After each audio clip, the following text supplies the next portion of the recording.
minutes until airtime for this Georgia baseball game broadcast. Studio producers, when you hear, please start your archive recording. Your next time cue will come with 1 minute until airtime for today's Georgia baseball game broadcast.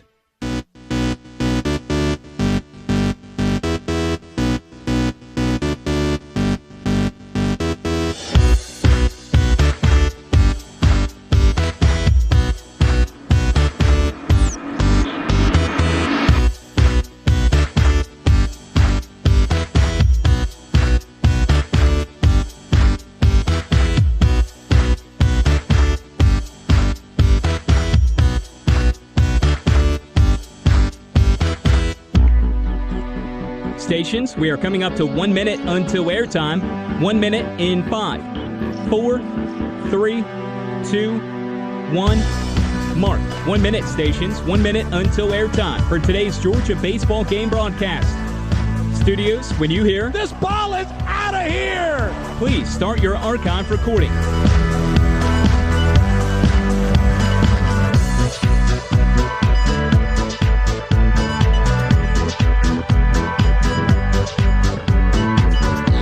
Coming up to 30 seconds until airtime. On my mark, 30 seconds until airtime. Mark, 30 seconds. Your next and final time cue will be with 15 seconds until airtime. This ball is out of here! Studios, please start your archive recording. Coming up on 15 seconds until airtime. Mark, 15 seconds, stations. Have fun.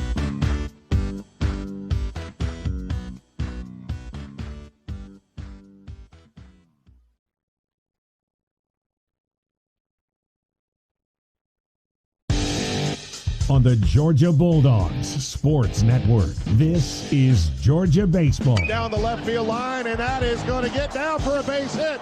It's going to roll all the way to the wall. Brought to you by Landmark Athens Dodge Chrysler Jeep Ram. Dos Equis. Cheer on your favorite team with the Dos Equis. Enjoy Dos Equis responsibly. Breda Pest Management. With Breda, you don't have to be afraid of bugs. Bradley blasts this one down the right field line. Fair, foul. This is gone! Marker 7 Coastal Grill. Bringing a taste of the Gulf to 5 Points. The UGA Bookstore. It's where the dogs shop. And by Piedmont Healthcare, the official healthcare provider of the Georgia Bulldogs. High and deep out in the left. It's got a chance. It's out of here! This is the Bulldog on Deck Show. Cam from deep in the hole. Got him at first. Great stretch by Sully. Now out to the stadium. Here are David Johnston and Jeff Dantzler. Good evening and welcome to Georgia Baseball. It's the first of three between the Bulldogs and the number one team in the land as Georgia takes on the Vanderbilt Commodores here in Music City, USA. Big smiles from Hawkins Field here in Nashville, along with our standout network studio producer Luke Ned Carney in the booth behind us, America's premier baseball SID, Christopher Lakos.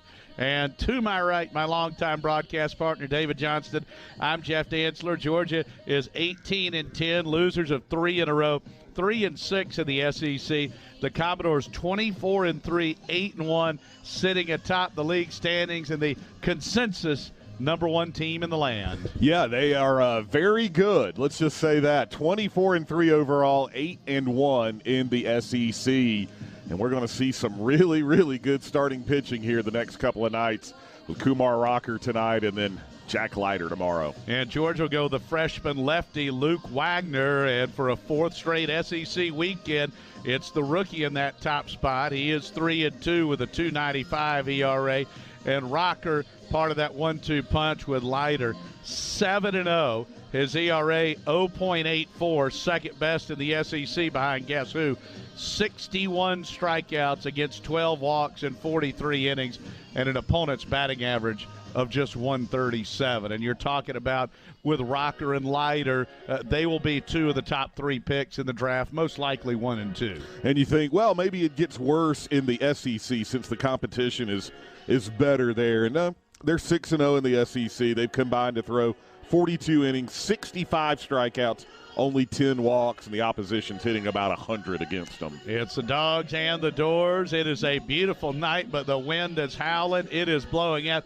And not only does Vandy have the great starting pitching, the Commodores lead the Southeastern Conference in batting. The Scott Strickland Show is coming up next, and it's presented by our Atlanta area BMW centers. Right now, come in and get exceptional offers on the full line of BMWs. Visit one of your Atlanta area BMW centers today for a test drive. BMW is a proud supporter of the Georgia Bulldogs. Visit BMWATL.com for details. BMW says, go Dogs. Our marker 7 first pitch, just 19 minutes away, with the Dogs and the Doors on the Georgia Bulldogs Sports Network. There's nothing like cheering on the Dogs with 92,746 friends. And if we keep staying safe, we'll get back there soon. I'm Michael Burnett, CEO of Piedmont Athens Regional. We're proud to serve our community through the pandemic, and we're grateful for your help. The past year has been tough, but there's hope around the corner. Classic Georgia game days can be in our future. Protect each other and get vaccinated as soon as you're able to. Help Piedmont keep carrying on, and go Dogs.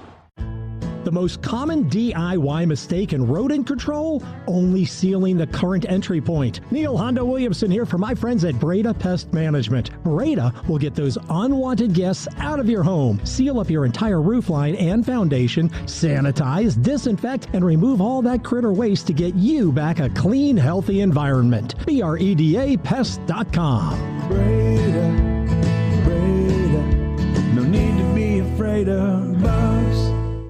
Get ready for the first pitch at the UGA Bookstore, featuring the best Bulldog gifts and apparel. Shop all the great brands at the UGA Bookstore like Nike, Tommy Bahama, Vineyard Vines, and Southern Tide. The UGA Bookstore is the exclusive home of the UGA 10 collection by Peter Millar. The UGA Bookstore in the heart of campus, next to the Tate Student Center. Shop online 24/7 at UGABookstore.com. The UGA Bookstore, it's where dogs shop.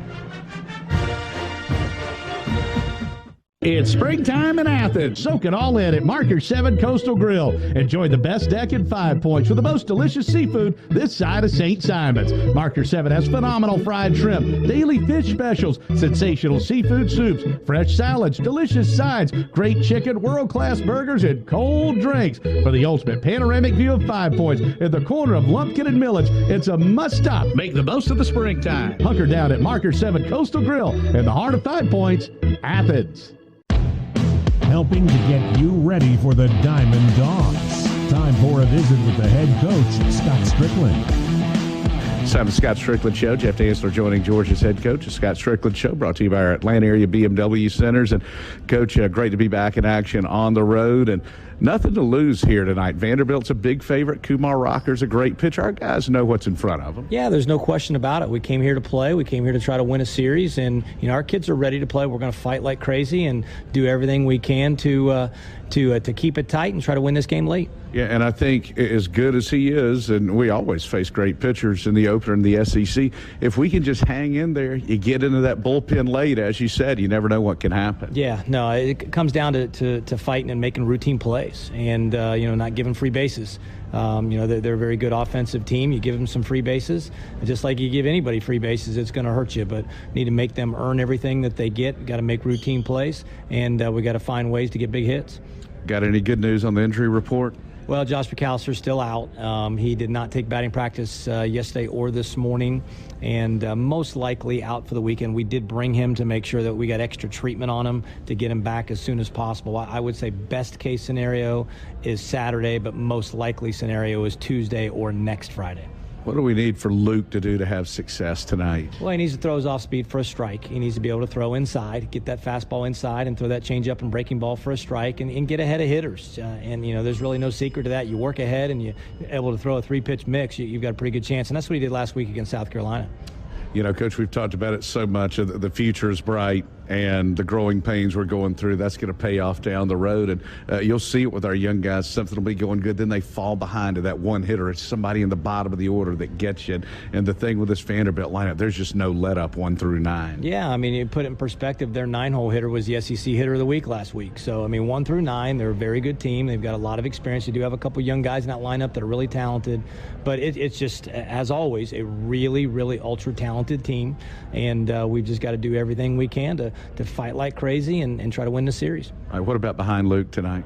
Well, you're going to see Will Pearson. You're going to see Nolan Crisp. You're going to see Gowan. You're going to see Caldwell. You're going to see a lot of different guys. You might see 7, 8, maybe 9 different pitchers. Benny Harris at the end of the game. Darren Pasqua as well. So we've got a lot of arms that we can mix and match. But we're going to use the same formula that we have that's kept us in games on Friday nights here these last couple of weekends. And we're going to do everything we can to try to win this game. Well, we were the last team to win a series from these guys back in 2019, so let's get off to a good start and do it again. Yeah, sounds good. Thanks, Jeff. All right, that's it with Georgia coach Scott Strickland, brought to you by Atlanta Area BMW Centers. Go around the SEC after this timeout, the Georgia Bulldogs Sports Network. Last time on College Sports Now. By the way, not watching in my garage, watching above my garage in my Frog finished room over garage. Oh my God, dude. It's still the garage. I go down my steps and I'm in my den. Like, this is a room attached to the house. Oh, okay. I thought this was a freestanding structure. No shot. It's a frog. All right, respect. Follow College Sports Now on Twitter at CSNowTweets. Subscribe to the podcast on your favorite app like TuneIn, Apple Podcasts, Stitcher, or Spotify.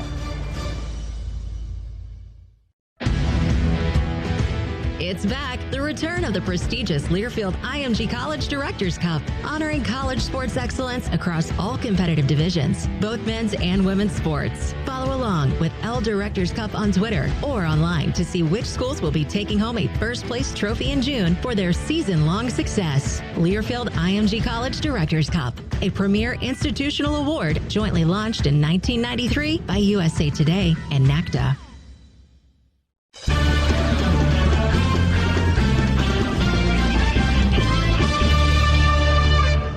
Time to go around the SEC, brought to you by Grindhouse Killer Burgers. Only game on the conference schedule tonight. Vandy, the league leader at 8-1. Tennessee, Arkansas, and Ole Miss all at 7-2. There are 3 teams behind Georgia in the standings. Alabama's 2-7. Auburn and LSU 1-8. Georgia and Missouri both at 3-6. And 2 teams do not go to Birmingham. That's the old 12th place shuffling. You want to stay clear of that and be above that line between 12 and 13. Yeah, and, you look at this series, and like you were saying with Coach Strickland, just play as well as you can. Try to stay loose. The pressure's on them. Get it late, and if you're still around, got a chance to win this thing. All right, DJ will have the lineups when we return. Our Marker 7 first pitch, 12 minutes away here on the Georgia Bulldogs Sports Network.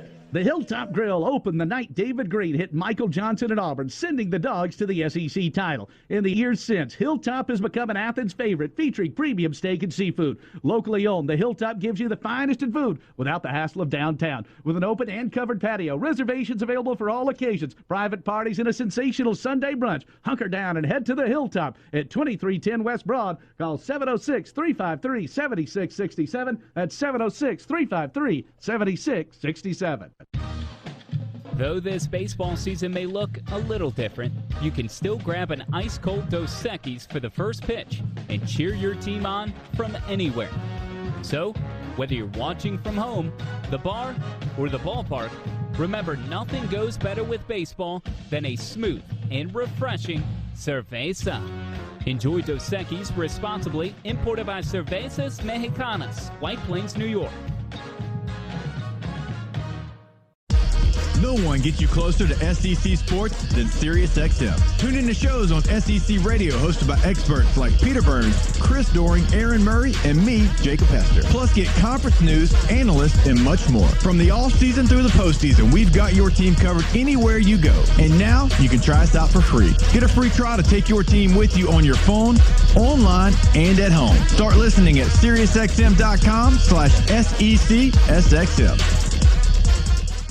The smell of the grass, the sun on your face, the roar of Dog Nation in Sanford Stadium. That's what Georgia Game Day is about. And if we keep taking care and staying safe, we'll get back there. I'm Michael Burnett, CEO of Piedmont Athens Regional. We're grateful for our community support, and we're committed to helping end the pandemic. Let's get everyone back to classic game days in Athens. Protect each other and get vaccinated as soon as you're able to. Help Piedmont keep carrying on. And go Dogs. The Dogs play here.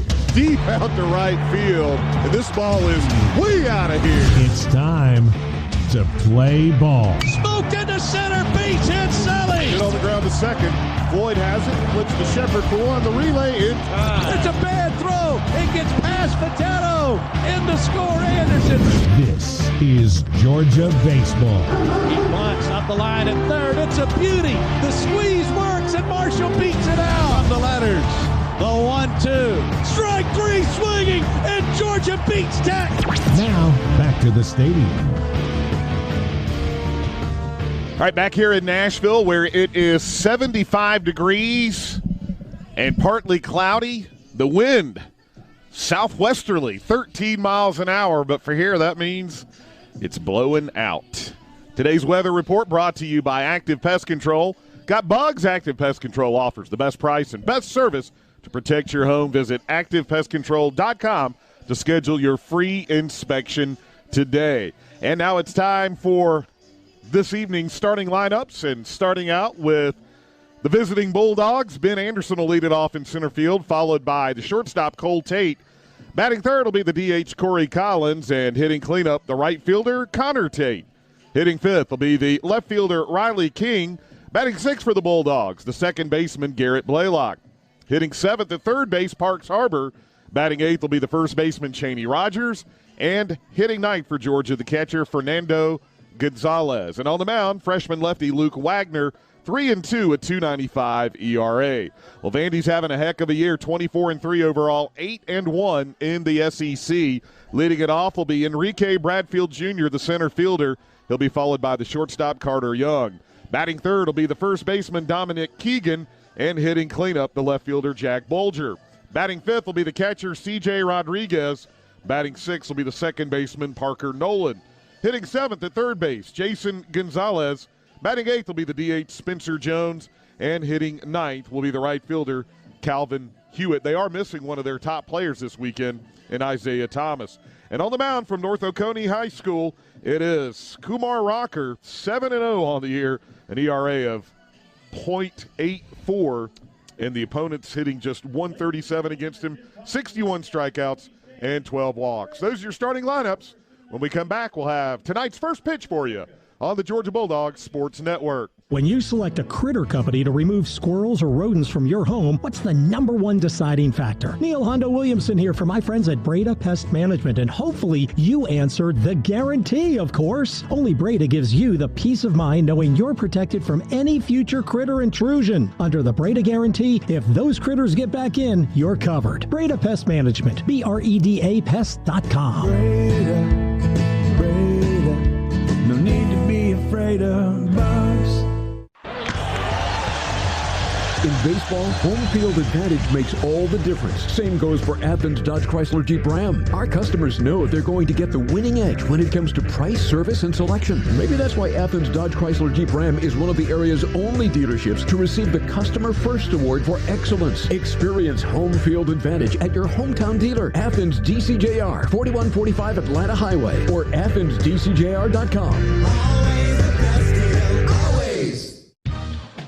Though this baseball season may look a little different, you can still grab an ice-cold Dos Equis for the first pitch and cheer your team on from anywhere. So, whether you're watching from home, the bar, or the ballpark, remember nothing goes better with baseball than a smooth and refreshing cerveza. Enjoy Dos Equis responsibly, imported by Cervezas Mexicanas, White Plains, New York.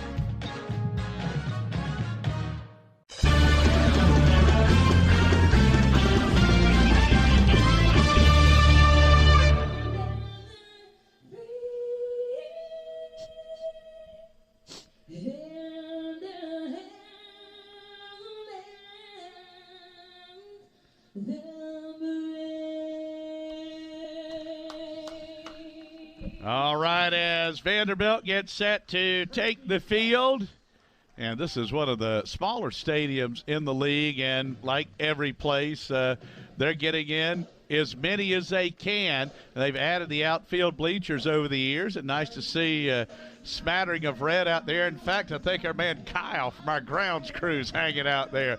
That's a great Georgia fan right there. Yeah, man. Dogs are in the road grays. As DJ told you, Vandy, they've got those gangster pinstripes on. Look like they're carrying a Tommy gun from back in the 30s. And this Vanderbilt team at 24-3, 8-1. And this is baseball. They've got 3 losses this year. 1 to South Carolina, all-time great program. 1 to Oklahoma State, all-time great program.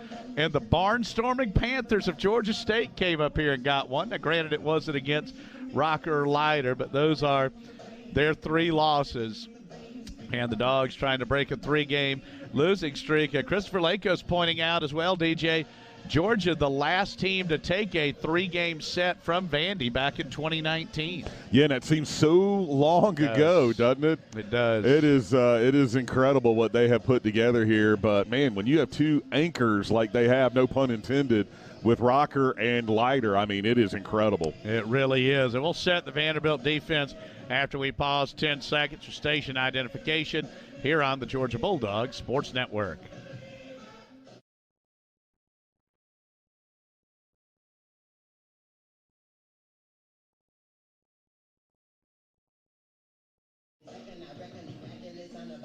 Right, Vanderbilt defensively will have C.J. Rodriguez catching. It'll be Keegan, Nolan, Young, and Gonzalez first to third around the horn.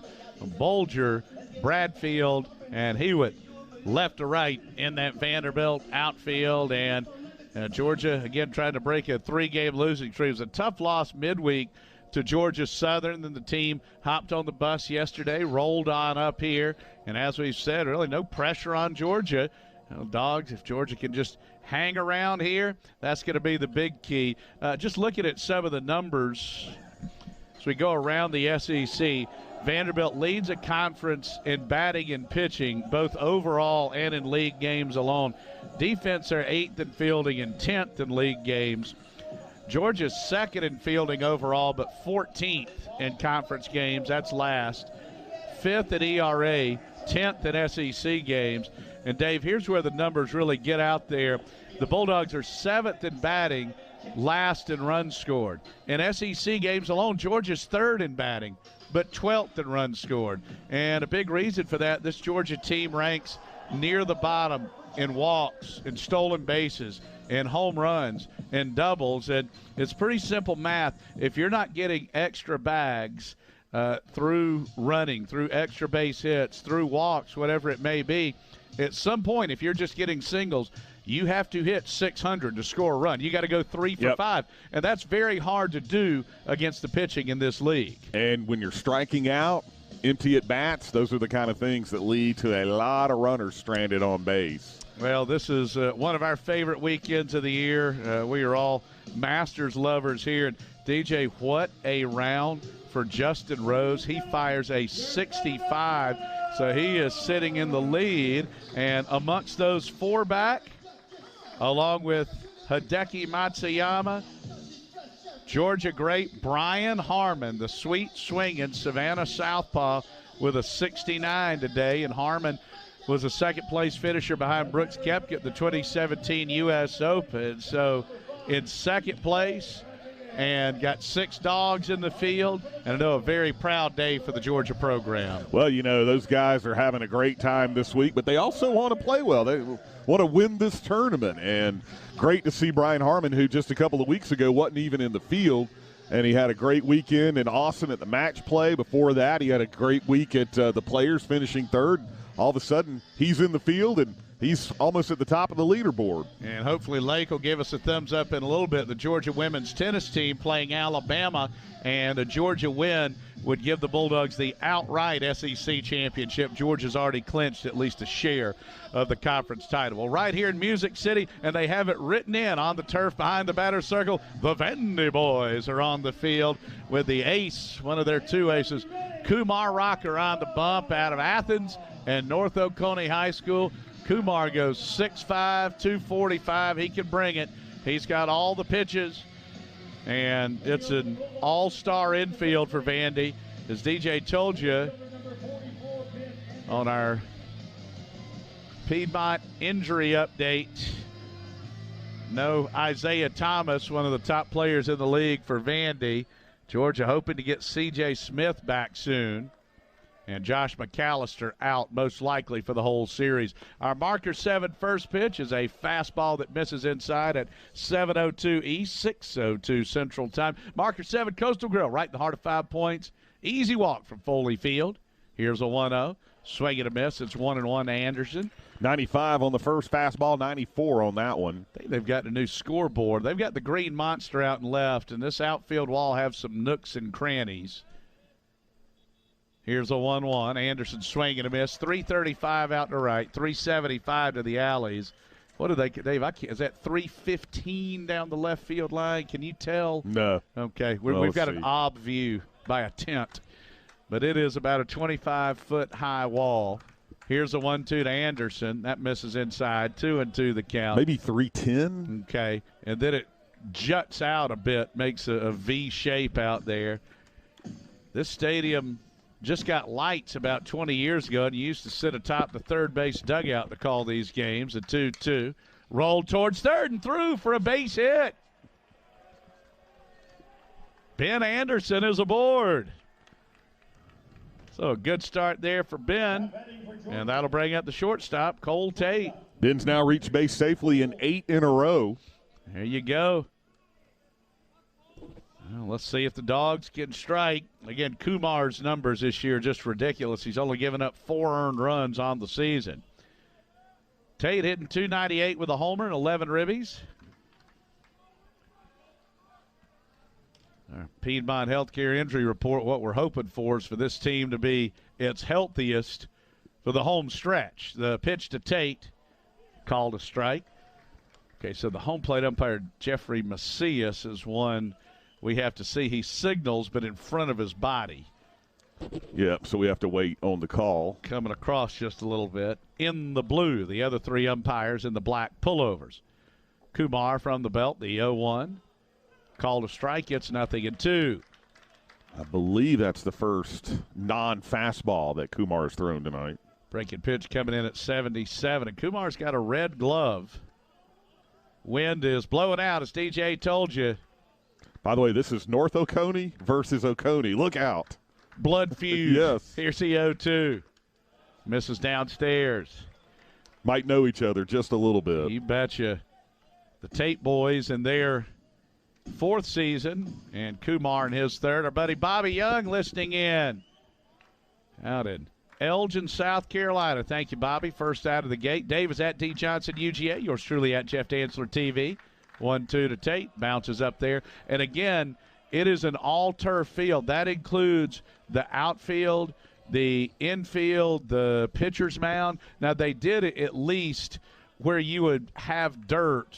That is brown paint. Where you would have grass is green paint. And then they have Vandy boys inscribed behind the circle. Tate takes low. All right, 3-2 the count. And that wind, DJ, I think we're over 13 mph right now. Old Glory out in center. Yeah. Blowing hard. As it has been the whole time we've been here for the last 2 or 3 hours. Sure has. So Anderson's at first, nobody out. Rocker from the letters, the 3-2. Anderson goes. Fouled off. Ben came up a little bit short on that slide. Got to get used to that with the turf as opposed to the dirt. You know, we laugh about that, but that's a thing. It is indeed. Just playing on this kind of surface when you don't have to play on it that much, it does take a little getting used to.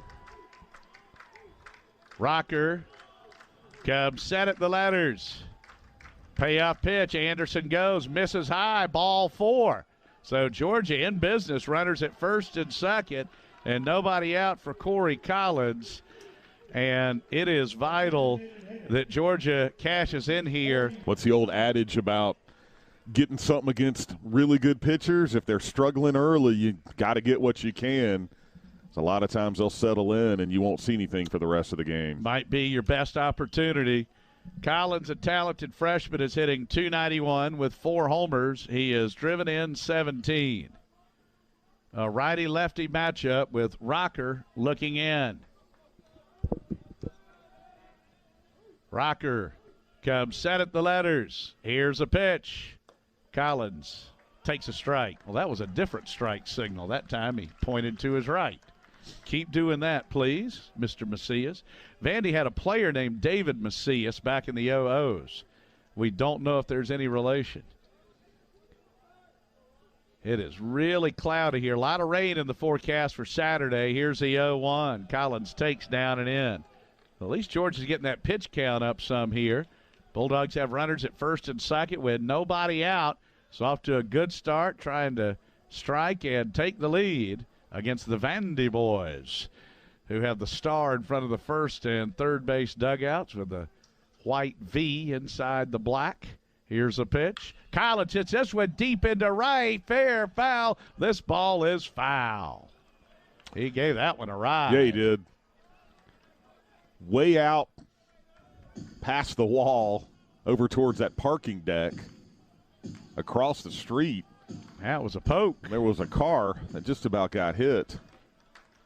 Just minding their own business, going home. Sandwiched here on the west end of Vandy's campus. Hawkins Field. Rockers 1-2. Misses high 2-2. So Anderson reaches with a base hit on the fifth pitch of the at-bat. And Cole Tate draws a walk on a 7-pitch at-bat. And as we like to say, it's hard to walk Cole Tate. So that's a great job there by Cole. It's just his fourth walk of the year. Kumar Rocker, the 2-2 to Corey Collins. Hit high and deep out into right. This ball's got a chance. Corey Collins has homered off of Kumar Rocker, and the Dogs strike. First home run Rocker has allowed this year and put a 3-spot on the board for the Bulldogs. Corey Collins with his 5th home run of the year, and he now has 20 RBIs on the season. He and Connor Tate coming in tonight led the Bulldogs with 17 RBIs each. Well, couldn't have asked for a better start than this. A single from Anderson, a walk to Tate, and a 3-run blast from Corey Collins. And that'll bring up Connor Tate. We're now reminded, still a long way to go. Guess who I just heard? The Vandy Whistler. Oh, boy. Connor. Check swing for a strike. It's 0-1. He was banned, I think, in Birmingham from whistling. And once you hear it the first time. Yep, you can't not hear it the rest of the time. It's exactly. Yep. It's like a carnivorous earwig gets in there and just chews away. The 0-1 skips up there, 1-1 the count. Boy, what a start for the Dogs. Rocker and Jack Leiter have now each given up 1 home run. Dogs on top here in the top of the first. Rocker's pitch misses down and away, 2-1. This one's probably opening some eyes around the SEC. I would think so, yeah. A single the other way by the lefty Anderson. Cole Tate draws just his 4th walk of the year, and then the freshman Corey Collins raking one over the right center field wall. Here's a 2-1. Tate pops this one up. Let's see what the wind does with it out into right. Hewitt started back, comes on. This ball is going to drop in, and Tate is safe at second. I don't know if he never saw it. The second baseman, Parker Nolan, actually got closer, and Connor Tate follows up the home run with a bloop wind-aided double. Jeff, I don't think the right fielder for Vanderbilt saw that one, or at least he didn't act like it. Hewitt was coming in. Now, the wind is really playing tricks as well. And like you said, it ended up being the second baseman, Nolan, who ended up coming closer to catching that. I think that sun might be a little tough on the right side right now as it sets. Well, hey, let's get some more Dogs as R.K. Riley King stands in. Rocker's pitch. Misses up. It's 1-0. And Vanderbilt is sending Sam Hoblocki down to the bullpen. How about that? Did not expect to see that. No, we did not. Rocker at the letters, the 1-0. RK takes a strike. Well, now he went back to the old form of signaling the strike. So here's how good Rocker's been this year. no matter what he does the rest of the night, he has already had his worst outing of the year. Correct. He'd only given up 4 earned runs all year. 1-1 to RK with Tate at second. Here's a pitch. That's a strike on the inner half. A 3-run homer from Corey Collins. Connor Tate with a wind and sun-aided double. It's 1-2 to King. Rocker has not gotten the Dogs out yet. From the letters, here's a pitch. That misses down and away.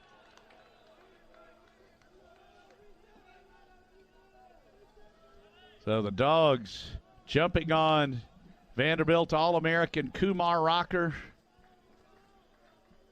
who threw a no-hitter in the Super Regional 2 years ago to help push the Commodores to the 2019 National Championship. He was MVP of the College World Series. Here's a 2-2. Check swing, pitch missed up. He went strike 3, and that's the first out of the ball game. Fooled there with the changeup. Best pitch Rocker's thrown tonight, I think. And Luke Wagner's going to go down and throw the pin just a little bit, as Garrett Blaylock, a Vanderbilt transfer, will stand in. Blaylock is batting .239 with 3 homers and 12 ribbies. He's making his 3rd start at second base. Vandy has gone into a shift. Room in right center. Rocker out of the stretch from the letters. Here's a pitch. Misses away. It's 1-0.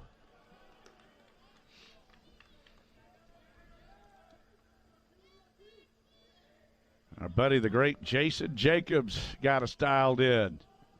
JJ had a good story. Speaking of David Macias and Vanderbilt, here's a 1-0 pitch, swing and a miss. He had a knack for getting hit by the pitch, and he tried to lean into one back in 06, and JJ said, I'll tell you what, if you want to get hit, Josh Fields is on the mound, we'll get you hit, but it's going to be 98. And you're not going to, that ended that. Oh boy, JJ. Rockers 1-1. Blaylock takes a strike on the outer half. 1-2 the count. The Dogs have struck for 3. Chance and Lexi are here in the house giving us a good go dog. David Ask is the whistler at the game. Yes, he is. Affirmative. Here's the 1-2. Change up, strike 3 inside corner. DJ, that change has been the out pitch. Yep, back-to-back Ks.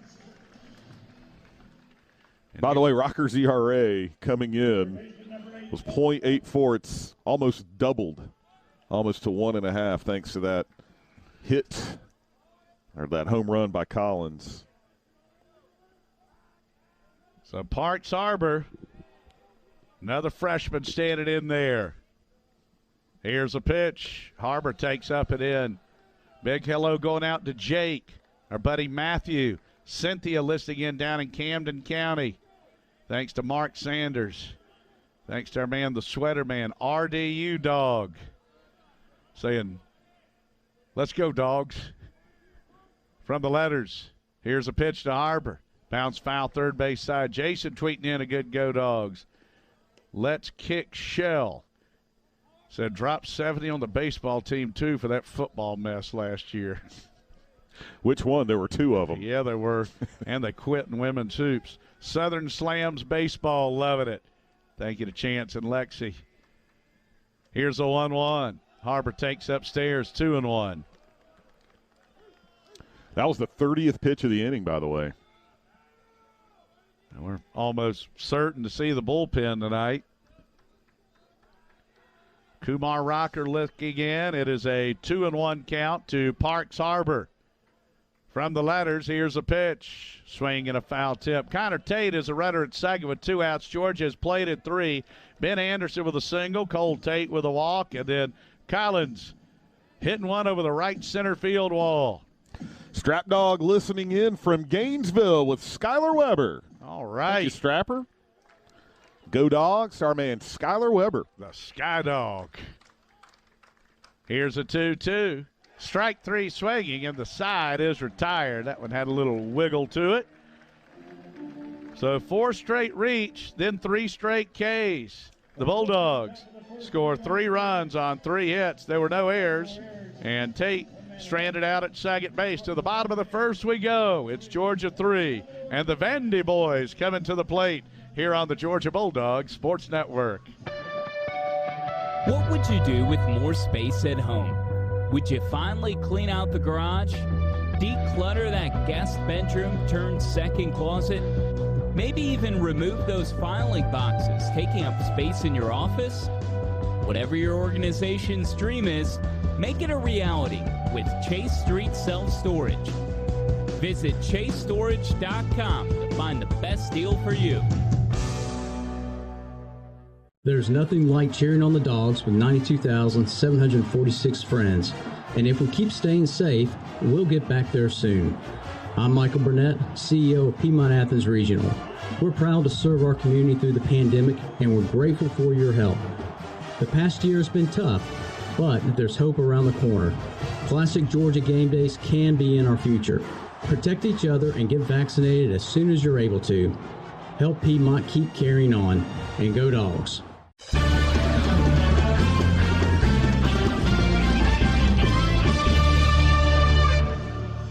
All right, Dogs in the 3 spot. It'll be Bradfield, Young, and Keegan. They've been 1, 2, 3 all season long for the Doors.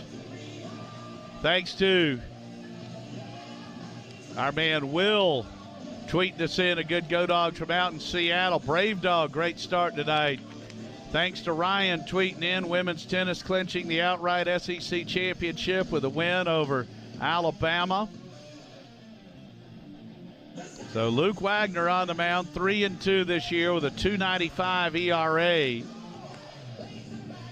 Wagner, 16 strikeouts, 12 walks, and 21 1/3. An opponent's batting average of 205. And the Bulldogs defensively with Gonzalez catching, Rogers, Blaylock, Tate, and Harbor first to third around the horn of the infield. Thank you to Cynthia listening in from Camden County. And we got King, Anderson, and Connor Tate left to right in the Georgia outfield. Indeed. Thank you, Miss Cynthia, and our buddy Mark giving us a good Go Dogs from down in Macon. Josh Connor's listening. Josh Connor. All right, here's Enrique Bradfield. He'll probably be the freshman of the year. He takes away left on left.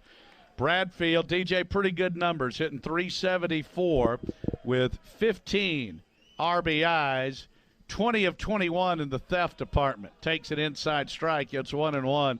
That .374 average, good for 4th best in the league. More on the leading hitter in the league in a couple of batters. This is bunted up the line at third. It's rolling. You better sweep it quickly, and the Dogs do with Harbor. Bradfield was hitting .391 with an 8-game hitting streak, but he went 0 for 4 Tuesday in their game against UT Martin. We always joke about it. What did Gordon hit? .411 in 08, is that right, Lake? And he went 0 for 9 against Kennesaw State. It's like, Gordon, come on, man. You hit .420-something. Those midweekers. They'll get you. Here's the 1-2. Just misses away. Pretty good pitch here. Going to be tough if the Dogs don't get that one. Luke Wagner, he is a grinder. He is a competitor. The 2-2 to Bradfield, misses inside. 3-2 the count. Out of American Heritage High School down in Florida. Had a Sony Michel. Player 2 come out of there. Not just Sony, but, yeah, several come out of there. They got some tailgating in their parking deck, too. Bradfield looks at one right down Broadway. Strike 3.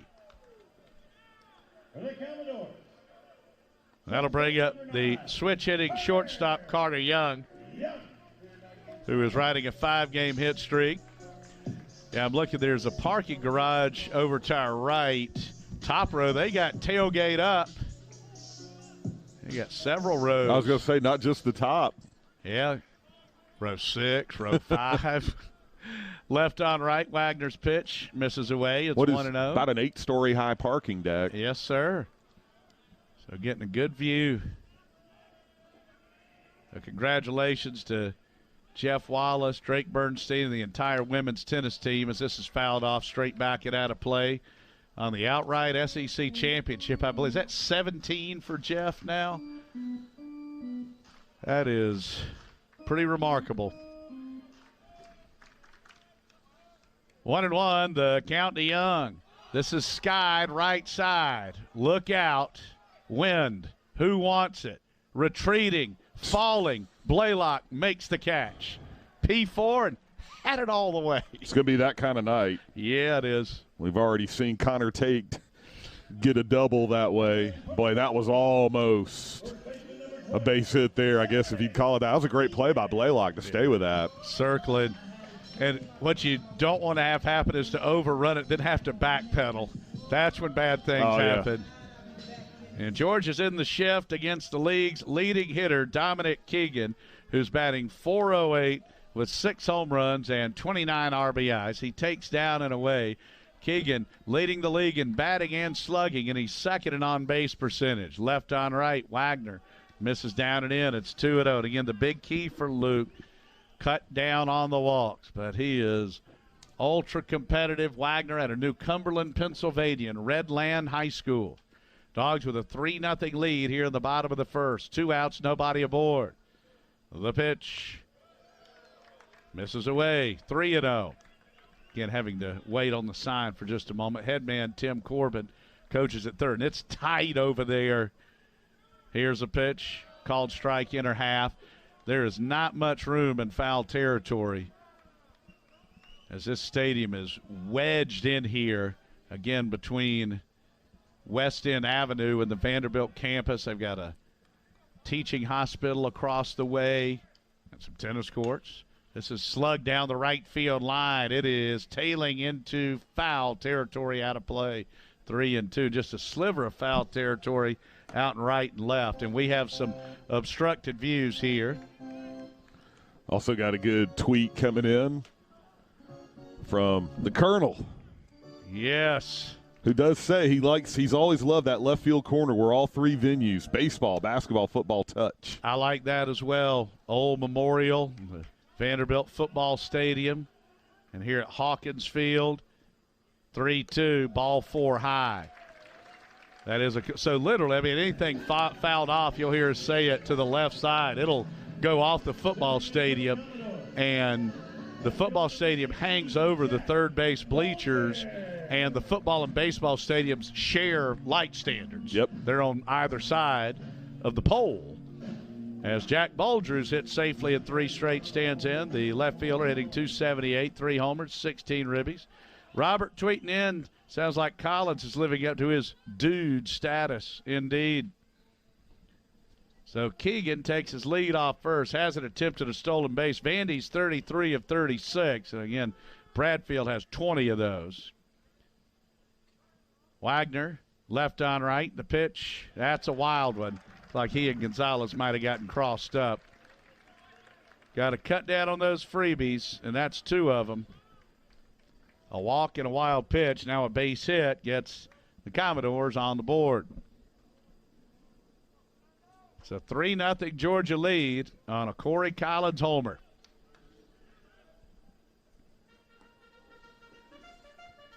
One and 0 the count. I like going around the stadium here. They have flags with the names and numbers of many of their notable alumni. Looking over, seeing Tony Kemp and Sonny Gray over there, right? Breaking ball, misses inside. All freshman battery here for the Bulldogs. Georgia goes Rogers, Blaylock, Cole, Tate, and Harbor first to third around the horn. King, Anderson, Connor Tate left to right in the Bulldogs outfield. Wagner, the 2-0. Lifted foul, first base side. Bulger's got 3 homers on the year, 2 of them coming last week at LSU. They swept the Bengal Tigers, and DJ just crushed them in the first 2 games. Who was pitching for Vandy in those first 2 games? Oh, well, yeah, right. These guys. Yeah. Oh, by the way, they also hit the ball too. Wagner, left on right, 2-1 pitch, belted into left center for a base hit, maybe more. Keegan easily scores. Anderson slides in center field and can't come up with it cleanly. Bulger into second. guessing that's going to be scored a double. It could be a single and an E8, but anyway you slice it, the Commodores are on the board. There's 2 out walks. Yep, and Bulger gets into scoring position. That's the thing for Luke and all these freshmen. They have got to cut down on the free passes. A walk and a wild pitch, and it turns into a run. That's right. And we've talked about it many times. Georgia's outstanding pitching coach, Sean Kinney, has said, these walks, these freshmen, going to kill me. They're going through the growing pains.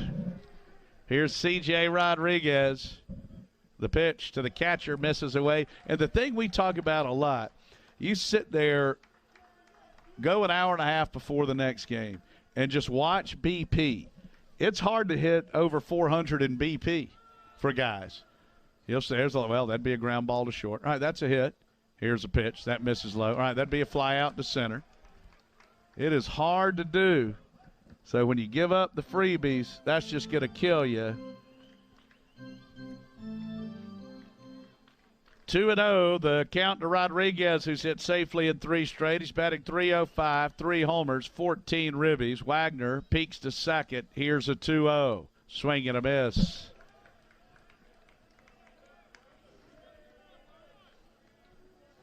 Sweater Man's listening in. Old Jesse.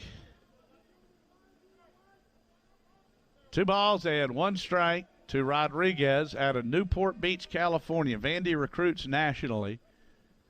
Wagner, the 2-1. Pop foul, straight back, out of play. That one will land on the concourse that football and baseball share. Chip from Moultrie. Thank you, Chip. We are cruising right along here at the bottom of the first. At our marker 7, first pitch 27 minutes ago. RDU dog. Great bulldog. From the belt, Wagner, the 2-2. Just misses inside. Our buddy Taz out in Memphis. Be great to steal one this weekend. You got that right. 3-2 now to Rodriguez. Bulger's a runner at second with 2 outs and a run in. Dogs 3, Vanderbilt 1. The wind continuing to blow out. Here's a pitch. Misses outside, ball 4, and 3 straight have reached. Ooh, those 2 out walks. Yeah, it's just a killer. And here's Parker Nolan, left-hand hitting second baseman. He's batting .311, 2 home runs, 17 RBIs. Doors hit .316 as a team. Georgia, by comparison, at .273. Sean Kinney out for a visit. Now, Wagner, you even think back going to the first game in the SEC, he only faced 8 batters. Boy, and he gets the first 2 out here. And just a tough situation with Keegan. And you walk him. You're trying to be careful to him, but you don't want to be too careful. It's a 2-out walk, a wild pitch, and next thing you know, you got a hot swinging Jack Bulger driving him in. And we talk about this a lot with these freshman pitchers, so dominant in high school. Not too many guys who can touch you. Then maybe you start nibbling. You get hit hard a couple of times. Part of the growing process. So Nolan digs in. Left on left. Here's a pitch. Just misses away. It's 1-0. I mean, if we're not getting that pitch for Luke Wagner, it is going to be really tough against this offense.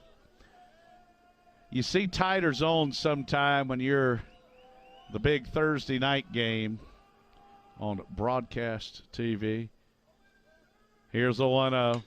Grounded towards short. Tate will take it to the bag himself. 6 unassisted on the fielder's choice. The Commodores get on the board.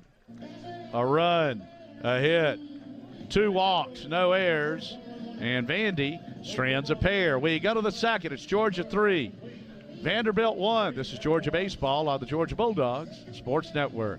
The smell of the grass, the sun on your face, the roar of Dog Nation in Sanford Stadium. That's what Georgia Game Day is about. And if we keep taking care and staying safe, we'll get back there. I'm Michael Burnett, CEO of Piedmont Athens Regional. We're grateful for our community support, and we're committed to helping end the pandemic. Let's get everyone back to classic game days in Athens. Protect each other and get vaccinated as soon as you're able to. Help Piedmont keep carrying on. And go Dogs.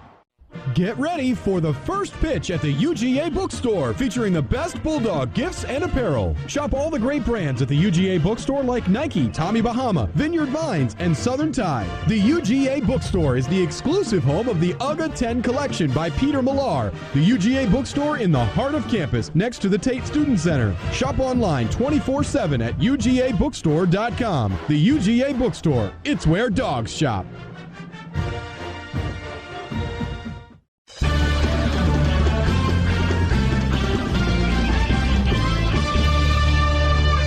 On pace to be done by midnight Central.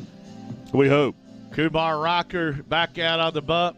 What'd you say, 62 pitches in the first? 35 for Rocker and 27 for Wagner.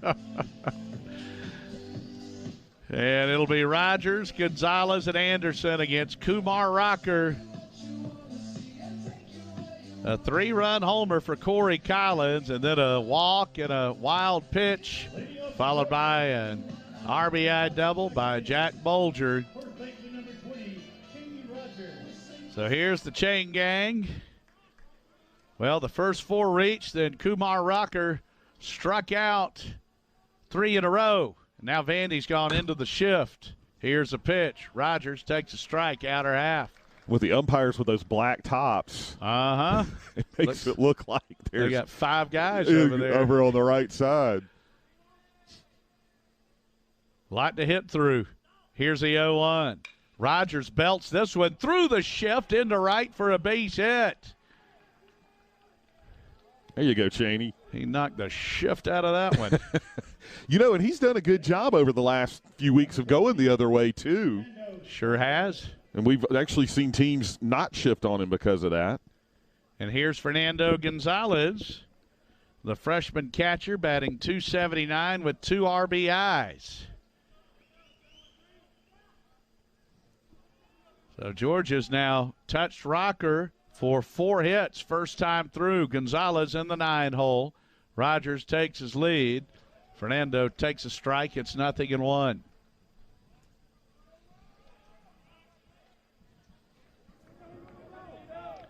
Turn that mic up just a little bit. I was thinking Georgia might think about bunting here. I was too.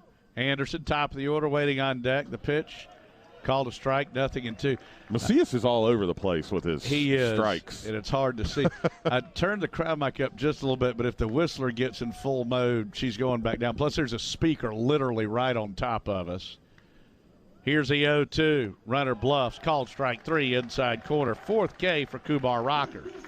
So he has allowed 4 hits the first time through the order, but he's also struck out 4 and walked a batter. Here's Ben Anderson, who got it started with an opposite field single. They do it again. Got a little room on that left side as Gonzalez comes in. Here's a pitch, misses away. It's 1-0. As Gonzalez on the edge of what would be the grass. So we'll say the green turf. It is all one uniform playing surface. Rocker from the ladders. Here's a 1-0. Misses away, 2-0 the count. Very disappointed that Vanderbilt twice passed on coming to Athens for football last year, and then their women's basketball team just mailed it in after a winless conference start. So here the Dogs are battling Vandy, leading 3-1. Here's the pitch. Anderson fouls it off straight back and out of play. And there's a guy here in the stands holding up a mask up sign and just pointed it at about a 4-year-old kid over there to the left.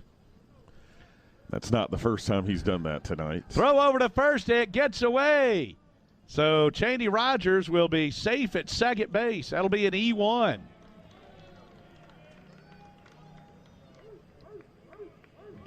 Somebody's barking out there. Maybe it's our man Kyle. Could be. We've also got Chance. Chance Dog is in right center. So we got some dogs here tonight. Got some dogs here. Tatum coming through with some tickets there. 2-1 to Anderson. Here's the pitch. Swing and a miss, chasing some high cheese there. The show tweeting in says, looks like a little different zone for Rocker and Wagner so far tonight. Blake is nodding in agreement back there. Tough on the road. Tough on the road. 2-2 to Anderson. Good gosh, we love doing this. Rocker from the letters. Here's a pitch. Tapper foul. Got a piece to cue it up. Matthew Kaminsky, stay alive. So that is now 45 pitches thrown by Rocker. So if nothing else, he has had to throw a lot of pitches here in this first inning and a third. Now, Vandy shockingly also has a great bullpen, but you'll take your chances with one of them, yes. Dogs have a 3-1 lead, looking for more with Rogers at second. Here's a pitch. Called strike 3. Well, that change has been his out pitch. That has been his pitch tonight. Sure has. 5th strikeout for Rocker. And that'll bring up Cole Tate. Shortstop number 15. I don't know if that was the actual Beethoven music or if that was the one from that disco song from '79. Guessing it was the latter. Hooked on Beethoven. You know our man RDU Dog knows about that. He's all over that. Here's the Colonel, Cole Tate. Tate drew a walk and scored on the Collins homer in the first. Rogers at second, 2 outs. Pitch sails high, 1-0. So that walk that Cole Tate drew, just his 4th of the year, it was a timely free pass. Rocker, right on right from the letters. The 1-0 to Tate. Swing and a miss. That was a slider. Thanks for our man Charlie listening in from Quantico. Yes. Damn good dog there. We appreciate you. And that is a bad man right there. 1-1 to the Colonel Cole Tate. Rocker at the letters. Here's a pitch. That one misses inside. 2-1 the count. Hey, our buddy Stick to It Dog. They listening to us and watching the Masters. Our man Big Wash. Thank you, Big Wash. Is he in the man cave? Yes, sir. Great Bulldog. Bulldog Johnny wants some time with a Whistler. From the letters, here's a 2-1. Tate sends it foul. I do like Will sent us a story about the Whistler. Oh, jeez. Will out in Seattle. Brave Dogs. It's a great start tonight. You betcha. It's a 3-1 lead here at the top of the second. Ryan leaving the Lady Dogs, and he says loving hearing the baseball team up early. 2-2. That wind's blowing out. Here's a pitch. Ground ball left side. Gonzalez at third. 2 hops on to first in time. No runs, a hit, an error, and Rogers stranded out at second base. To the bottom of the second we go. It's Georgia 3 and Vanderbilt 1 here on the Georgia Bulldogs Sports Network. It's springtime in Athens. Soak it all in at Marker 7 Coastal Grill. Enjoy the best deck at 5 Points with the most delicious seafood this side of St. Simon's. Marker 7 has phenomenal fried shrimp, daily fish specials, sensational seafood soups, fresh salads, delicious sides, great chicken, world-class burgers, and cold drinks. For the ultimate panoramic view of 5 Points at the corner of Lumpkin and Millage, it's a must-stop. Make the most of the springtime. Hunker down at Marker 7 Coastal Grill in the heart of 5 Points, Athens. Missing the sounds of the game? Bring them back with the latest in hearing aid technology from Innovative Audiology. We offer accessible pricing and individualized care in an elegant and thoughtful setting. Located at 2005 South Millage, we are the first in the Athens area to offer cutting-edge hearing testing without using a sound booth. Want to hit a home run with hearing? Come see Dr. Jennifer Dubberly and Marissa Kenny. Call Innovative Audiology today at 706-850-3691 or visit us online at innovativeaudiology.com. We'll knock it out of the park.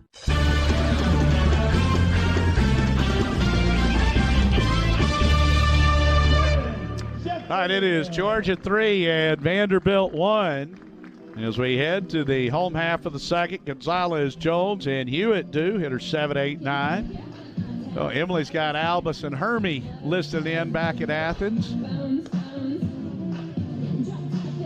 Now, DJ, you're excited to see. By the way, this is the second time tonight we've heard Kesha. Yeah, Luke was all over Luke was all over the first one in the pregame. Got to listen into a little bit today. Luke broadcast a little softball earlier today. He did a great job. And Luke, did you wake up this morning feeling like P. Diddy? There you go. Yeah. I woke up this morning feeling like Luke Nadkarni. All right, good. Woke up feeling like himself. And now you got a little Kesha bringing you in. I don't know who this is. Here's Gonzalez. He's a heck of a player. He wears number 99, hitting .341, 4 homers, 25 ribbies. Here's a pitch. Misses down and in. And they have players littered throughout the top 10 in the SEC stats. But when it comes to the hits, the ribbies, the homers, they're not one or two as a pitch to Gonzalez is in there for a strike that really stand out with overwhelming numbers, DJ, because this lineup is so good, 1 through 9. It's balanced out. Even a guy like Gonzalez, he's reached base safely in 10 in a row. So what that means is Wagner's 1-1 is tap foul. For a guy like Keegan or Young, there's not a lot of times, that 2 or 3 hole hitter, they're going to be extra guys left on base. Well, they're 9-hole guys cleaning off the bases. So it is a balanced attack. Here's a 1-2. Just misses inside. 2-2 the count. I'm a little jacked after that brownie. My goodness. Thing had some extra sugar in it. Wagner, the pitch. Rolled foul, third base side. This is one of these places we can't see who's in either bullpen. No, sir.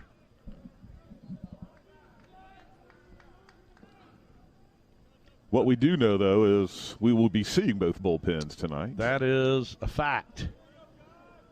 3-1 Georgia, 2-2 count to Gonzalez leading off the home half of the second. This is sent foul first base side. They're not afraid to wear the 55, 66, 77, 88, and 99. They have someone on their roster wearing all of those numbers. Rocker wears 80. They've also got 11, 22, 33, and 44 as this is fouled off. And 2 and 3. They got some good numbers there, Jeff. Some good numerology there. So Gonzalez digging in, and Gonzalez catching for Georgia. The pitch, breaking ball, strike 3 outside corner. That was a beauty. Attaboy, Luke. Second K and second straight inning. He's retired the leadoff man with a strikeout. Spencer Jones, a DH, stands in, hitting .257, 3 RBIs. Get Vanderbilt without its third leading hitter, Isaiah Thomas, who's batting .356 with 6 homers and 16 ribbies. Also has 4 stolen bases. So that definitely leaves a hole in this dangerous lineup. Left on left. Misses inside. It's 1-0. No, they say he went. Strike 1. Okay. And the Vandy fans are chirping. Yeah, and so was their dugout. Jason Johnson's already looking back in their dugout. That's enough. It's early. Here's the 0-1. That misses away. Well, they're probably telling him, hey, you don't have to call balls and strikes this weekend, so we're going to get on to you. That's right. Yeah, he got the good assignment this weekend.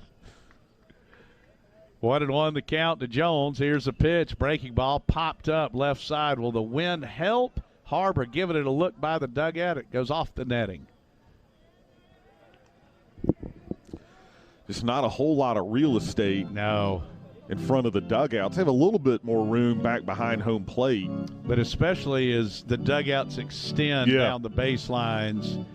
I mean, literally, if their first base coach was standing in the coach's box, I mean, anybody at the far end of the Georgia dugout can reach out and pat him on the head. So he's off by the camera well. Here's a pitch. Swing and a miss. He struck him out. Luke Wagner. They're not booing. They're saying, Luke Wagner, the Jedi composer, with his third K.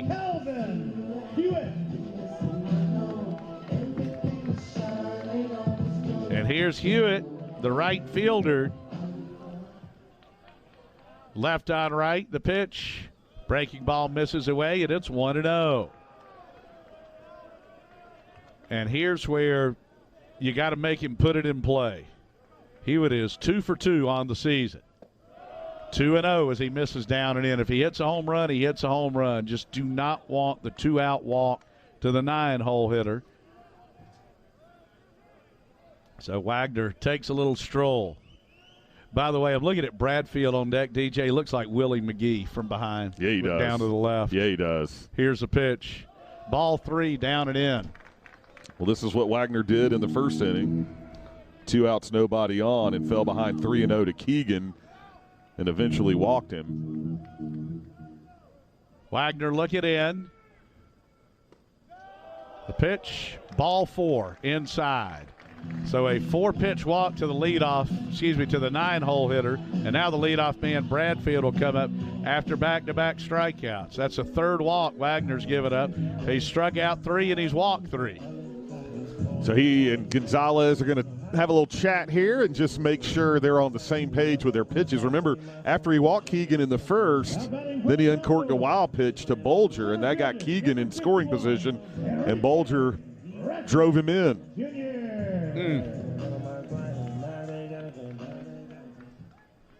Here is one of the best players in the league and the leading candidate to be the league's freshman of the year.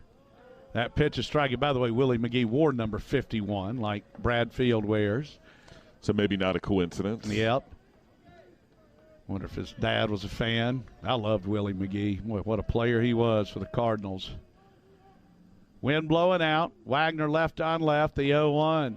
Right down Main Street, 0-2. So the runner at first is Hewitt with 2 away. Wagner working quickly, looking in, left on left. Out of the stretch. Now he'll step off. Dogs on top, 3-1. We are in the bottom half of inning number 2. And I think Wagner might have just gotten one of those balk warnings from the home plate umpire, Jeffrey Macias. Just one of those things that got thrown in there mid-season. But never told to us. Wagner. Here's the 0-2. Just misses with a breaking ball. Pretty good pitch. Lake is reclining. Tough on the road. Oh, boy. 1-2 the count. Bradfield having a spectacular year, hitting .372, 15 RBIs. Hewitt, the runner at first. Here's a 1-2 pitch. Breaking ball, shot foul, third base side. This one's going to land in the football stadium and trickle down to about the 17-yard line. Yep. 1st and 10 at the 17. Left on left. Wagner from the belt. Here's a pitch. Fastball popped out into left field right at King, who will pull it in to retire the side. A scoreless second from Wagner.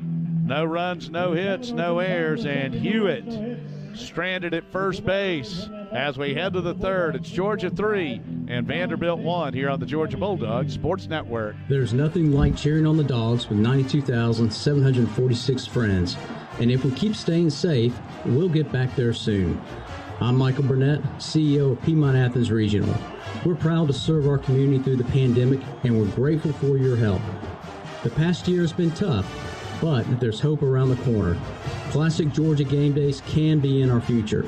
Protect each other and get vaccinated as soon as you're able to. Help Piedmont keep carrying on, and go Dogs. Though this baseball season may look a little different, you can still grab an ice-cold Dos Equis for the first pitch and cheer your team on from anywhere. So, whether you're watching from home, the bar, or the ballpark, remember nothing goes better with baseball than a smooth and refreshing cerveza. Enjoy Dos Equis responsibly, imported by Cervezas Mexicanas, White Plains, New York.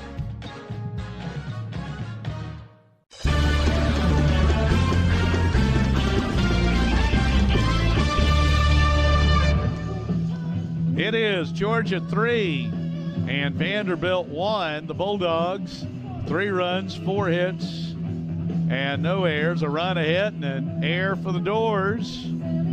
Here's Corey Collins, who launched a 3-run homer over the right center field wall from the left side. The freshman.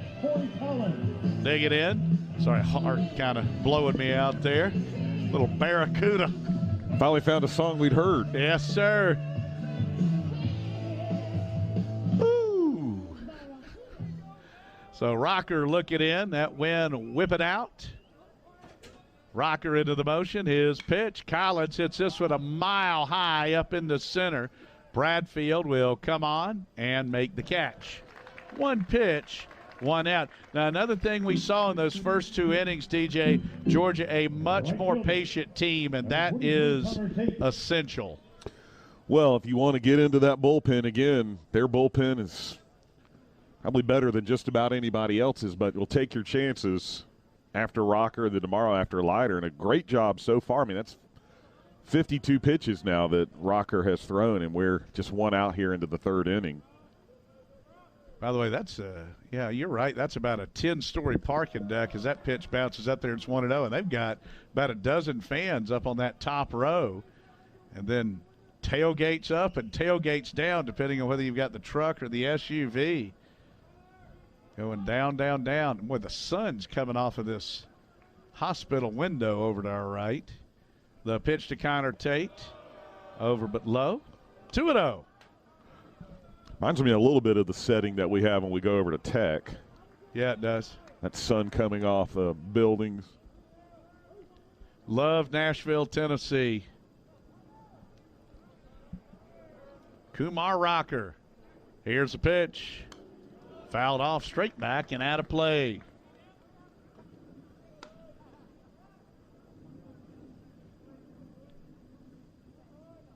It is a 3-1 Georgia lead. We're in the top of the 3rd inning. There is 1 out and nobody aboard. Kumar Rocker, the All-American, looking in. Here's a 2-1 pitch. Swing and a miss, 2-2. So as Dave made a great point earlier, you got Oconee versus North Oconee here. Local battle. The Tates versus Kumar. Right on right. Here's a 2-2. Misses down and away, 3-2. Now, Connor, he doesn't walk a ton either. He's got 7 walks to 25 strikeouts.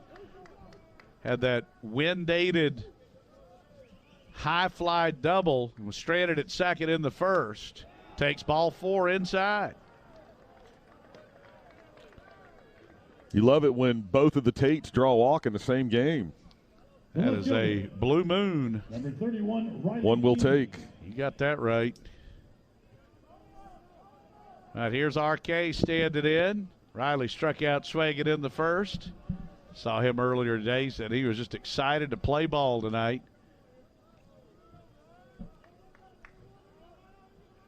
Riley digging in. It's a righty-righty matchup. Connor Tate is a runner at first with 1 out. Kumar Rocker's pitch. Called a strike. It's 0-1. Starting to cool off just a little bit. Beautiful night. Lights are on here. So we'd get a little bit more of this one in the daylight, but a long first. That pitch a strike, and it's 0-2.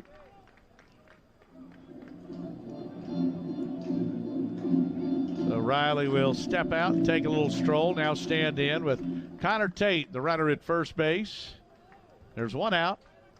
Top of the 3rd inning. Georgia 3 and Vandy 1. The pitch. Swing and a miss. Struck him out. That's the 6th K for Kumar Rocker. And that'll bring up Garrett Blaylock, who struck out looking in the first. Blaylock.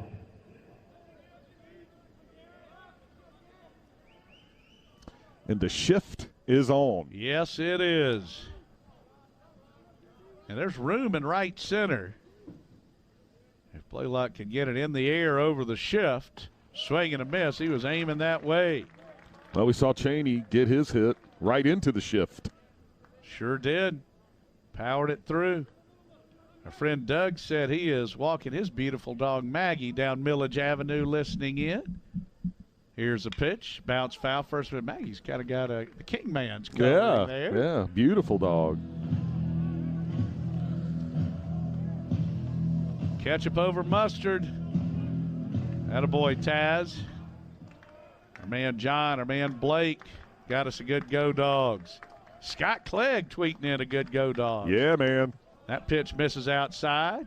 The Skrilla dog listing in at Mikasa. Go dogs up in G Vegas. And Scott Clegg probably rode his bike about 50 miles today. Rocker look at Ed. Runner at first, 2 outs. The 1-2 to Blaylock. Strike 3 swinging. That is a 7th punch out for Kumar Rocker. No runs, no hits, no errors, and Tate stranded at first base as we head to the bottom of the 3rd. It's Georgia 3 and Vanderbilt 1 on the Georgia Bulldogs Sports Network. No one gets you closer to SEC sports than SiriusXM. Tune in to shows on SEC Radio hosted by experts like Peter Burns, Chris Doring, Aaron Murray, and me, Jacob Hester. Plus, get conference news, analysts, and much more. From the off-season through the postseason, we've got your team covered anywhere you go. And now, you can try us out for free. Get a free trial to take your team with you on your phone, online, and at home. Start listening at SiriusXM.com/SECSXM. It's springtime in Athens. Soak it all in at Marker 7 Coastal Grill. Enjoy the best deck at 5 Points with the most delicious seafood this side of St. Simon's. Marker 7 has phenomenal fried shrimp, daily fish specials, sensational seafood soups, fresh salads, delicious sides, great chicken, world-class burgers, and cold drinks. For the ultimate panoramic view of 5 Points at the corner of Lumpkin and Millage, it's a must-stop. Make the most of the springtime. Hunker down at Marker 7 Coastal Grill in the heart of 5 Points, Athens.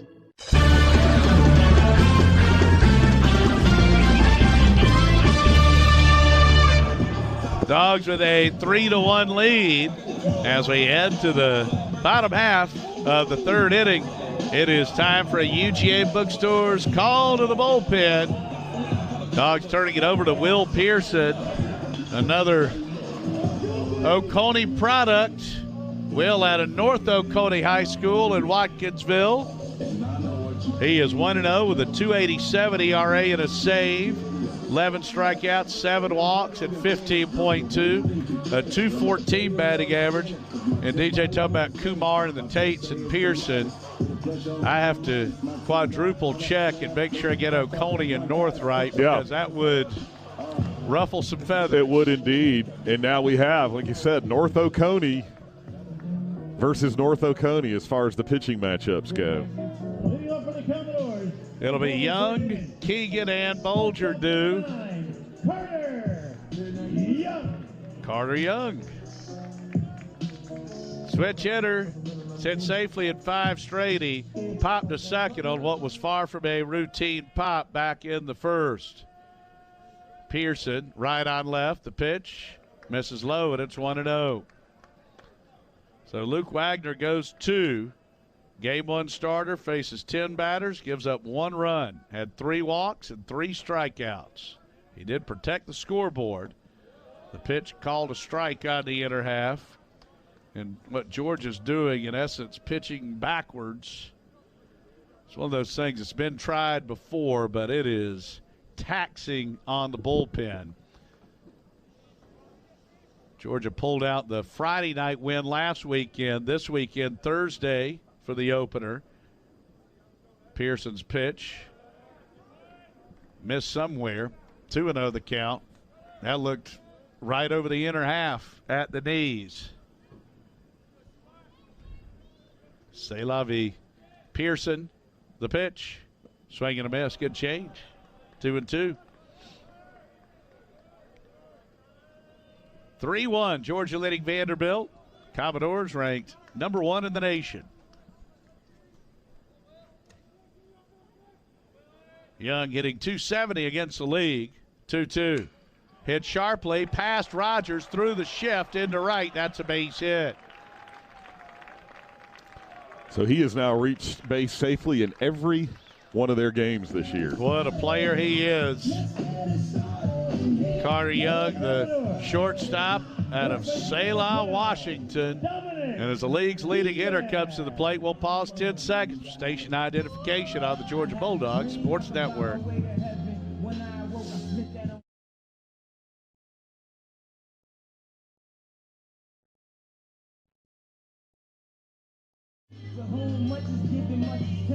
So here is Keegan, who walked and scored in the first. Keegan batting .408, 6 homers, 29 ribbies. Now Georgia shifts the other way. Pearson paints the black on the outer half. Keegan tops in the league in batting. Second in the SEC with an on-base percentage of .505. He's slugging a Ruthian .829. That pitch misses inside. It's 1-1. He is 31 for 76 with 13 walks, 10 doubles, 2 triples, 6 homers, so 18 extra base hits. All kinds of room on the right side. I mean, it is wide open as Rogers holds Young. Pearson's pitch, swing and a miss right over the top. 1-2. Hard to turn a double play out of this formation. I think Gonzalez got nicked up on that one. Yeah, to the point where Coach Strickland's out of the dugout. And Georgia's new trainer, Zach Adams. This is his first weekend with the Dogs? First road trip, and stepping in. First road trip, yep. For the great Mike Dew.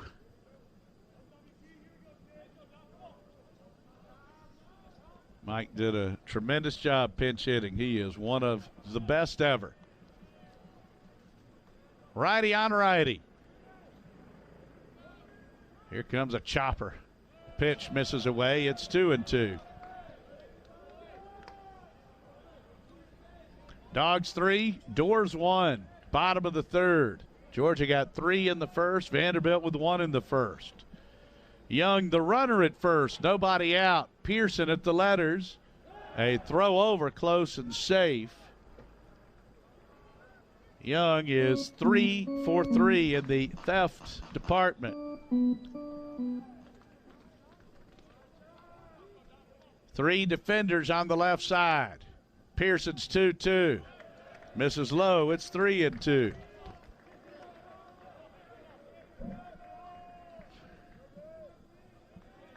Gonna be getting to Tootsie's a little late tonight. This one's grinding. A lot of pitches. And a payoff's due. Let's see if Young's going. He's not. Keegan fouls it back. This is a cool sight, though. All the fans they've got hanging out in the parking garage.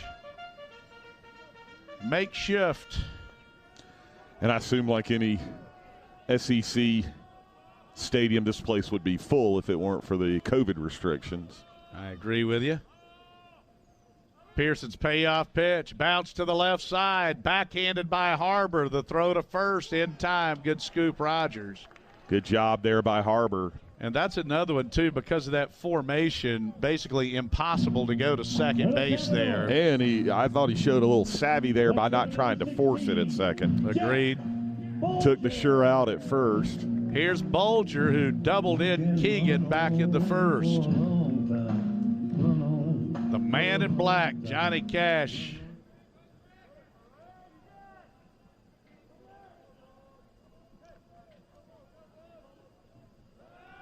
A bluff to second base. When's that going to be outlawed? They outlawed the one to third, and that's been awesome. Need to do the one to second.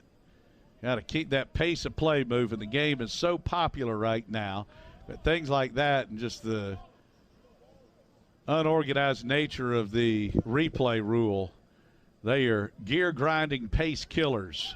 The pitch is bunted. It's a beaut. Pearson get a glove. He's got to hurry. Throws to first. Got him by an inch. Whew. And Pearson did the thing. I get it. It's natural reaction. When he picked it up, he popped his mitt and then threw it instead of just firing right away. Almost cost him. They'll just score that a sack. 1-3. And here's CJ Rodriguez. I always struggle with it. Is that a sack when you bunt into the second out? Yeah, he was probably bunting for a hit, 99% chance. They'll just score it like that. Pearson's pitch misses away. So it is 3-1. Vandy with a runner at third. There are 2 outs. We're in the bottom of the third. Some clouds creeping in over to our left. Chance for rain tomorrow. A lot of rain in the forecast Saturday. That pitch misses down and away. Apparently no chance of playing 2 tomorrow.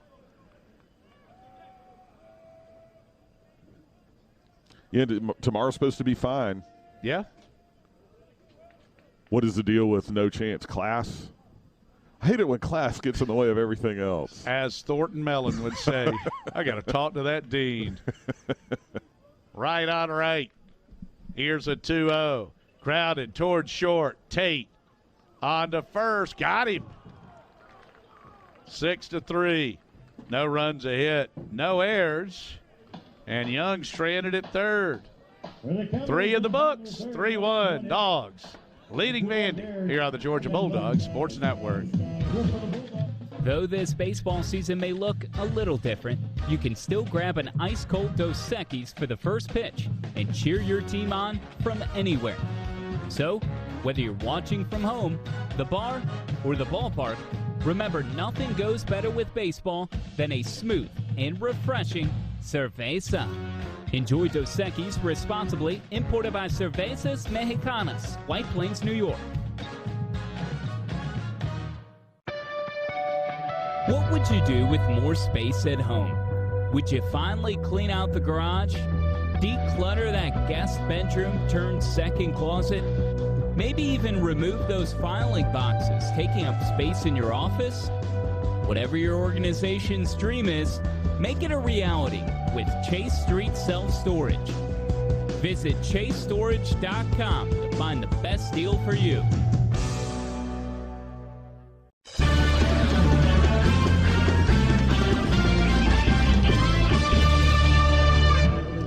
All right, welcome back. We're here in Nashville. Vandy stretching it out. Yes, they are. They love to do it, don't they? Well, it is 3-1 George as we head to the fourth. Time to turn it over to the distinguished Mr. Johnston. All right, thank you very much, Jeff. Don't forget, Athens Dodge Chrysler Jeep Ram has that great selection of cars, trucks, SUVs, and always the best deal. Proud to serve Georgia, proud to be a sponsor of Georgia baseball, and proud to be your hometown dealership. Well, if they told us we'd have a 3-1 lead after 3, we'd certainly say, yes, sir, we'll take that. Yes, we would.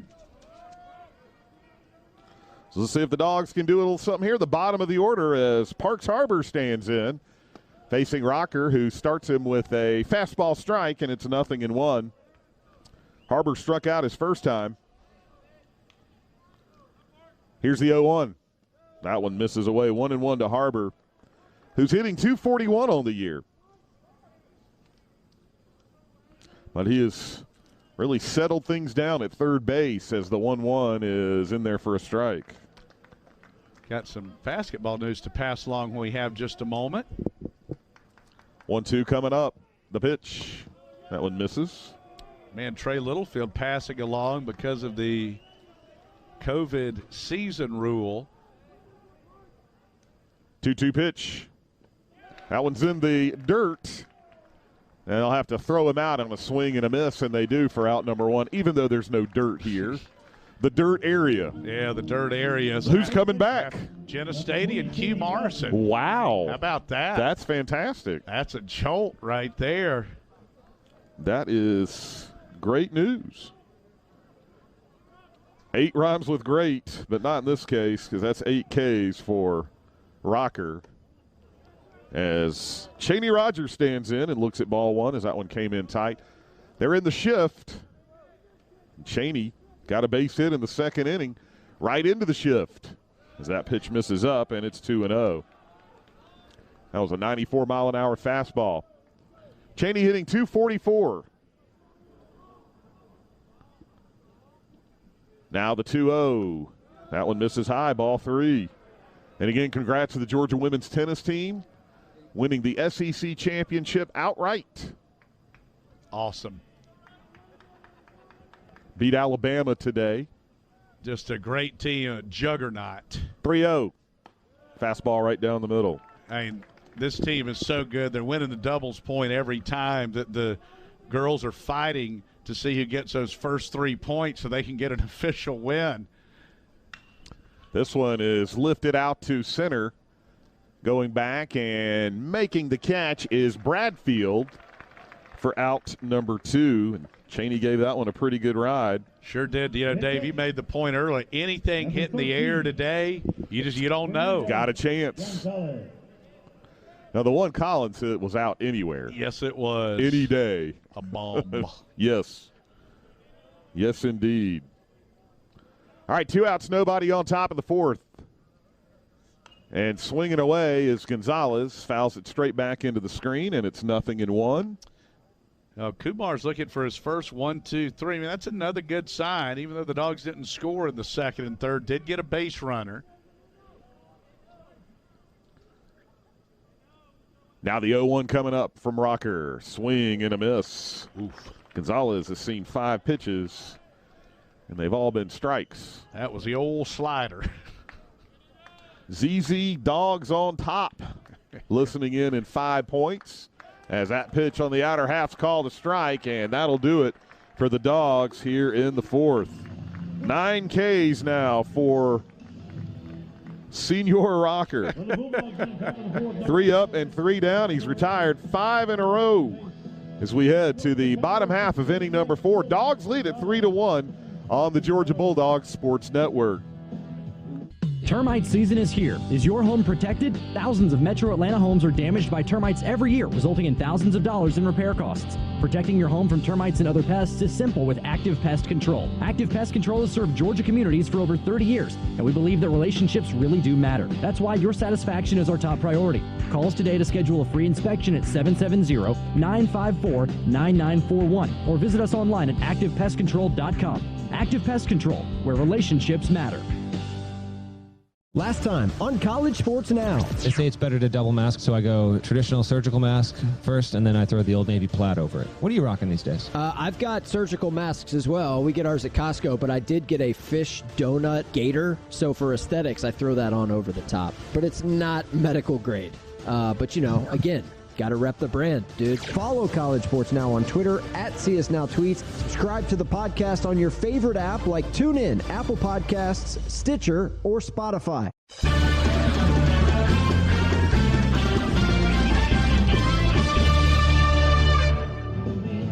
All right, Dogs leading at 3-1 here. Bottom of the 4th at Sirius XM. You get it all and all at the press of a button.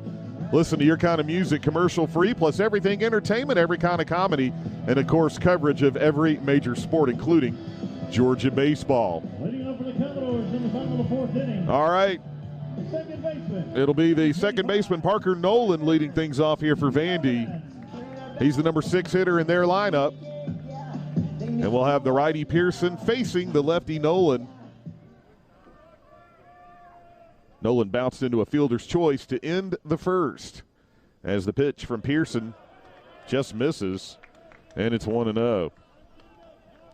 Well, it's tough on the road. Tough on clock, the road. wind, and scoreboard. The 1-0. That one misses downstairs, ball 2. Nolan has a 4-game hitting streak, and he's reached base safely in 9 in a row coming in. Now the pitch coming up from Pearson, working from the stretch. That one misses away, ball 3. Can't give these guys free bases. Not unless you want to get in a pickle. So you can give them free bases. You can give them free bases. They'll take them. You're going to get into some trouble. Yeah. Here's the 3-0 from Pearson. That one misses low, ball 4. Well, it seemed like that sequence got out of kilter on the first pitch. I think that so. Looked like strike 1. And probably some frustration there from the freshman. That is the 4th walk allowed by the Bulldogs in 3 innings. And that'll bring up the third baseman, Jason Gonzalez. He struck out on a 7-pitch at bat in the second inning. Big 99. Mark Gastineau. All right. Pearson looks over to first. Here's the pitch. This one's blooped. Back behind the bag at second. The Dogs in the shift.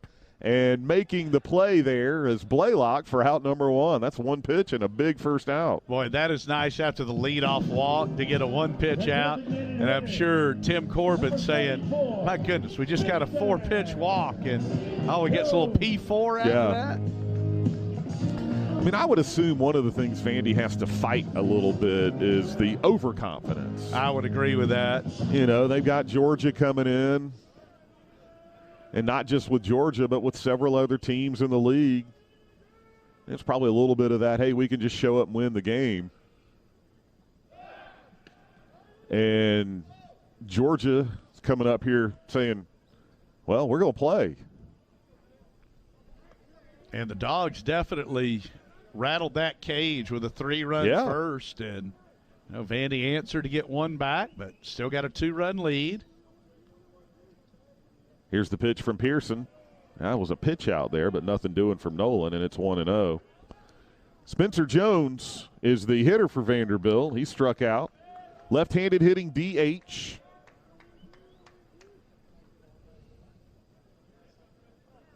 They outlawed something that Vandy liked to do. Here's the pitch.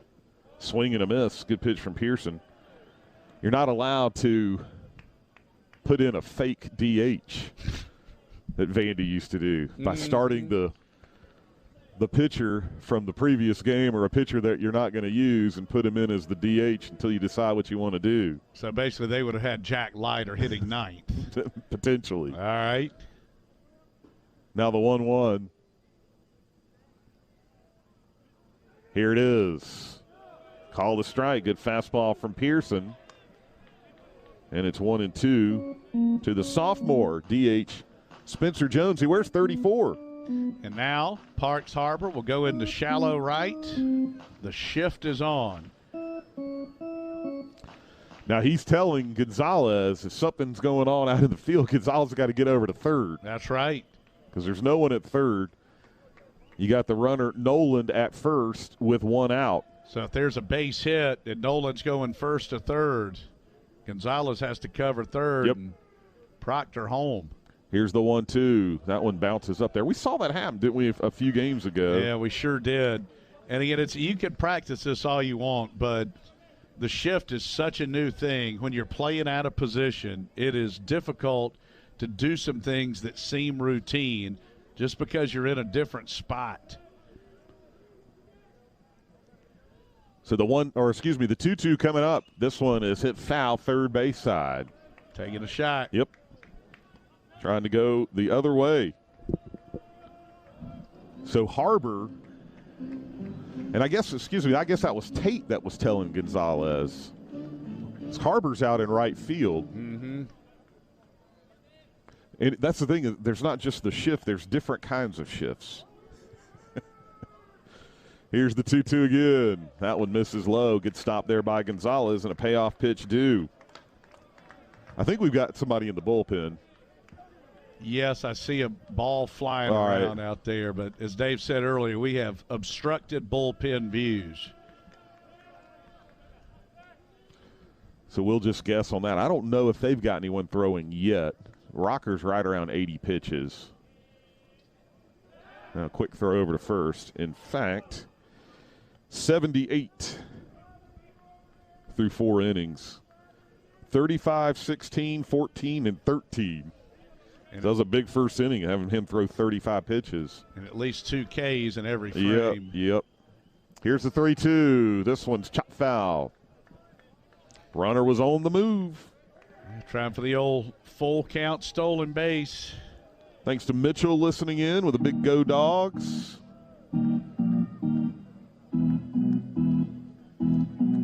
Now, do they have an organist here, or I think that's all. Is it fake news? That is fake news, all taped. Not like the real thing. The great one, Matthew Kaminsky. All right, 3-2. This one's chopped foul first base side. Dogs are in the first base dugout. So feels like home as far as that goes. Yeah, but the running on the 3-2 is definitely a good gamble there. Now, we've seen a couple. We saw 2 last week, and they'll strike them out, throw them out, and get a walk. That obviously on a hit, it's an easy first to third. And if you strike out and you steal the bag, you feel like you at least get a runner in the scoring position while making an out. Gain something out of what would normally be an empty AB. Oh, throw over to first. They got him. Yes, they did. Great job there by Pearson, and he is pumped. No argument at all from Vanderbilt as Noland is picked off 1-3. Well, I read that one perfectly. Yes, indeed. Good job there by the Bulldogs. So 2 outs, nobody on here. And another 3-2 pitch coming up to Jones. Here's the pitch. This one is hit deep out to center field. Anderson going back, and that ball is off the wall. Jones into second, and it is a 2-out double. And how big is the pickoff now? You talk about a game of inches. The pickoff saved a run, and that ball was about 8 inches from being over the wall. I thought that was a homer. That was a rocket. I did too. I thought it was out of here. That ball was absolutely blasted. When you see the center fielder, or basically any of the outfielders, when you could see their entire back, the number on their entire back, like that was the case there for Anderson, that's usually not good. That is not good. Yes. That's number 44. Easy to see. Yes. Oh, boy. Kept it in the yard, though. Well, let's see if Pearson can get out of this. It's the number 9 hitter, the right fielder, Hewitt, stands in. And now we may be starting the dance as Gonzalez goes out to have a word with Pearson. Boy, that ball was a rocket shot. Hewitt drew the walk in the second. Last week it was Jack Gowan that came in after Pearson. Coach did mention Gowan's name in the pregame show, and now a balk has been called. Oh, boy. I didn't see what he did. Not a ton of argument from Georgia if I see any.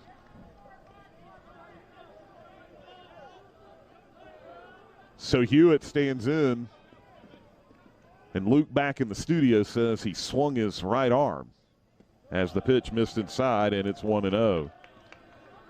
So now that runner at third, I know it doesn't seem like that huge a deal, but psychologically you think wild pitch, pass ball, something funny could happen to get that run home. Commodore stranded young at third in the third. So now the 1-0. That one misses away, and it's 2-0. Low and away there to the freshman right fielder. Well, Hewitt has seen 6 pitches, all balls. Yeah, and he's the number 9 hitter in the order out of New Hampshire. Here's the 2-0 pitch. Called a strike on the outer half. Well, look, do they even have anybody from Tennessee on their team?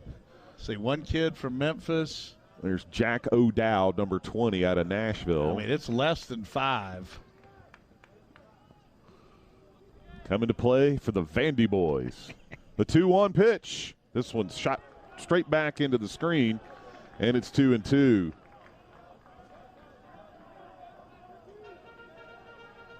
Yeah, I was just looking at the roster here from New Hampshire to California. Well, that wind's blowing, DJ. Yes, it is. I still don't know how Jones didn't get out of here. I don't either. That was crushed, and like you said, it's a rarity when you see the back of that center fielder's jersey. 2-2 pitch about to be delivered as the whistler delivers the whistle. Here's the pitch from Pearson. This one's hit on the ground to third. Harbor has it. Throws across in time. Great job by Harbor. And that'll do it for Vandy here in the fourth. And the second straight inning, the Commodores strand a runner at third base. Yes, indeed. No runs. The 2-out double following the pickoff. No errors and a runner stranded at third. They have left 5 through the first 4 innings.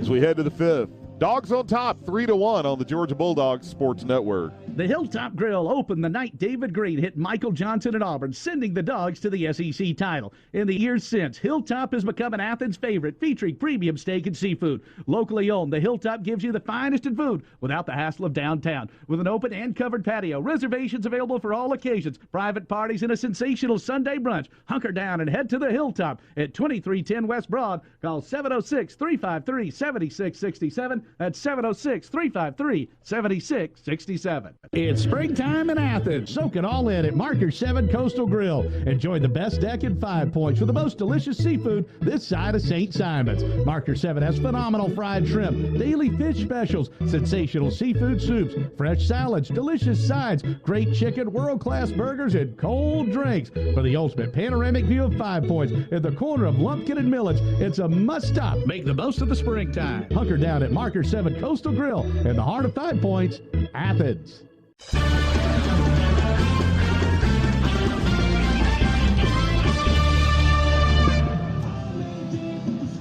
All right, Georgia baseball protected by Breda Pest Management. With Breda, you don't have to be afraid of bugs. And don't forget your chance to take on the Gators for a cause, the Georgia-Florida virtual race, the first ever fitness challenge between 2 fan bases in college sports. Let's go to georgiadogs.com/virtual race for all the details. It benefits Children's Healthcare of Atlanta and the UGA General Student Fund. And it'll be the top of the order. Ben Anderson leading things off here for the Dogs as he hits this one foul over on the third base side. Ben singled and scored in the first, struck out in the second. He was the tone setter Yes, tonight. he was. Yes, he was. And with their shift, he's got all kinds of room out in right center field. Here's the 0-1. This one's chopped foul into the Georgia dugout. I'm thinking at the end of Rocky IV when it got in the late rounds, trainer, he's not a machine, he's a man. Oh, man. Boy, this 1-2 punch, their numbers are just incredible. The 0-2 coming up. As Anderson stands in. Here's the pitch from Rocker. Just missed on the inner half.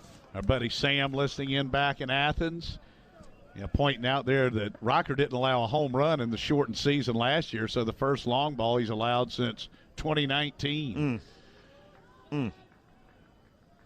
Here's the 1-2. This one's foul as Anderson just got a piece of it. Now, we're just at the top of the 5th, but it is realistic to say Georgia has a chance to have the lead when Rocker goes out of the game. And that would be a heck of a big accomplished goal. The 1-2, this one's hit foul over on the first base side. And let's just say Rocker goes 6. If Georgia could go into the 7th up either 3-1 or 3-2, obviously we'd have taken that before the game. Honestly, we'd have taken a tie game.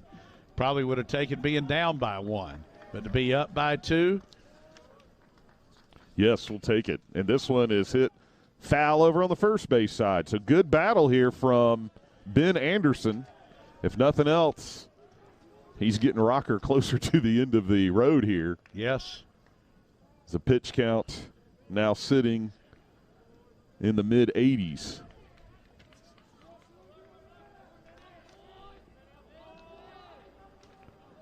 So Anderson gets back in the box. Starting the 5th, Georgia with a 3-1 lead over number 1 Vandy, and here's the 1-2. That one misses inside. So great job here by Anderson. He's fouled off a couple of pitches, now worked the count to 2-2. The tension of SEC baseball. Oh, yeah, never fails. Every pitch. Never fails. All right, the 2-2. Did he go? Yes, he did. It's in the dirt, so they'll have to throw him out, and they do. And that is strikeout number 10 for Rocker. Ironically, it's 5 hitters that have struck out twice. How about that? That's some great numerology there that DJ digs out. I mean, really, since that Rocky start, it's been a typical Kumar Rocker ball game, Yes. but the first 3 reached, and Collins touched them all. Actually, the first 4 reached, but Tate was stranded. And so far, it's been good enough for the Dogs to have the lead. So that'll bring up Cole Tate, a swing and a miss there, and it's 0-1. And that's a good example, too, what Dave brought up. Sometimes with a great pitcher, your best chance is in that first inning, and Georgia struck for 3, and since then, he's been dominant. Now the 0-1 here to Tate. Called a strike, and it's 0-2. Georgia with a 3-1 lead. All on a first inning 3-run homer by Corey Collins as that pitch bounces up there 1-2. The Bulldogs and the Commodores first of 3 this weekend.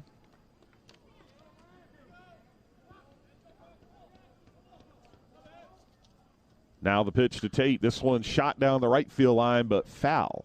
Close, I guess. Little bit of an obstructed view. I will take your word for it. Did you happen to see Rory McIlroy hit his dad on a shot today? No, I didn't. Yes, he went errant from the left rough And to hit the his right. dad. Hit his dad in the leg. That kind of sums up the state of his game right now. 1-2, swing and a miss. Tate down on strikes. That is number 11 for Rocker. So we looked it up. Back in the late 90s, Tennessee All-American R.A. Dickey struck out 16. Now that was the most by a starting pitcher against Georgia. We wound up striking out 18 times that night. I'm guessing Todd Helton came in and got the last 2. So here's Corey Collins, who had the big home run in that first inning. As that pitch is swung on and missed, and it's 0-1. And what was the total in the Clemson game? Was it 50? 50 Ks. 26 and 24. That is right? correct, Yeah. yes. Almost half and half. Now the 0-1. Swing and a miss. Collins had the 3-run homer in the first inning, flew to center. He's hitting .295. Boy, and Rocker has really settled in. Yeah, he has. Oh, my goodness. Now the 0-2. Here's the pitch to Collins. Swing and a miss. Change up, and Rocker is pumped. He has now struck out 3 in a row. And let's see here. 1, 2, 3, 4, 5, 6, 7 of the last 8 outs recorded have been Ks. 3 up and 3 down as we head to the bottom of the 5th. Dogs lead at 3-1 on the Georgia Bulldogs Sports Network. The smell of the grass, the sun on your face, the roar of Dog Nation at Sanford Stadium. That's what Georgia Game Day is about. And if we keep taking care and staying safe, we'll get back there. I'm Michael Burnett, CEO of Piedmont Athens Regional. We're grateful for our community support, and we're committed to helping end the pandemic.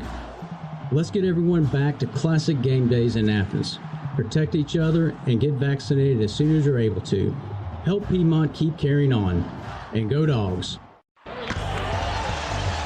In baseball, home field advantage makes all the difference. Same goes for Athens Dodge Chrysler Jeep Ram. Our customers know they're going to get the winning edge when it comes to price, service, and selection. Maybe that's why Athens Dodge Chrysler Jeep Ram is one of the area's only dealerships to receive the Customer First Award for excellence. Experience home field advantage at your hometown dealer, Athens DCJR, 4145 Atlanta Highway, or athensdcjr.com.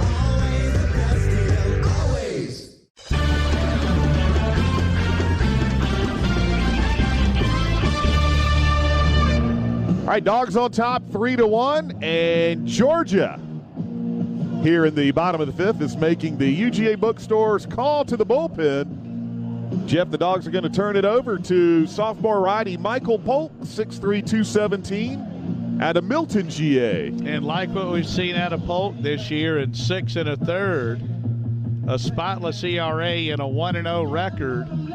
4 hits allowed, an opponent's batting average of just 190. Struck out 9 in 6 1/3, but as is the case with these young guys, walks a little bit high. He's given up 6 free passes, but Polk certainly one of those hurlers, DJ, that we feel like is a riser on this pitching staff. Absolutely. Certainly could see the potential there with him. Pearson goes a couple of scoreless, gives up 2 hits. There was a walk, no strikeouts. And he threw 35 pitches. They also got him with a dicey balk, according to Luke back in the studio. All right, top of the order due up here for Vandy. And here's the center fielder, Bradfield. He's in probably his biggest slump of the season. He's at least 0 for his last 6. He is some kind of player. Standing in, facing Polk. Here's the pitch. That one misses away, and it's 1-0. And the thing, too, with Bradfield, as good a hitter as he is, you just cannot afford him to give the freebies. Well, he's got 19 walks this season, too, 20 stolen bases. You got to make him put it in play. Here's the 1-0. Good fastball for a strike there from Polk, and that'll even the count. Bradfield struck out looking in the first and flew to left in the second, hitting .366. Here's the pitch. Good fastball for a strike. 94 there from Polk. Good work there by Michael Polk. 1-2 the count.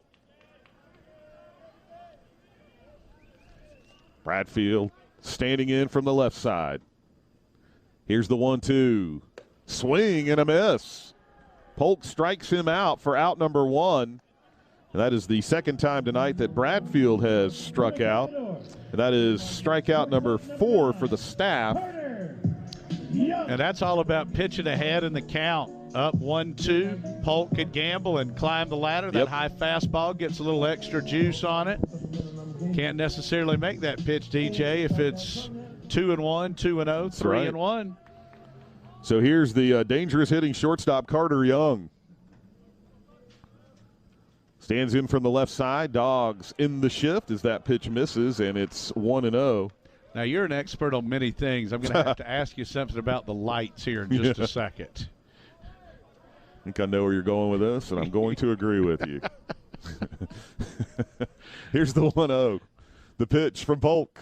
Swing and a miss. So there's a bank of lights in right center and left center. And in between, more so in right center, there's some lights, but it just has one row. Yeah. The ones out in the, closer to center that are in right center. So what's up with that? Yeah, I don't know. Now the 1-1. Again, the Dogs in the shift here. The pitch. That one misses away, and it's 2-1. Georgia leading at 3-1. 1 out, nobody on here in the 5th. It is, I guess now it is dark. We've been playing in the dusk for the last few minutes. Here's the 2-1 pitch. This one's a check swing foul up above their dugout. Well, Polk certainly looks the part, 6'3", 217.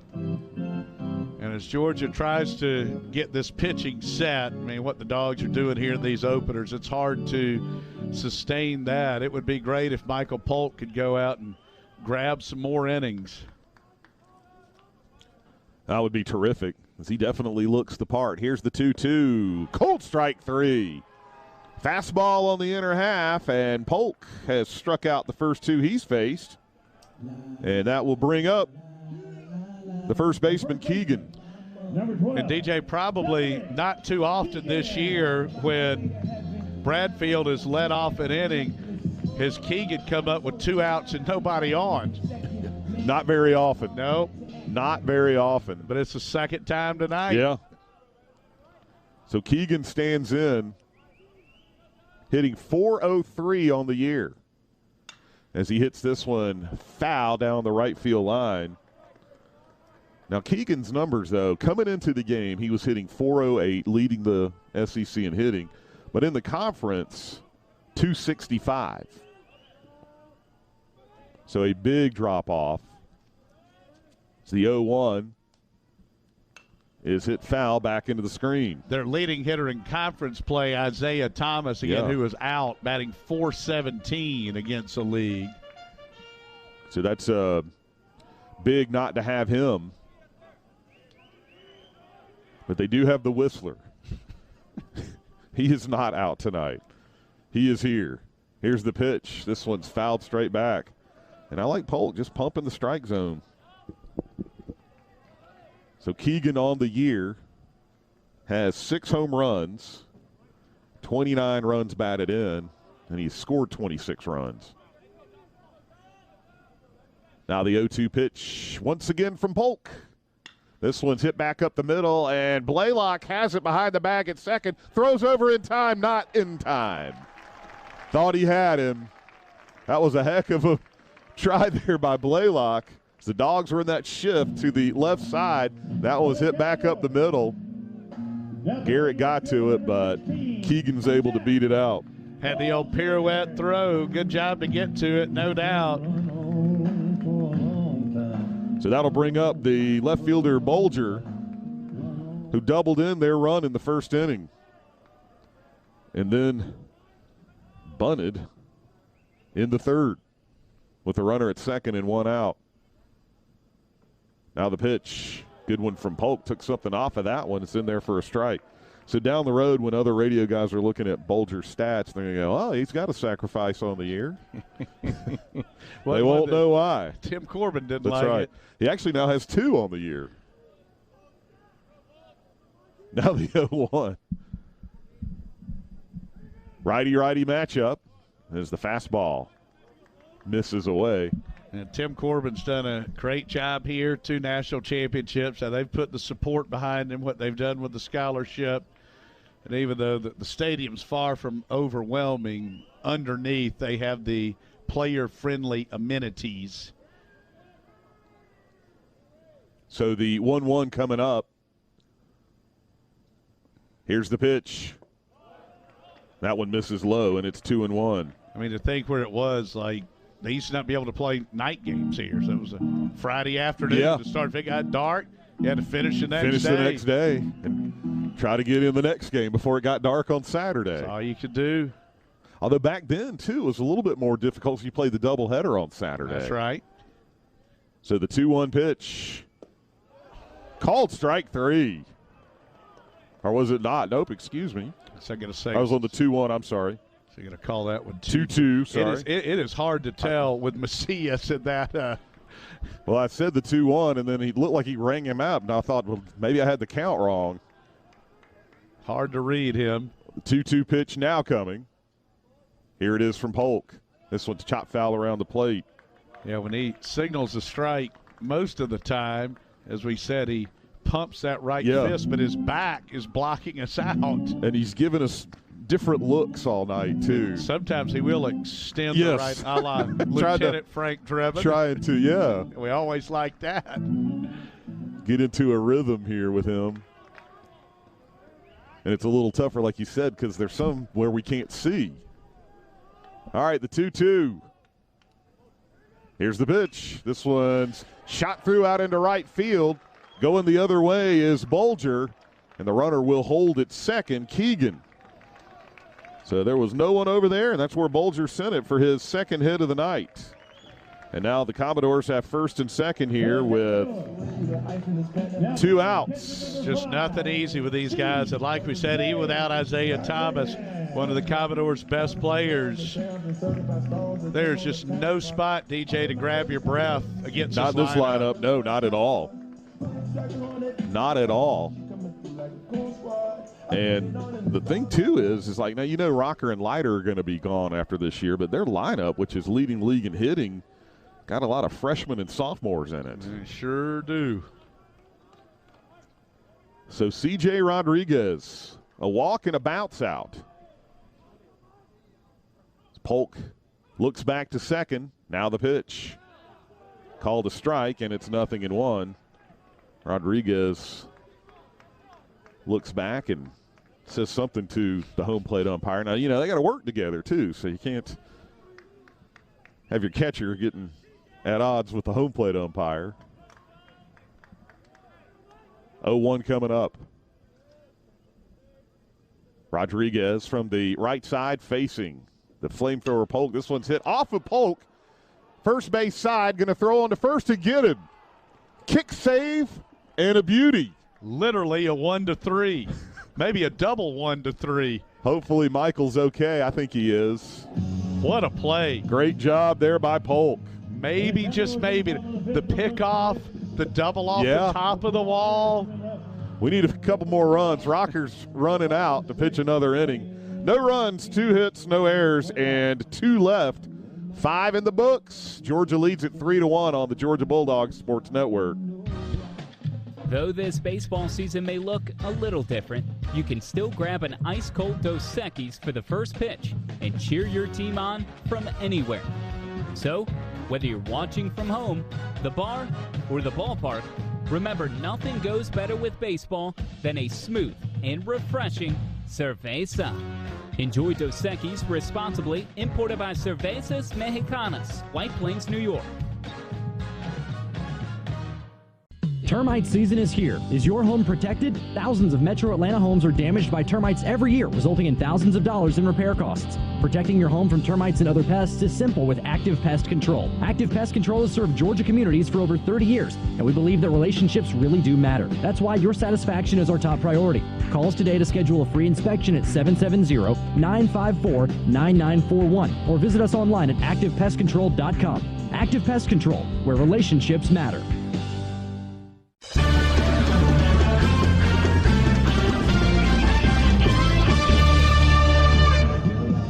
All right, Athens Dodge Chrysler Jeep Ram has a great selection of cars, trucks, SUVs, and always the best deal. Proud to serve Georgia, proud to be a sponsor of Georgia baseball, and proud to be your hometown dealership. Georgia leads it 3-1 here as we head to the 6th. And due up for the Bulldogs will be the 4, 5, and 6 hitters, Connor Tate. Since the first 4 Riley reached, King and Garrett Blaylock. Pardon me, DJ. Since the first 4 reached, this music's got me a little bit here. What did you say? I can't hear you. What's that?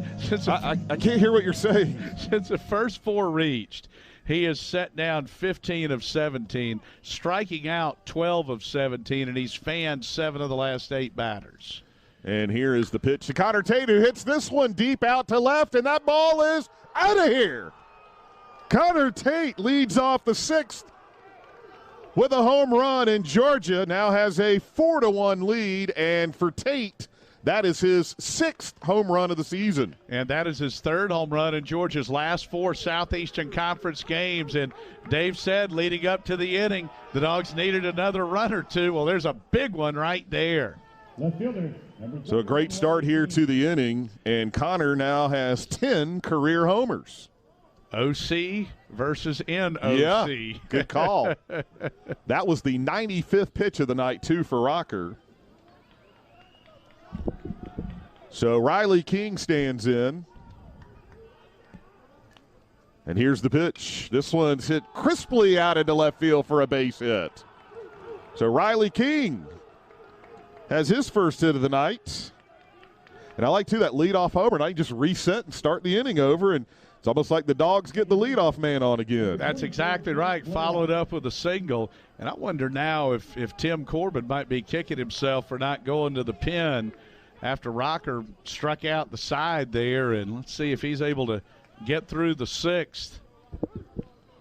So that'll bring up Garrett Blaylock as that one bounces up there. Good stop by Rodriguez for ball 1. The first 4 reach. He then retires 15 out of 17, 12 with strikeouts, and now a homer and a single. And it's crazy, and again, just shows you how good he is the season he's having. This is his worst outing of the year. Swing and a miss by Blaylock, and it's a 12-strikeout outing. That's right. So Garrett is hitting .229. Try and push it up the line. There in the shift. On it up, the third base line here, and he shows it as the pitch misses, ball 2. At least give him something to think about there.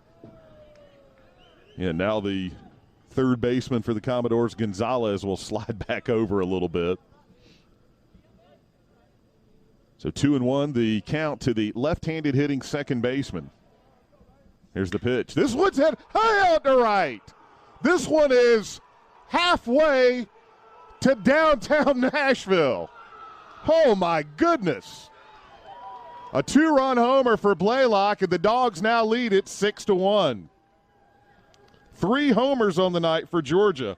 A 3-run shot for Collins, a solo homer for Connor Tate, and now a 2-run shot here for Blaylock. And Tootsie's Orchid Lounge just got a souvenir. That ball was tattooed in-flight meal service. And Georgia's homered for the third time tonight off of Vanderbilt's All-American ace, Kumar Rocker. And Georgia has a 6-1 lead. And they are making the UGA bookstore's call to the bullpen. So the Dogs, with a 6-1 lead here in the sixth, have chased Rocker on out of here. We'll tell you about the new Vandy pitcher when we come back. Dogs lead at 6-1 here on the Georgia Bulldogs Sports Network.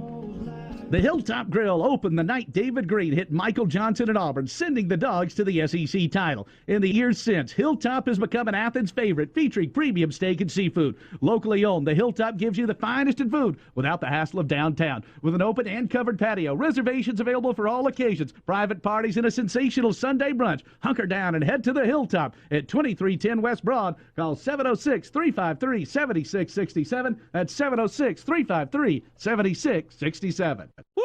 Got my nachos, got my big TV, and my favorite chair. It's game time. But you know, the only thing that would make it a little better is if I could listen to my local broadcasters while watching the game. Hello. You must have wished for your game to be synced with TV and radio. I sure did. Do you have a DVR? You bet. Do you have a streaming device? Yeah. Blammo! Your game is now synced. It's that easy. Oh, boy. To see if you can get synced, head to syncmygame.com from Learfield IMG College. Syncmygame.com? Syncmygame.com.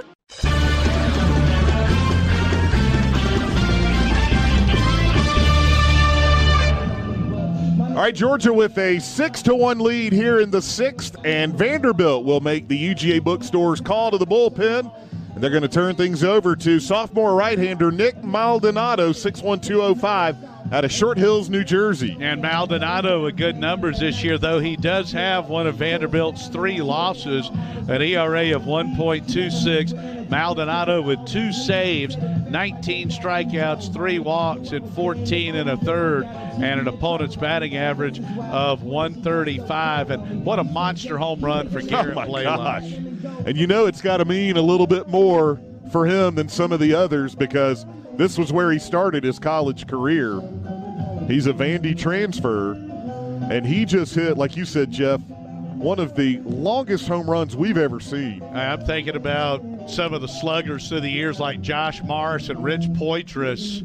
I mean, from the left side, help me out here, guys. For anyone listening, where do you think that would have landed on the hill in Athens? That would have ruffled the feathers of the folks sitting up there on the hill. That would have been over in that area to the left of the greenhouse, to our left of it there. Way up the hill. And I'm just saying for a lefty, Matt Cerrone hit a couple, but holy moly, that's right there in Morris and Poitras territory. All right, that'll bring up Parks Harbor as Maldonado delivers ball 1. So Rocker goes 5, gives up 7 hits, 3 of those were homers, 6 runs, all earned, swing and a miss by Harbor. He walked 2 and struck out 12 in his 100 pitches. Now, nice to turn the tables here. In Georgia's last 4 games, the Dogs had been out homered 10-3. Yeah. Here's the 1-1 to Harbor. That one misses low. What you say for sabermetrics, I say the long ball matters, and it always will. It cures a lot of ills. Here's the 2-1. Comes inside. Did he go? Yes, he did. First base umpire Tyler Simpson. 2-2. Simpson, eh? Simpson. Dogs up 6-1 here in the sixth as that pitch misses away. Do we need to remind everybody? Long way to go. Long way to go. But now you're at the point, the way this goes, this has been so much fun. But if you don't win, it's just the crusher. Yes. So got to hang on, Dogs. 3-2 to Harbor. This one's hit high out to center. Going back is the center fielder, Wingfield, and he makes the catch on the track Bradfield for out number 1, and that'll give us a chance to pause 10 seconds for station ID on the Georgia Bulldogs Sports Network. Roger.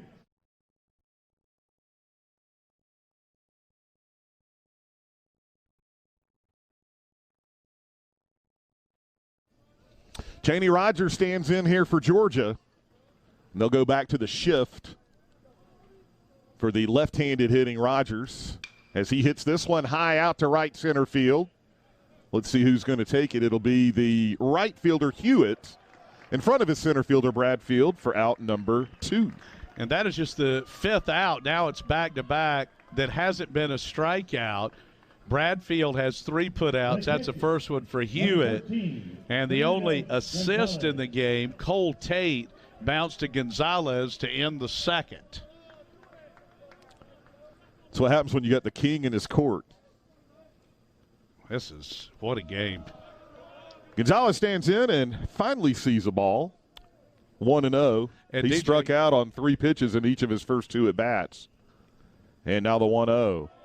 Called a strike on the outer half. You had a great call with the second base umpire shifting over with the shift where it looks like they've got 5 defenders with the color of the umpire's top. The 1-1 also called a strike. Looks like they got 5 guys. Did they bring their outfielders in? What are they doing here? I mean, when they shift over there, and I'm sure for Georgia's hitters, it has to kind of catch your eye.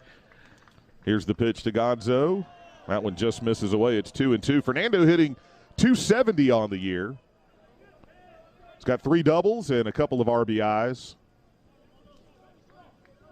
In conference play, he is 5 for 20. Now the 2-2. Called strike 3. Gonzalez strikes out for the 3rd time tonight. You know what? That's all right, George. You just keep playing good defense, catch a good game, no problem. So the Dogs have their 2nd 3-run inning of the night. A 3-run first and now a 3-run 6th. 2 homers in the inning, one by Connor Tate and a 2-run blast by Garrett Blaylock. So 3 runs, 3 hits, no errors, none left. We head to the bottom of the 6th. Georgia leads it 6-1 on the Georgia Bulldogs Sports Network. The most common DIY mistake in rodent control? Only sealing the current entry point. Neil Honda Williamson here for my friends at Breda Pest Management. Breda will get those unwanted guests out of your home, seal up your entire roof line and foundation, sanitize, disinfect, and remove all that critter waste to get you back a clean, healthy environment. BREDAPest.com. Breda, no need to be afraid of bugs. Get ready for the first pitch at the UGA Bookstore, featuring the best Bulldog gifts and apparel. Shop all the great brands at the UGA Bookstore like Nike, Tommy Bahama, Vineyard Vines, and Southern Tide. The UGA Bookstore is the exclusive home of the UGA 10 collection by Peter Millar. The UGA Bookstore in the heart of campus, next to the Tate Student Center. Shop online 24/7 at UGABookstore.com. The UGA Bookstore, it's where dogs shop.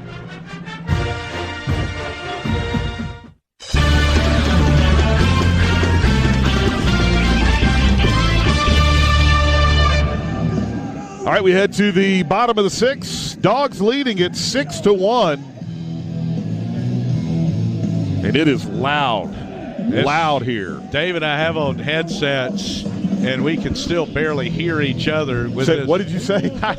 This I can't hear you. It's right on top of us. So if we step on each other a little extra, you'll have to bear with us. It's like we're at an AC/DC concert. Yep. Well, home runs, big innings, and just some little things. The pickoff and absolutely runners stranded at 3rd. So here's Nolan, the second baseman, stands in here to face Polk for his 2nd inning of work as that pitch misses low. This is one of those weird games where both the second baseman are left-handed hitters. That is an oddity. Good call. Means nothing to many, but a lot to us. Here's the 1-0. This one's hit down the left field line. That is tailing foul, I believe. Yes. Just have to wait for the umpire to make the call. That's an obstructed view. That's right. Jason Johnson getting down the line. Hey, want to send out a couple of big hellos. Our man Alex Goodrich listening in down in Milledgeville. Love it. Lake Sinclair. The great Larry Edwards just turned 70. And Robbie and the Sandman, Robbie and Will listening in down in Jacksonville cheering on the Dogs. Love it. Team Kirk. Yes, indeed. That's a great team. You got that right.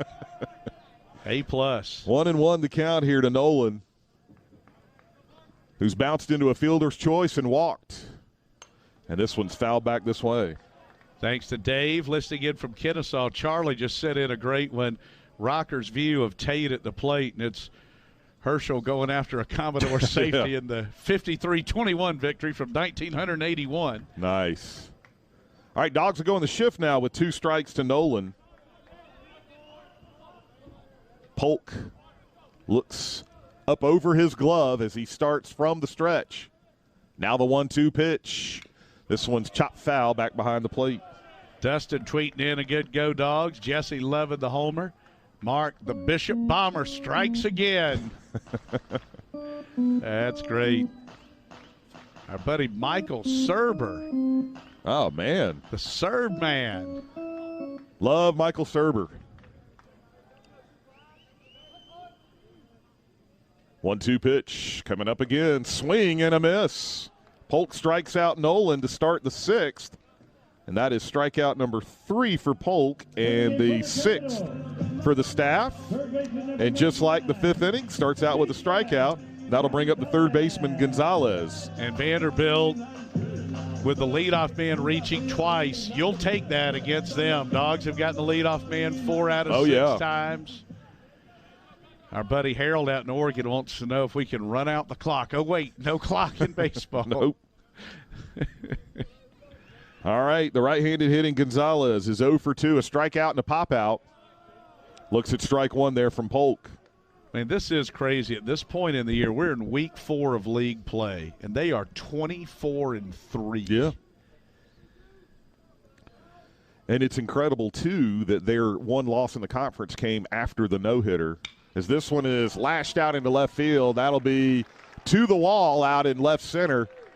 Gonzalez on his way to second, and he's got a 1-out double. And for Gonzalez, his 4th double of the year, that ball was smoked. And off this turf, you could really see just that ground-up rubber shoot up into the air. And the ball, when it's hit hard, it skips off that turf very rapidly. Well, we saw George have a little trouble with the ball that that Bolger hit in the 1st inning.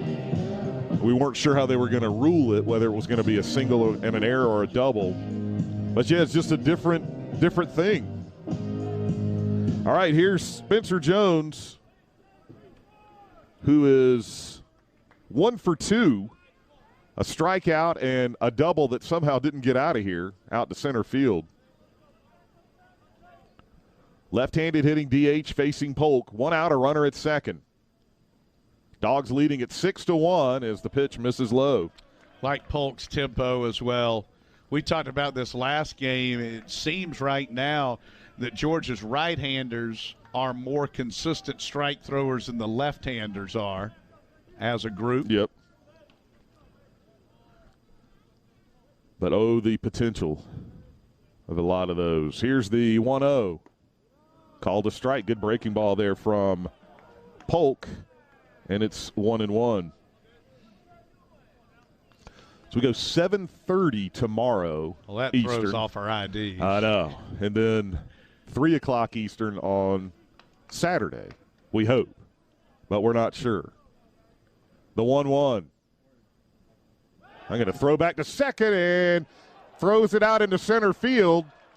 And that'll be a throwing error on Polk. And I think one of that hit the runner and kicked the center, but if it didn't hit the runner, I think it would have gone to center anyway. I think so, too, and that's just one of those errors there, up by 5. Now they can score a run while making an out. Yep. Just felt a shade unnecessary. Now, if you pick him off, it's a great play. But you didn't. So the 1-1 coming up to Jones. In there for a strike. That was a change there from Polk, and it's 1-2.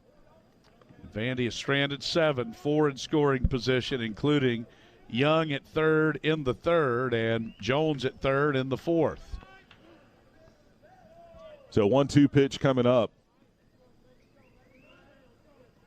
Polk glances to 3rd, now looks in. Here's the pitch. This one's hit foul and almost into the football stadium on the third base side and almost hit the coach bouncing back. Tim Corbin, the head man, is also their third base coach. So it's still 1-2 to Spencer Jones. Sean had tweeted at us, Jeff, earlier about Vandy's field. He was saying, is that thing all turf? Like, yes, it turf. is. No dirt, nowhere. They used to have a drainage ditch in right field. Literally. Yeah. Now the 1-2 coming up. And the change is fouled straight back. And Jones fighting just like he did with Pearson back in the fourth. And the Dogs in that shift against Big Jones. He goes 6'7", 225. And Gonzalez can literally walk halfway down the line at third with the Dogs in the shift. This one is chopped foul off his foot. And what you have to be careful of here, and I don't think at this point they would try it in a 6-1 game with no third baseman, as Dave said, he can come so far down the line, is stealing home on the catcher's throw back to the pitcher. Yeah. That's what you got to watch out for that. On. Got to watch out for that. I mean, there is nobody in his area code right now. No. And he's not really trying to do as much with that as he could be. Here's the 1-2 again. Swing and a miss. Jones down on strikes for out number 2. And that is the 4th strikeout for Polk.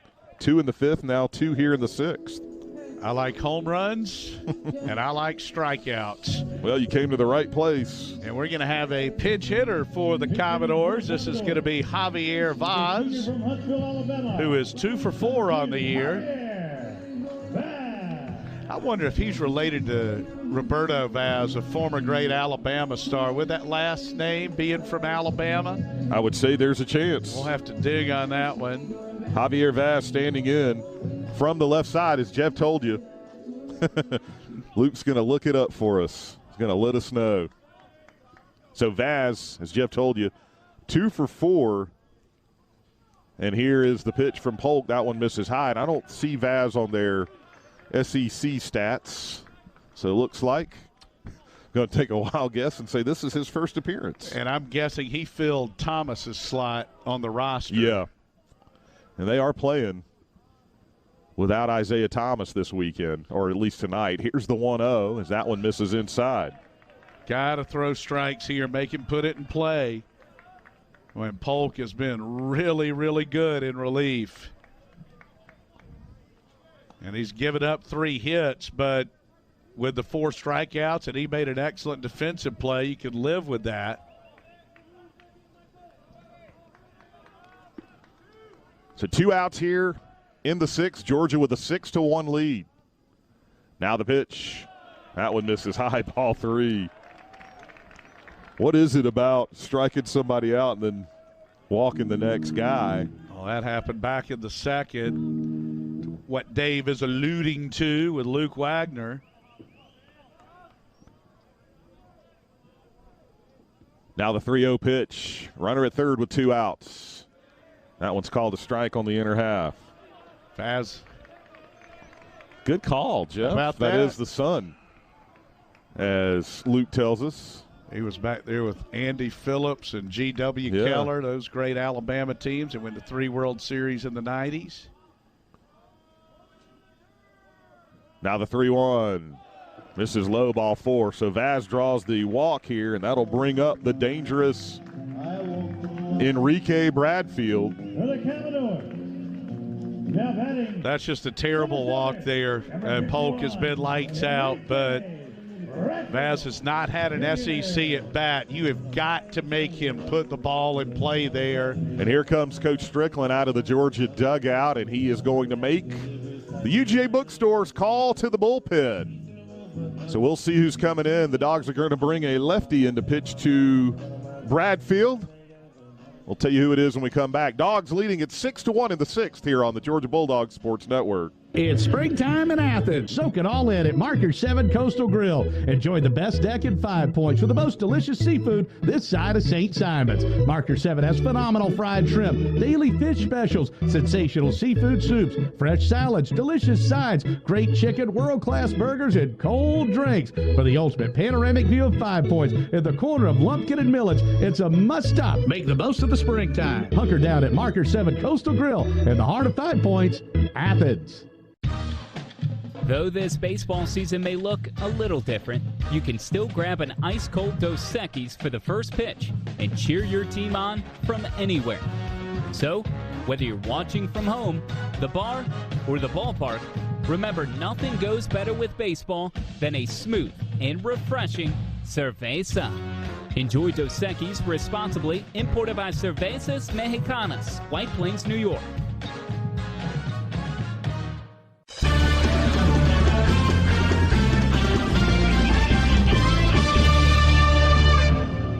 All right, the Dogs are making the UGA bookstores call to the bullpen here in the 6th with 2 outs, runners at the corners. Georgia leading 6-1.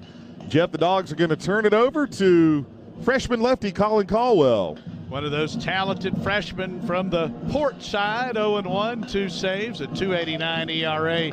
Caldwell this year with 9 strikeouts, 6 walks, and 9 1/3, and an opponent's batting average of 212. And just a huge spot right here with Georgia leading this game 6-1, and a walk to the pinch hitter in the 9 hole, making his first plate appearance in an SEC game this year. And now here's Bradfield, the league's 4th leading hitter and the top of the order, and he is a jet, so you got to be on guard for anything and everything. Well, it's never easy, is it? No, it's not. Never easy. You know Vandy's not just going to go away here. All right, so Bradfield stands in. El Jazz Squatch with a great photo, bringing some Doc Brooks to the Twitters. Doc hit some bombs as well. I love it. Yes, sir. That's a beauty. Love it. Jazzy Squatch, the man. Great stuff there. All right, Caldwell facing Bradfield, and that pitch comes inside. Did it hit him? It did. Oh, boy. Just glanced off of him. Now the bases are loaded here, and that'll bring up the dangerous sophomore, Carter Young. These free bases. Now we'll see. I don't know if Georgia has a right-hander, but Young's a switch hitter anyway, so I guess it just depends on what side of the plate you want him to hit from. No doubt. And something we talk about a lot, the more pitchers you use, the odds are something's going to be off. Boy, and Georgia's in the shift here with 2 outs. He is wide open on that right side. Yes, he is. Here's the pitch from Caldwell. Breaking ball called a strike. And it's 0-1. In conference play, Caldwell's making his 6th appearance. Now the 0-1 with 2 outs and the bases loaded here in the 6th. The pitch. This one's chopped over on the left side to short. Tate will go to second, and the Dogs get Bradfield to retire the side. Wow. Had him all the way. No problem at all. Oof. 6-4 on the fielder's choice. No runs, 1 hit. No runs, 1 hit. There was an error, and Vandy leaves them loaded. We head to the 7th. Dogs on top, 6-1 on the Georgia Bulldogs Sports Network. Missing the sounds of the game? Bring them back with the latest in hearing aid technology from Innovative Audiology. We offer accessible pricing and individualized care in an elegant and thoughtful setting. Located at 2005 South Milledge, we are the first in the Athens area to offer cutting-edge hearing testing without using a sound booth. Want to hit a home run with hearing? Come see Dr. Jennifer Dubberly and Marissa Kenny. Call Innovative Audiology today at 706-850-3691 or visit us online at innovativeaudiology.com. We'll knock it out of the park. In baseball, home field advantage makes all the difference. Same goes for Athens Dodge Chrysler Jeep Ram. Our customers know they're going to get the winning edge when it comes to price, service, and selection. Maybe that's why Athens Dodge Chrysler Jeep Ram is one of the area's only dealerships to receive the Customer First Award for excellence. Experience home field advantage at your hometown dealer, Athens DCJR, 4145 Atlanta Highway, or athensdcjr.com. Always the best deal, always.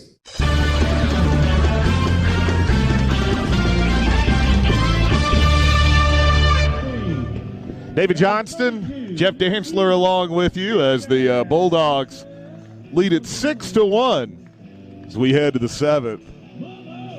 And the Commodores are going to make the UGA bookstore's call to the bullpen and turn things over to a lefty, Hugh Fisher. And I'll turn things over to Jeff here to take you home. Thank you very much, DJ. So Maldonado faces 3 and retires 3. Hugh Fisher coming on, a spotless ERA, no record in 6 innings, 8 strikeouts against 4 walks. He hasn't allowed a hit, so that's the old spotless opponent's batting average. Big hello going out, our man A.T. Alan Thomas tweeting in saying, how about the explosion of those bats? Thanks to our man Dave. Doug wanting to know exactly how far it went, as DJ said, into the Gulch. It landed in the Gulch. Love it. Thanks to our buddy Chance, who's here at the yard. Lynn going with Homer Simpson on whacking day with a great gif right there. That is superb.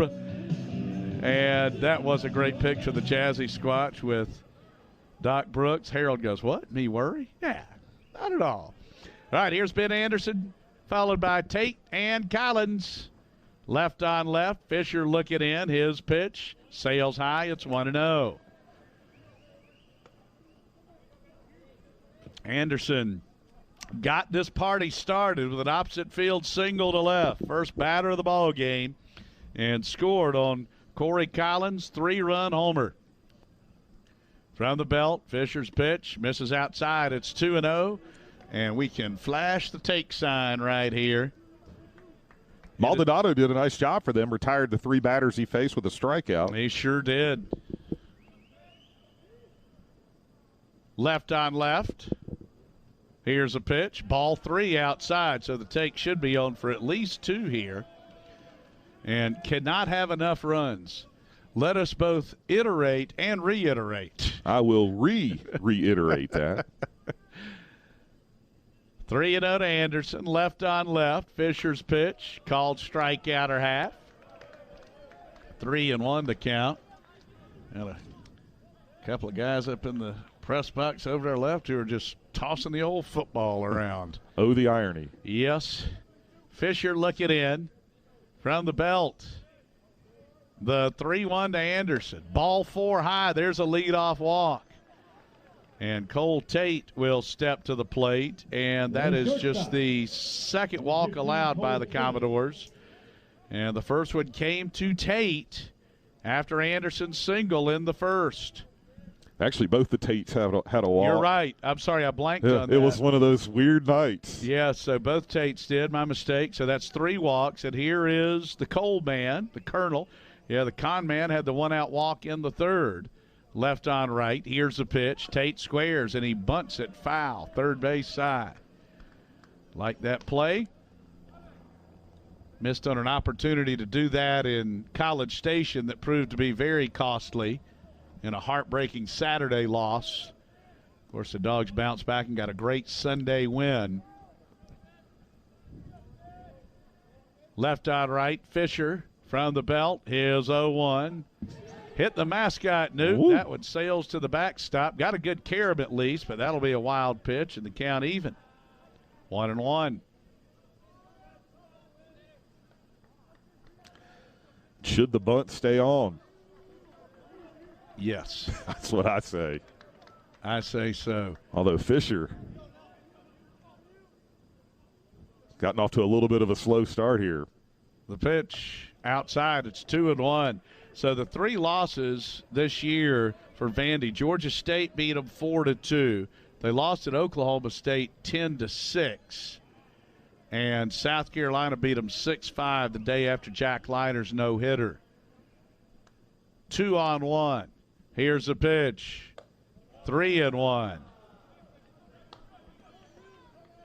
So Cole can be very select. Could Cole Tate walk twice in a game? How about that? Fisher looking in. From the belt, here's a 3-1. Ball 4 high, and George has runners at first and second. And that is the 4th walk allowed by the Commodores. And here's Corey Collins, who launched a 3-run homer over the right field wall back in the first. And the pitching coach for the Commodores will be making his way out. That is Scott Brown. Boy, George has got a 6-1 lead. We're in the top of the 7th. Runners at first and second, nobody out against the number 1 ranked team in the nation. And DJ got to cash in here and get at least one home. Now, Collins probably doesn't know how to bunt. So but you know at this point it's what do you think here? You got the big slugger who's already hit a 3-run homer. But you got to do whatever you can to get the runners over. Have to. Now, this is one, too. I think first thing to Corey here, and obviously you want him to be aggressive, and he is such a great talent. But he's got to make Fisher throw him a strike as well. And, you know, a lot of times I think we get too caught up, well, this hitter's wheelhouse, this is what he likes. At some point, you got to put the pressure on the other guy, make him throw you a strike. He's walked 2 in a row.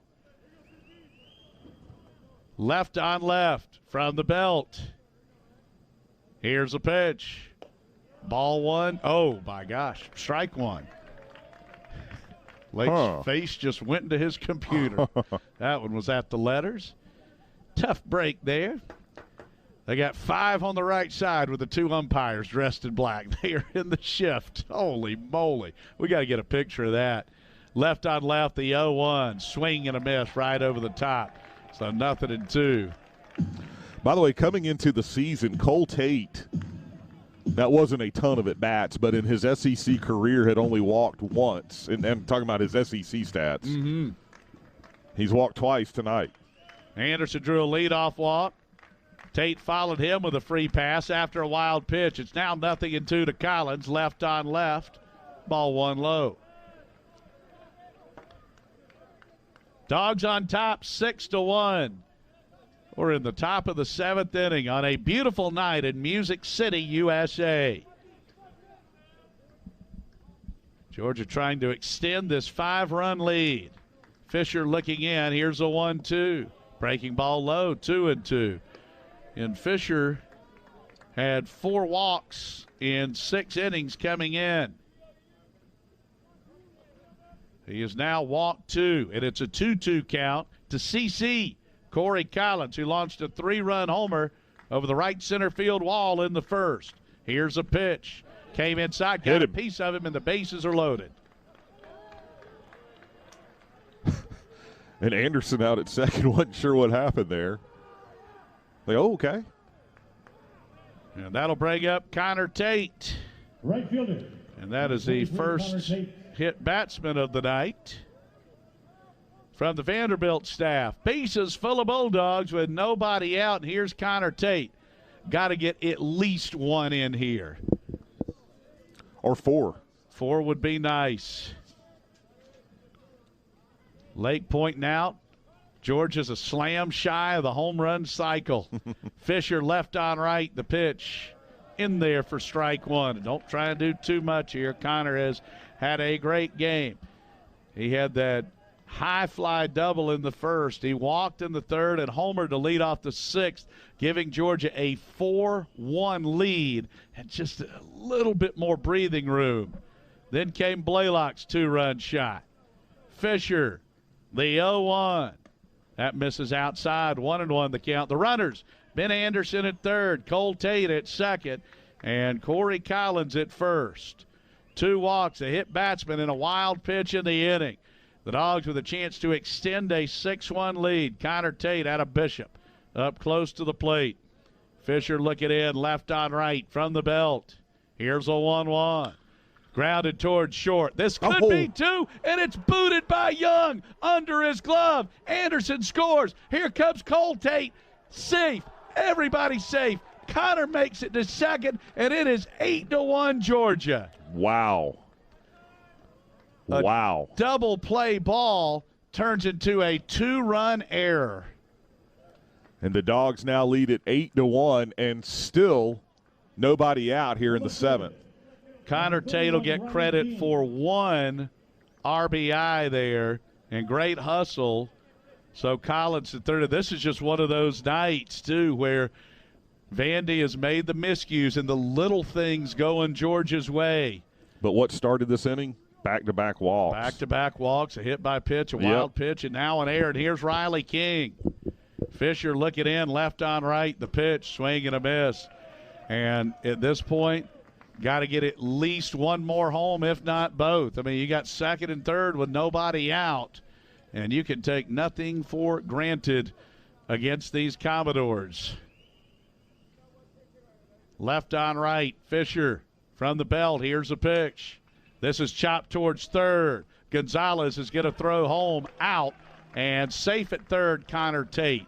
So that'll be a fielder's choice, 5-2. Collins out on the play. And Tate takes third. Second baseman. And good base running there by Tate to go to third on that. Bless you, sir. And Garrett Blaylock will stand in.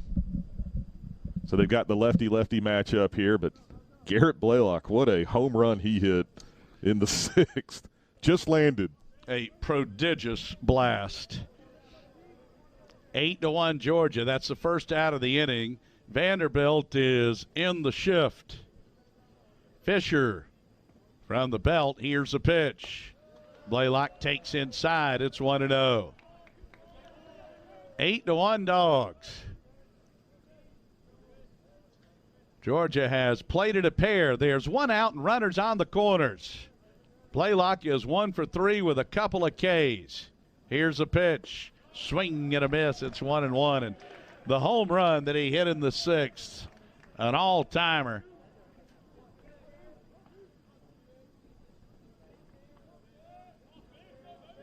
The runner at third, Connor Tate. King aboard at first. Vandy in the shift, the 1-1. Misses down and away, 2-1 the count. And when Georgia's back in the field, you just don't want to do anything to open the door. And again, looking at the walks and the air and the hit by pitch and the wild pitch this inning, Georgia cashing in, stretching the lead. Blaylock takes strike 2 inside corner.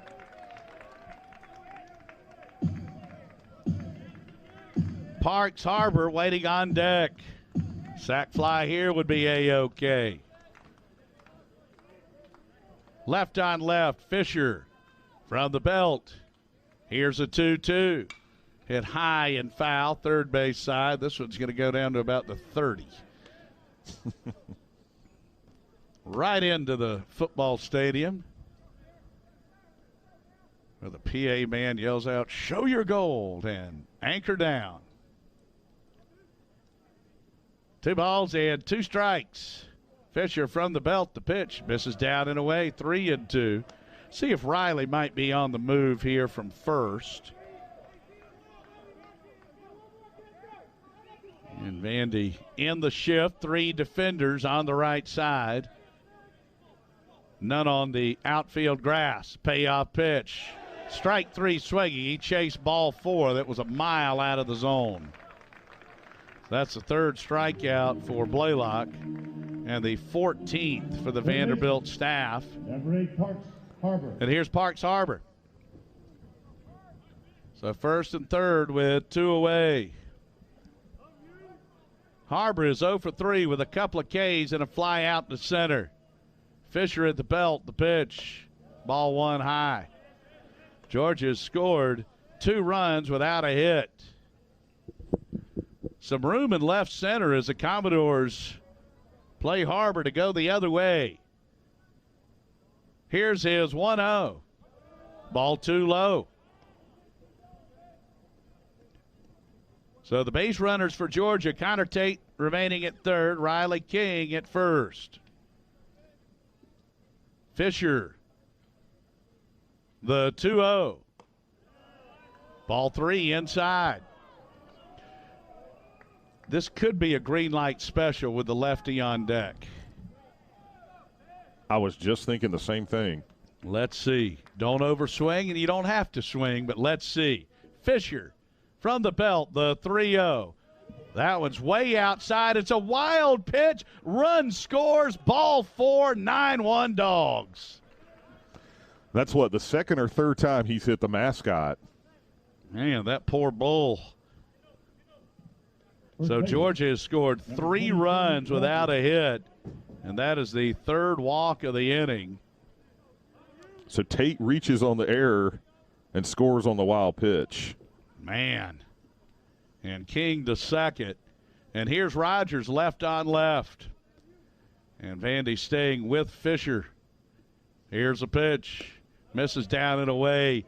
Georgia with a trio of 3-run innings. 3 in the first, 3 in the sixth, and 3 in the seventh. Vandy got 1 in the first. 9-1 Georgia. Fisher, the pitch. Swing and a miss. Big rip from Chaney Rogers, who is 1 for 3. He singled into second, flew to center in inning number 4, and flew to right in the sixth. 1 ball and 1 strike. We're in the top of the seventh. Fisher looking ahead. Here's a pitch. Misses inside, 2-1. So Fisher having some control problems tonight. And the Dogs have a hefty lead. It is 9-1. Left on left. Fisher at the belt. Here's a 2-1. Misses down and away, 3-1 to count. Rogers, the 8th Bulldog to hit here in the top of the 7th. Hugh Fisher looking in. Vandy still in the shift, down by 8. At the belt, the 3-1. Called strike on the outer half, and a payoff pitch is due. Vandy dugout trying to get a little energy coming. Fisher gets a sign from the catcher, Rodriguez. He comes set. Payoff pitch. Ball 4 low, and the bases are loaded. 4th walk of the inning. And the 6th for the staff. Number 13, Fernando Gonzalez. And here comes Gonzalez as Harbor moves to second, and King takes third. And Tim Corbin wanting the left-hander Fisher to at least finish this inning out, but it has been a struggle for him. Georgia's got the bases loaded. It has scored 3 runs without a hit here in the 7th. The pitch. Ball 1 away. It is 9-1 Georgia. And if you'd have said the score would be 9-1 in the 7th, 100 out of 100 would have guessed it'd be Vandy who'd be winning. Here's a pitch. 2-0 as that one misses inside. Dogs have out-hit the Commodores 7-6. Wow. It's a stunning Thursday night here in the Music City. The 2-0 to Gonzalez. Check swing, strike 1. Fernando for 3 with 3 backwards Ks.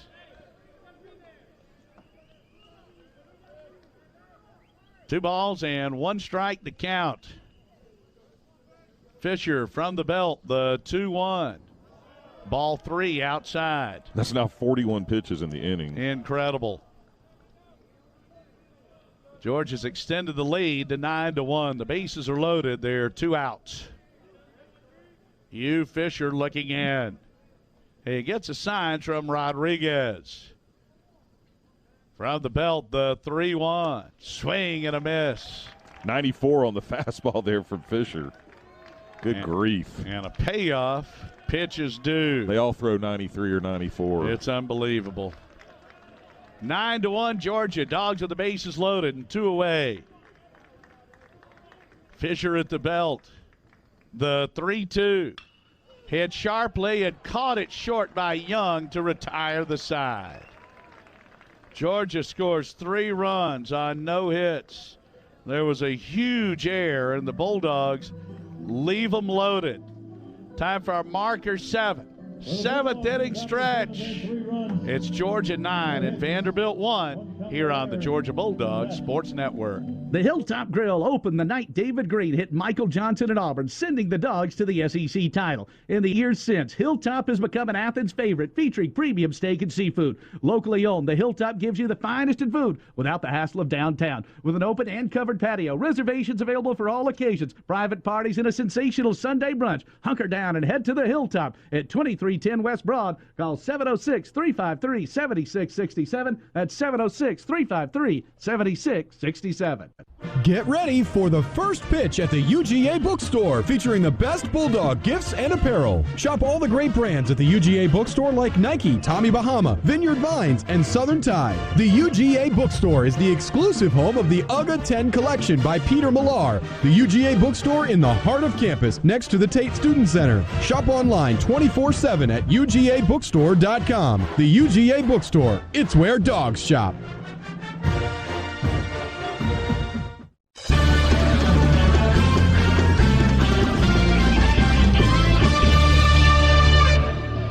All right, Bulldogs with a 9-1 lead over Vanderbilt. And Georgia making the UGA Bookstore's call to the bullpen, turning it over to the redshirt sophomore right-hander Nolan Crisp. And Nolan doing a good job as a strike thrower here for the Dogs. 1-1 with a save and an ERA of 3.31. And Crisp on the year, 17 strikeouts and 3 walks and 16 1/3 innings pitched. An opponent's batting average of 246. He'll face the heart of the order in Keegan, Bulger, and Rodriguez. So it's 9-1, and Georgia's going into the shift with Crisp on the bump, and Keegan, who is 1 for 2 with a single, a walk, and a run scored. He came around in the first. Crisp's pitch misses away, and it's 1-0. Georgia with 3 in the first. Vanderbilt with 1 in the first. Dogs with 3 in the 6th and 3 in the 7th. Here's a 1-0. Slow roller foul, third base side. Nobody on and nobody out for Vanderbilt. Bottom half of the 7th. Thanks so much for being with us. David Johnston sitting to my right. Christopher Lakos in the booth. Luke Ned Carney, our network studio producer. This is rolled foul off the foot back towards the mound. I'm Jeff Dantzler. It has been quite the night. Corey Collins with a 3-run first inning homer. Georgia with 3 round trippers tonight. And then a 3-run frame in which the Dogs score 3 times without a hit. Pitch misses high, and it's 2-2. But still, 9 big outs to get. Just don't want to do anything to open the door for the doors. Crisp's 2-2. Hit sharply foul, third base side. So Michael Polk, an inning and 2/3 scoreless with 4 strikeouts. Great job tonight. Really only negative he had, I know he gave up 3 hits. It was the walk. Yep. But Polk did a great job. Crisp looking in, now time call. Thanks to our buddy Chip Muse saying this old dog couldn't be more proud of the team tonight. Stick to it, dog. Said can't get enough runs tonight. Amen to that. As this is shot out into center for a base hit. Keegan aboard with a leadoff single.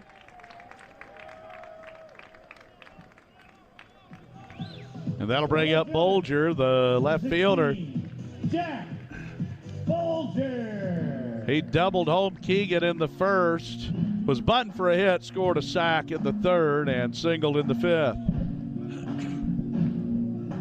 So Bulger in from the right side. Crisp, right on right. From the belt, here's the pitch. Misses away, it's 1-0. Score is 9-1 Georgia. Vandy with a leadoff single from the SEC's leading hitter, Dominic Keegan. Crisp's pitch called strike inner half. We're at the bottom of the seventh. Been a long game here tonight. Going back to the first. We're at the 2:41 mark. We still got 9 outs to get. Crisp, the pitch. Chop toward short. Could be 2. Tate flips for 1. The relay from Blaylock. Got him. Well, there's 2 of them right there. Russell to Lopes to Garvey. 6-4-3 on the twin killing. And a rare ground ball double play turned by Georgia, just the 11th of the season.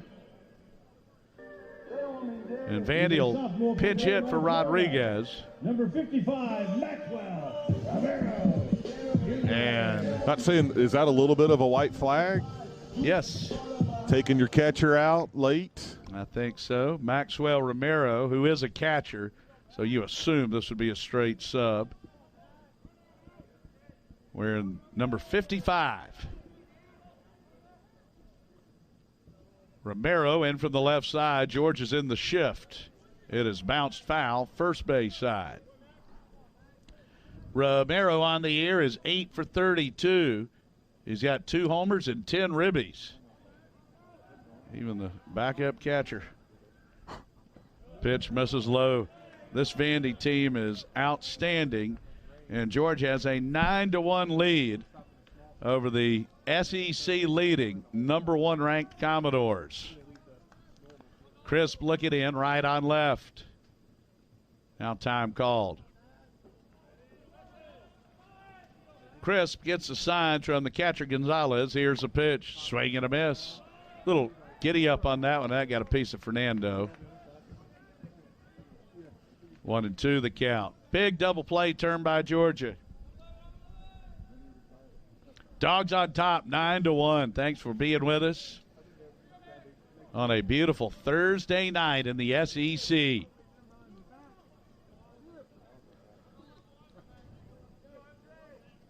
Crisp, right on left. His pitch just misses. That was right down the middle in an 8-run game, and Crisp was halfway to the first baseline. Okay. Crisp, the 2-2. Blasted out into right. Tate retreating. It's over his head and off the wall.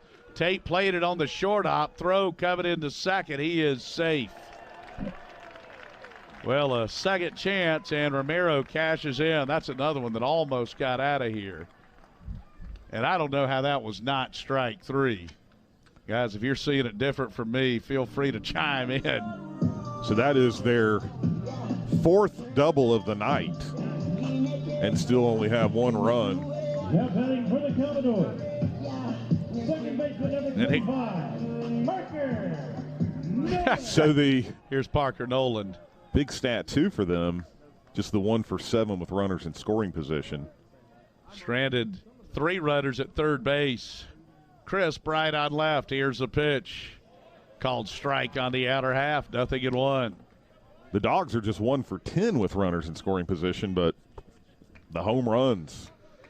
3 homers to score the first 6 runs, and then 3 runs scoring without a hit. Here's the 0-1. Poke foul, third base side. 0-2 the count. Wow. You just never know what you're going to get. Crisp looking in as Gonzalez goes through the signs. Nolan with a bounce out to short, a walk and a strikeout. He's 0 for 2. Here's the 0-2. Misses up. It's 1-2. Still 7 outs to get for Georgia. Gonzalez through the signs as Parker Nolan will step out and take a little stroll. Now he digs back in, slightly open stance. Gonzalez through the signs. Crisp at the belt, right on left. Here's 1-2. Sent foul straight back and out of play. Good cut and a good pitch. Dogs on top 9-1. The top-ranked Commodores sitting atop the SEC standings at 8-1 with a one-game lead over Tennessee. Arkansas at Ole Miss. The Razorbacks and Rebels tied atop the West.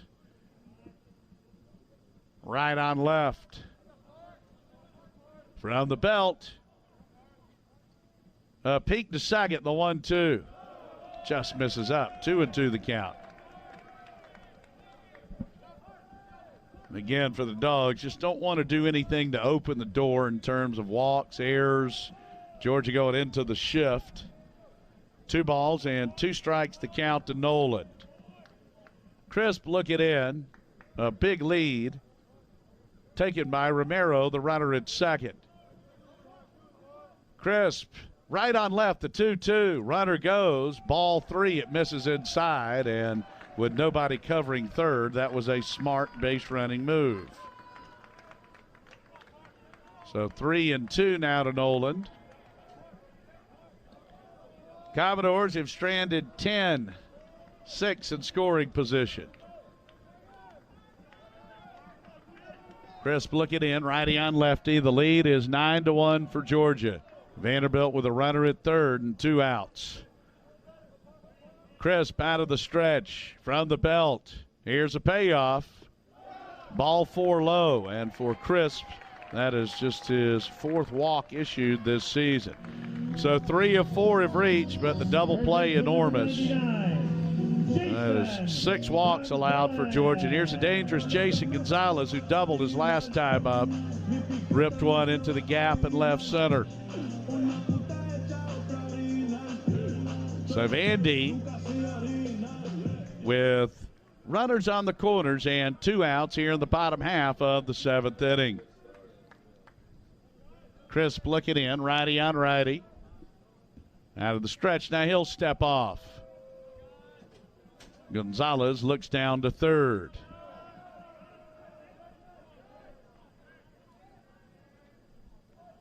From the belt, here's a pitch. Over but low, it's 1-0. 9-1 Georgia. Vanderbilt batting here in the bottom half of the 7th inning. Keegan singled to start the frame. Bolger bouncing to a double play. Romero, the pinch hitter, doubled off the wall and right. Stole third as Nolan walked. And that pitch is called a strike on the outer half. And Georgia, again, in the shift here against Gonzalez.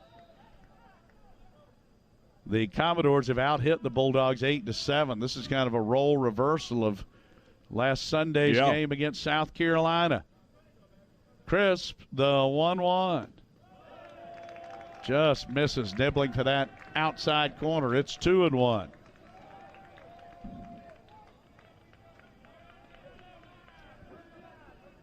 So Nolan taking a little stroll. He dangles that right arm, and here comes a visit from Georgia's pitching coach, Sean Kenny. That'll give us a chance to give you some scores on the Grindhouse Killer Burger scoreboard. Dogs leading at 9-1. Only action of the night. That's right.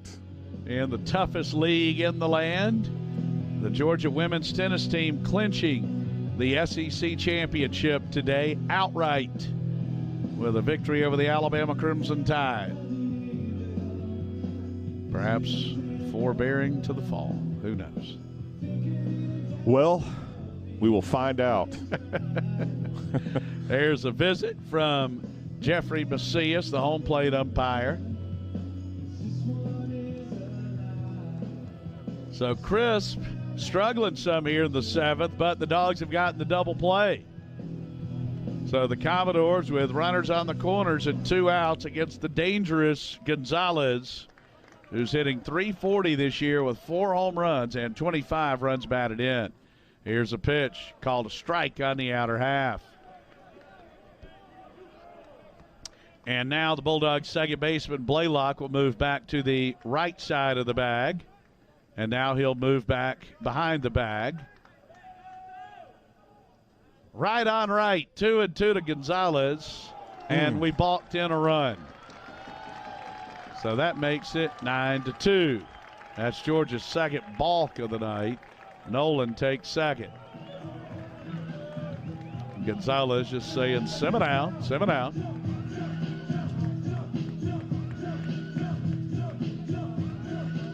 So Georgia 9 and Vanderbilt 2. Big double play. Crisp looking in. 2 balls and 2 strikes to Gonzalez. Here's a pitch. Way outside. It's 3-2. Don't want to do anything else to open the door.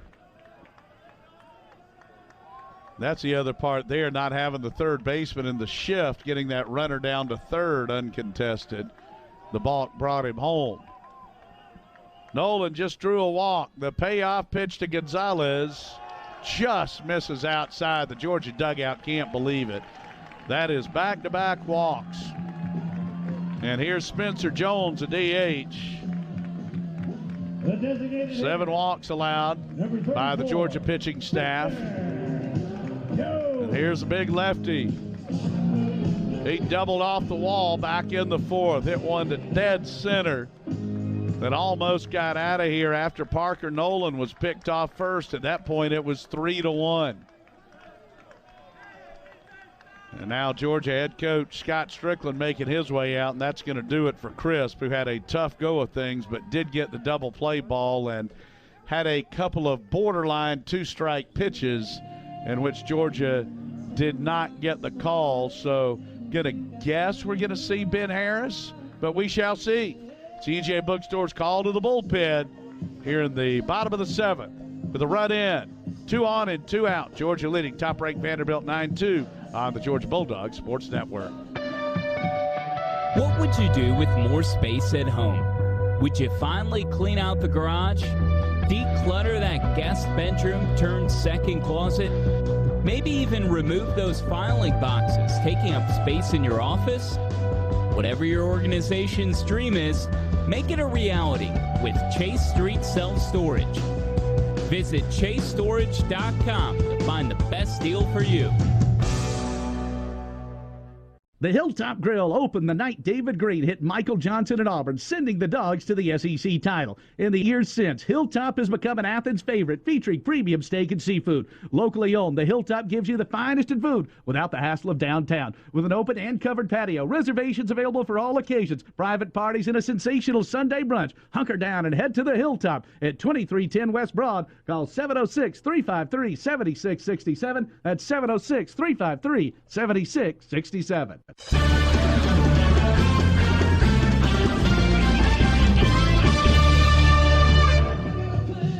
All right, Dogs indeed turning it over to Ben Harris, the left-hander, 2-0 with a 1.17 ERA, 26 strikeouts, 14 walks, and 15 1/3, an opponent's batting average of just 106. And DJ Ben got his first save, came in and faced one batter last Friday night to wrap up the win over South Carolina. Yeah, that was what turned out to be a big batter that he faced there, as that was the only win that Georgia would get last weekend. But I've been really impressed with Ben. Virginia transfer, so we're going from a Florida transfer to a Virginia transfer here. But Ben seems to have just really started to get more and more confidence here as the season's gone on, and he has really done a nice job. I think this roll out of the bullpen has been very good for him. Remember, he got that start against Georgia State, was just walking too many guys. You could tell he had the good stuff. That Pasqua came in and was our Primerica player of the game that day, as Pasqua threw 4 perfect innings. Just to give you an idea, Harris in league play is 1-0 with a save and a 1.59 ERA. And how about this? 10 strikeouts against just 1 walk in 5 2/3 without a hit allowed in league play. So that is sensational for Harris. And first things first, got to take care of Spencer Jones. And we'll see how far the Dogs would like for him to go. Maybe to close it out. But here's Big Jones, and along with here would make things very nervy. First and second with 2 outs. Harris from the belt. Here's a pitch called strike on the outer half.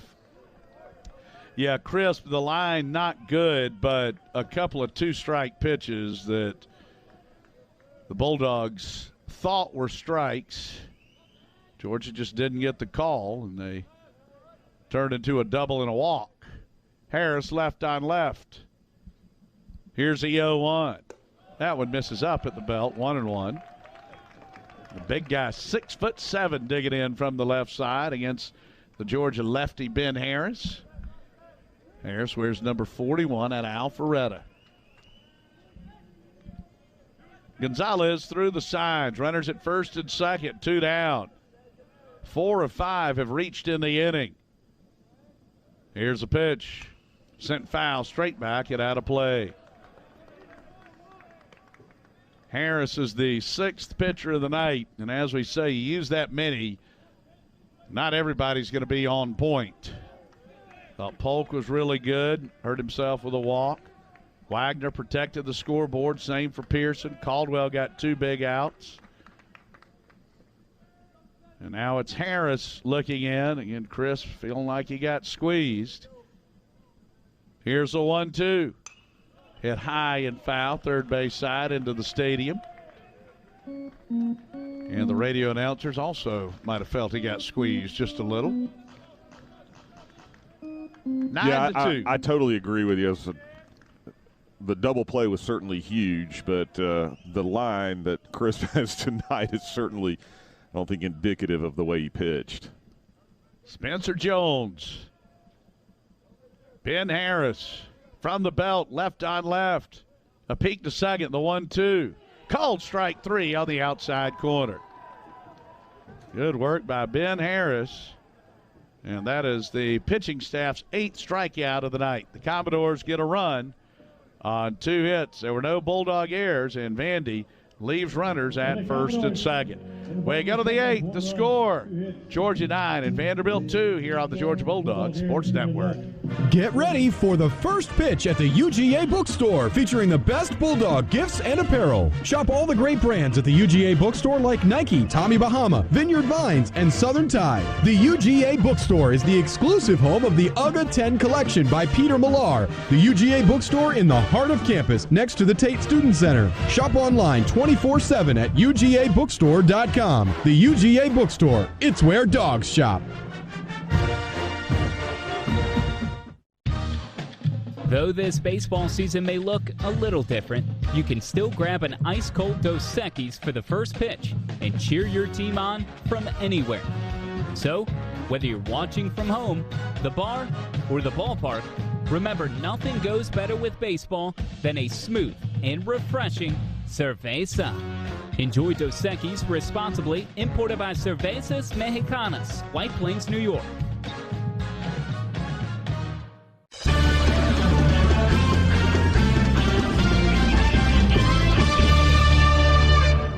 Number 36, Grayson Moore. Dogs have the lead 9-2 at Vanderbilt.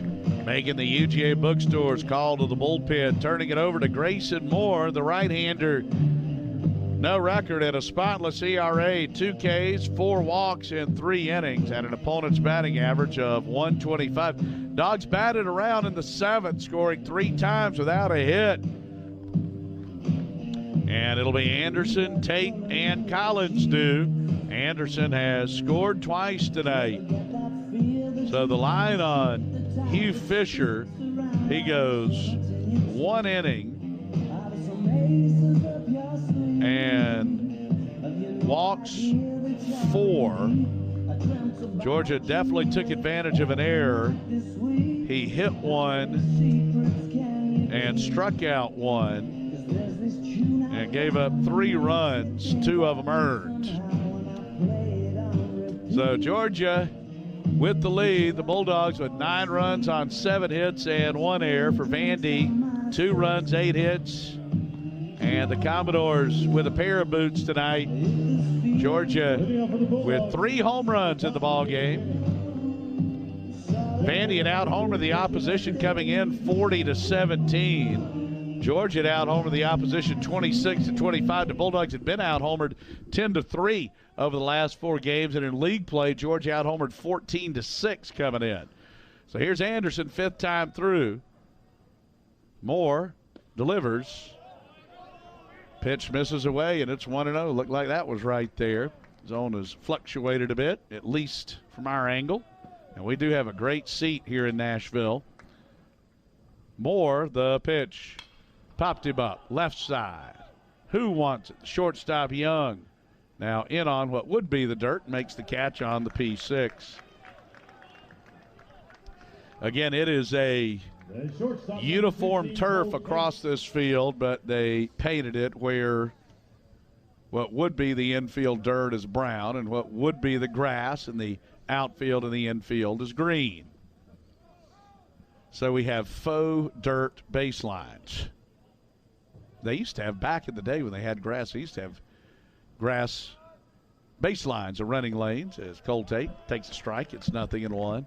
Cole Tate has walked twice, scored twice, bounced to third and struck out. Moore looking in. Here's a 0-1. Line foul, deep out of play down the right field line. Getting a little cool today. I'll have to do a quick weather check. Tate dig it in from the right side as Moore looks in. Right on right. Here's a 0-2. Grounder towards second base. That'll be easy for Nolan, 4-3. And as Collins comes to the plate, we'll pause 10 seconds. Station identification here on the Georgia Bulldogs Sports Network.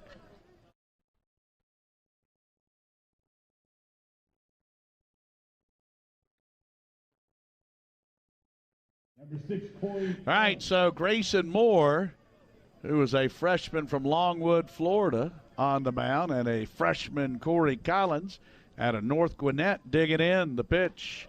It's a strike. Well, Collins, I would bet you through the first 3 weeks of SEC play, saw more left-handed pitching than he saw in his entire high school career. Here's a 0-1. Swing and a miss, a little tardy on a heater, 0-2. That one had some giddy up at 92. I know this, he took a right-handed pitcher deep in the first inning. A prodigious blast. No doubters on the 2 homers by the lefties, and Tate hit his a mile. Well, I was just afraid it was going to get caught up in that nook and cranny as the pitch misses high, where the left field wall juts out into a V-shaped formation. But he got it out of here. So the Dogs scoring 6 runs on 3 homers and then getting 3 runs in the 7th inning without a hit. 1-2. Missed up. 2-2 the count. We're in the top of the 8th. 2 outs, nobody on. It's Georgia 9 and Vanderbilt 2. Dogs jumped on the doors with Collins' 3-run homer in the first. The pitch, bounce foul, first base side.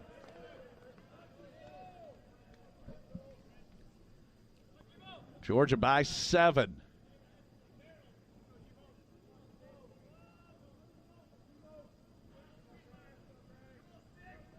Grayson Moore looking in. Collins digging in. Quiet, the fans that are here, not making a lot of noise. Here's a 2-2. Collins hits this one sharply. Backhanded at first by Keegan. He'll flip to Moore covering to get Collins by a step and a half. Good play by the All-SEC candidate at first. 3 up and 3 down for the 3rd time. To the bottom of the 8th we go. Hitters 9-1 and 2 due as Georgia leads Vanderbilt 9-2 on the Georgia Bulldogs Sports Network. What would you do with more space at home? Would you finally clean out the garage? Declutter that guest bedroom turned second closet? Maybe even remove those filing boxes taking up space in your office? Whatever your organization's dream is, make it a reality with Chase Street Self-Storage. Visit ChaseStorage.com to find the best deal for you.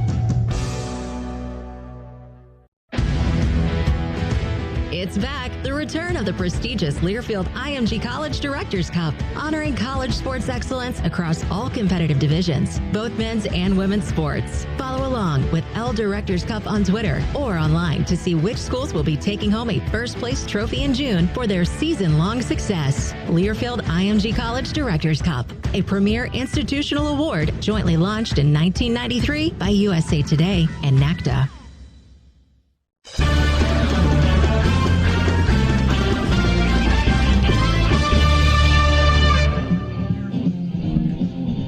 right, Dogs with a 9-2 lead as we head to the bottom of the 8th. Defensive change for Georgia. Shade Marshall coming on to catch. Thought we might see Cameron Gidrick come in and play second. Garrett Blaylock, hey, he turned that double play and hit a monstrous home run. Leading off for the Commodores, right fielder, number 2, Javier. Yeah, it's one of those, where you've got the comfortable lead, still got 6 more outs to get, but, Coach Strickland always tells that story of that big lead he had at Kent State one year, and it got away, and he always thinks about that. Here's Javier Vaz. Harris's pitch misses down and away. It's 1-0. All right, baseball 101 as Vaz drew a walk as a pinch hitter in the 6th in his first SEC plate appearance. With a 7-run lead, you don't want to walk the 9-hole hitter as a leadoff man. And it's 2-0. That one got Marshall very close to where you wear protective equipment. So it is 2-0. Dogs on top by 7. Harris's pitch sails high. It's 3-0. Just rarely easy. Sure, Tim Corbin's thinking, if I knew no one could throw a strike to Vaz, I'd have played him a lot sooner than I have. No doubt. Vandy missing Isaiah Thomas, an all-SEC caliber outfielder. Harris looking in his 3-0. Called strike right down Main Street. Let's see if the Dogs just come right back with that same pitch. Javier Vaz. Ball 4 way outside. Oh, those bases on balls. Georgia's walked 8.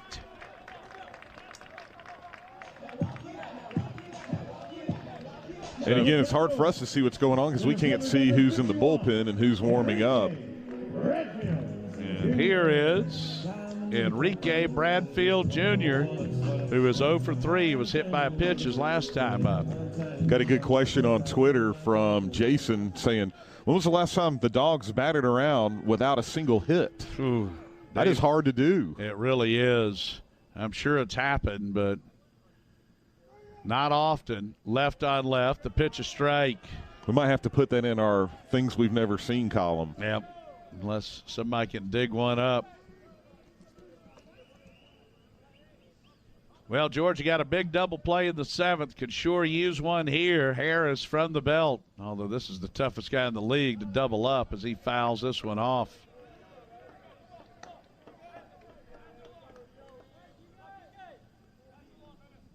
The score is Georgia 9 and Vanderbilt 2. Commodores at the plate. We're in the bottom of the 8th. Runner at first, nobody out. Harris is 0-2. Sails high. Good catch there by Marshall, having to shoot out of the stance. Boy, the ball's found him, hasn't it? Sure has. Good gracious. Dogs outfield. King, Anderson, and Tate left to right. Deep in center and right. King in front of the V gap out and left. Here's a 1-2. Pop foul, straight back and out of play. Georgia has used 6 pitchers tonight.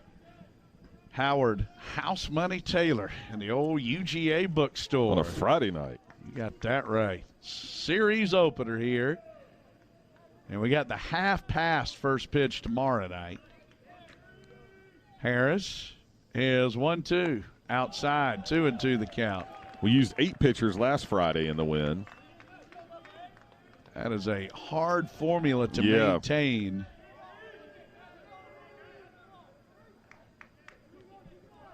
Got 6 more outs to get tonight. Harris, the 2-2. Strike 3 swinging. And that is the 9th strikeout for the Georgia staff. The other part, too, when you go with that, if you go situational and use somebody to face only 1 or 2, we talk about this a lot. If you use that 7th or 8th guy, then if you get into trouble, you might be down an arm that you use situationally that you would like to bring in. Yep. It is a roll of the dice. Here's Carter Young, who's 1 for 4. Georgia's in the shift. Harris's pitch Called a strike. Well, what we had, was it 3 pitchers last Friday that threw 3 pitches? And got one out each. Got one out each. That's right. Caldwell threw 3 pitches tonight. Here's a pitch. Whoa, that one pops out of Marshall's mitt. No throw down to second. That'll be a wild one.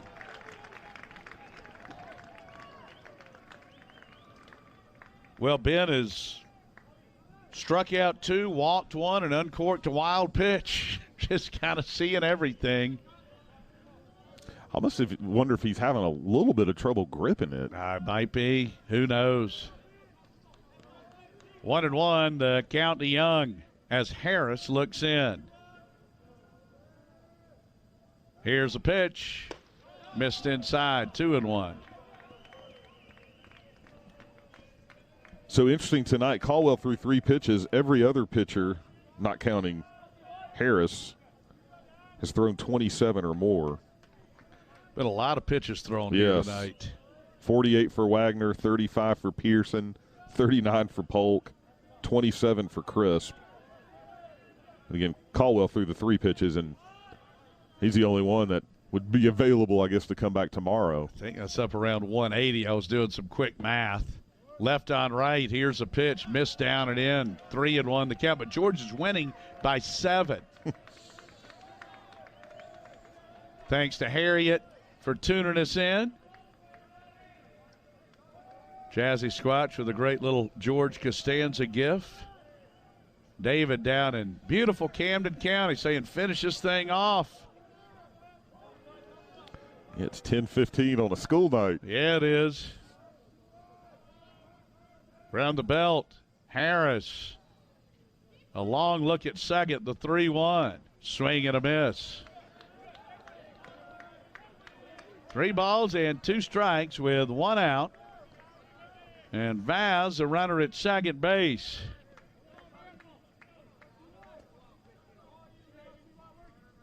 Georgia in the shift. Lefty on righty. The payoff pitch. Ball 4 inside. 9 strikeouts. 9 walks. Walk it like I talk it. Walk it like I talk it. Walk it like I talk it. And here's Keegan, the league's leading hitter. First baseman number 12, Dominic Keegan. Keegan has reached in 3 of 4 trips. He's got 2 hits, a walk, and a run scored. The Dogs grinding towards a finish line. Still 5 outs to get. Georgia in the shift. Tons of real estate on the right side. Hadn't had a lot of just routine ground balls and flyouts tonight. The pitch, called a strike. It's 0-1. A lot of punch outs. A lot of walks. 3 homers by Georgia, none by Vandy. That's the big number. The lefty Harris looking in. 10 pitchers in a series opener. 0-1. Ball 1 high. So Harris will take a little stroll. Thank you very much, Matt, tweeting in. So let's get a twin killing here, Dogs. Amen to that. Oh, it's very hard to turn it out of the shift. Harris left on right, the 1-1. Swing and a miss. Little Taylor there, retailoring the swing of Keegan. Ben's best pitch so far, I think. Yes, it was. He has faced 4. He's fanned 2 and walked 2. Harris looking in, left on right. Here's 1-2. Strike 3 swinging. That might have been his second best pitch. Amen to that. The left fielder, number 16. So that's the 10th strikeout for the staff. And here's Bolger, who's 2 for 3. Bounced into a double play last time up. He's got a double, a single, and a sack. It's our 3rd helicopter sighting of the night. The show spot on. Left on right, Harris from the belt. Here's a pitch, fouled off, straight back and out of play. This much we also know, no matter how this turns out, DJ, going to need from Ryan Webb and Jonathan Cannon to be really good in these next two games. Again, Georgia going so deep into the pen.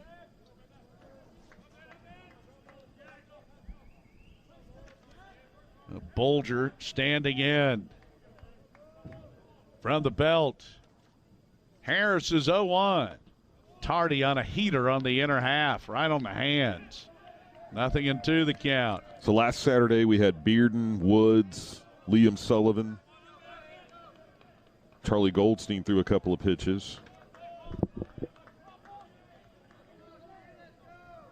And then we had the Sunday guys, the three guys that only threw 3 pitches on Friday were able to come back. Harris, the pitch. Missed high. It's 1-2. So if Georgia can hang on here with Harris, you would guess Pasqua would be first in after Webb tomorrow. Got to get this one in the win column first, and there's still 4 outs to get. Escaping this 8th unscathed would be lovely for the visitors, leading the top-ranked team in the nation by 7. Here's a 1-2. A skipper, about a 58-footer, and it is 2-2. What you worry about on that pitch is an HBP. Yep. It's surprising you don't see more of that. I agree. We're nibbling more than we have the last few years. Yep. I guess that's a product of so many young guys. Yep. From the belt, left on right. The 2-2. Strike 3 swinging, and the side is retired. Well, Ben Harris. Nice work, young man. He has faced 6 batters, struck out 4 and walked 2. Had them all the way. No runs, no hits, no errors, 2 left. The Doors have stranded 14. To the 9th. Dogs on top. 9-2 here in Music City on the Georgia Bulldogs Sports Network. The Hilltop Grill opened the night David Green hit Michael Johnson at Auburn, sending the Dogs to the SEC title. In the years since, Hilltop has become an Athens favorite, featuring premium steak and seafood. Locally owned, the Hilltop gives you the finest in food without the hassle of downtown. With an open and covered patio, reservations available for all occasions, private parties, and a sensational Sunday brunch. Hunker down and head to the Hilltop at 2310 West Broad. Call 706-353-7667. That's 706-353-7667. It's springtime in Athens. Soak it all in at Marker 7 Coastal Grill. Enjoy the best deck in 5 Points with the most delicious seafood this side of St. Simon's. Marker 7 has phenomenal fried shrimp, daily fish specials, sensational seafood soups, fresh salads, delicious sides, great chicken, world-class burgers, and cold drinks. For the ultimate panoramic view of 5 Points at the corner of Lumpkin and Millage, it's a must-stop. Make the most of the springtime. Hunker down at Marker 7 Coastal Grill in the heart of 5 Points, Athens.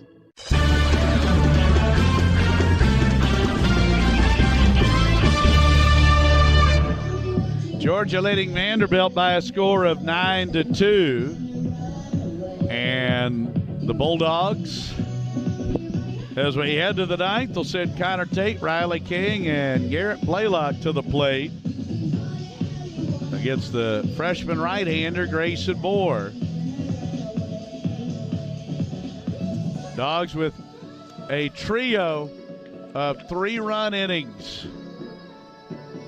Georgia with 3 in the first on Corey Collins' 3-run homer. Georgia got 3 in the 6th. A solo shot from Connor Tate and a 2-run blast from Garrett Blaylock in the 7th. 3 runs on no hits with 4 walks, a hit by pitch, an error, and a wild pitch. It's been a strange game. It has been. A long one. Tate has that wind and sun aided high fly double, a walk, a homer, and he reached on the air by Young, picking up a ribby and came around to score. Tate 10th in the league in batting coming in. That number going up, breaking ball strike. 0-1 to Tate, batting .358 coming in. So that average up there somewhere in the 365, 370 range.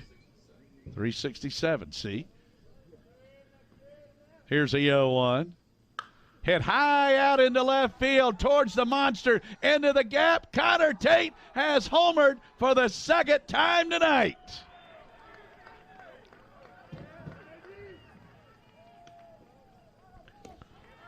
Career homer number 11 for Connor Tate. The con man. 2 homers and a double. And it is 10-2 Georgia.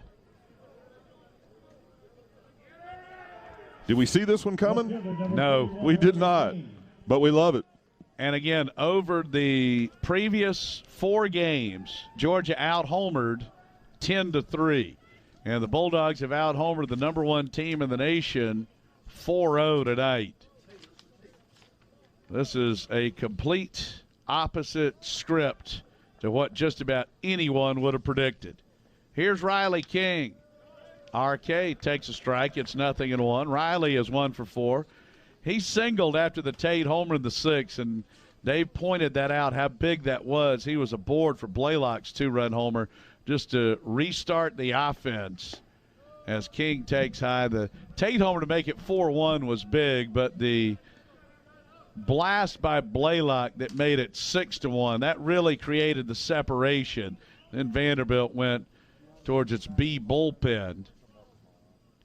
Here's a 1-1 to RK. Hit high and deep out into left center. This one's got a chance. Bradfield's going back. He's at the wall. He's leaping. This ball is out of here. Back to back.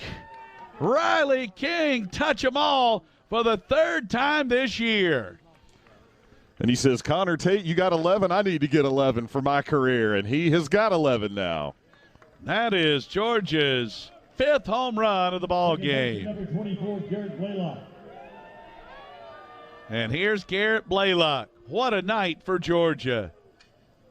Well, Blaylock has 3 strikeouts, and he is smiling ear to ear because of that 2-run launch job from the 6th. And he launches this one way back into right. This ball is gone.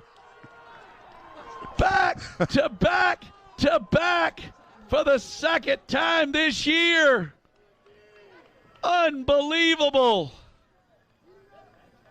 12-2 Georgia. Now, we went back to back to back. The first time was the first time since '87. Georgia's never hit 4 straight home runs. Although they came close, Cheney Rogers had that ball hit off the top of the wall out in right field.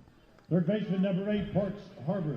And Georgia with its 4th 3-run inning of the night.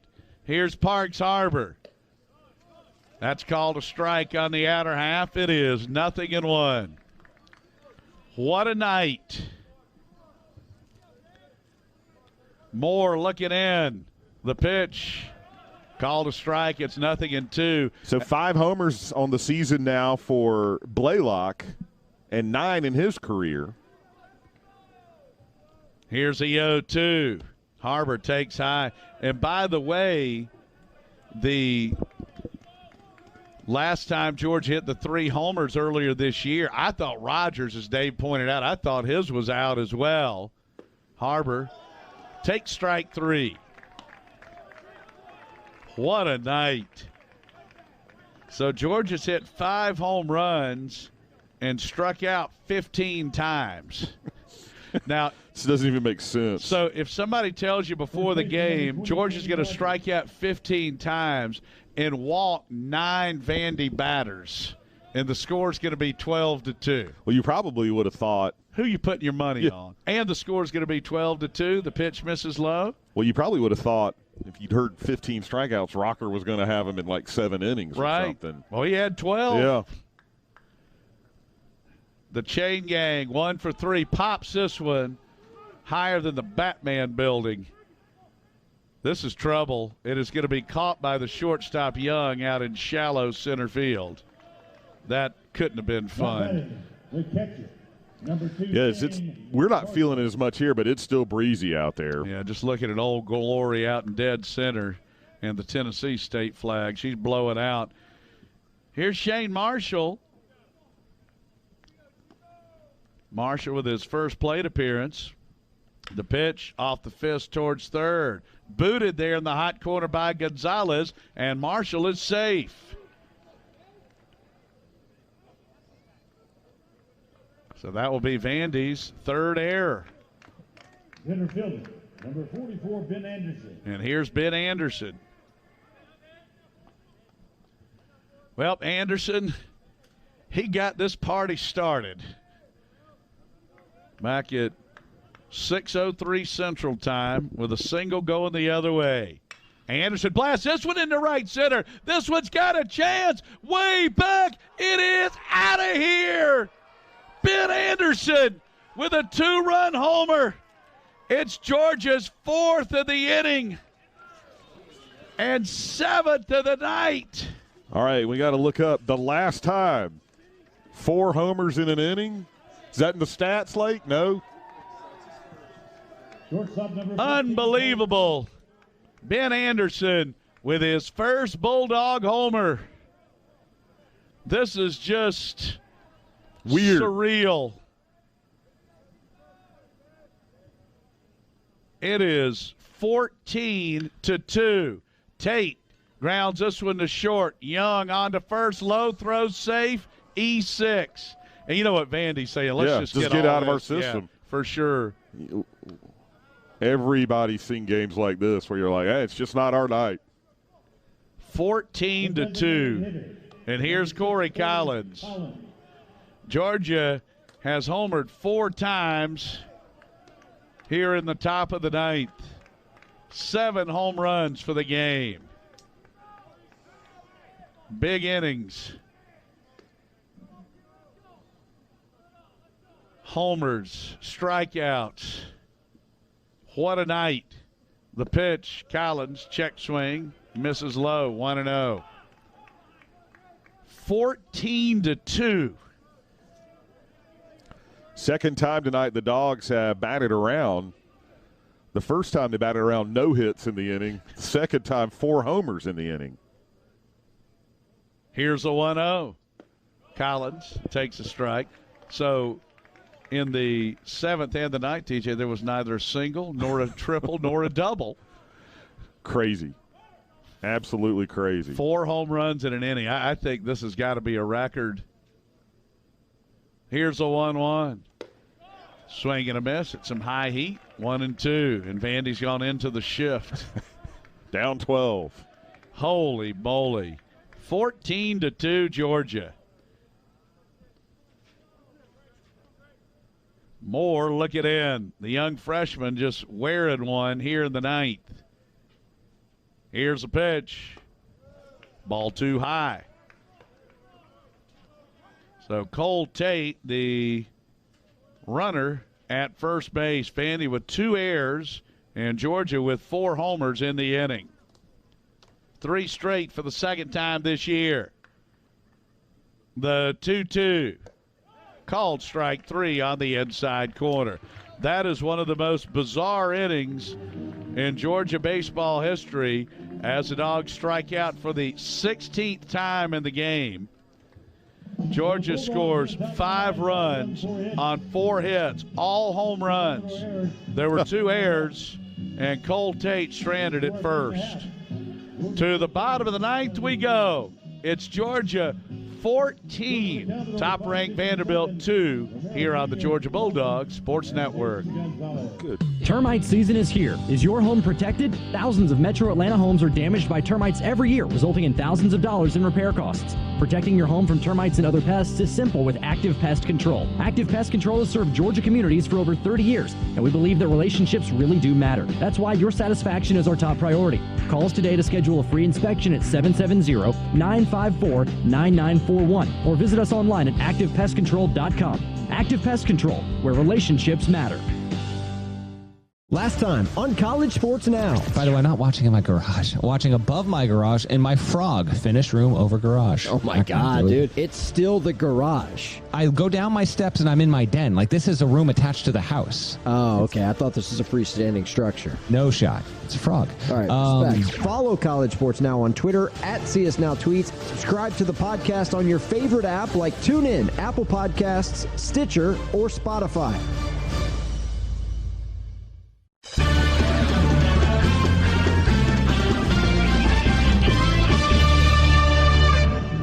right, the Dogs have a 14-2 lead. Buddy Floyd coming on to play second base for Georgia. Buddy's been banged up, been out for a month.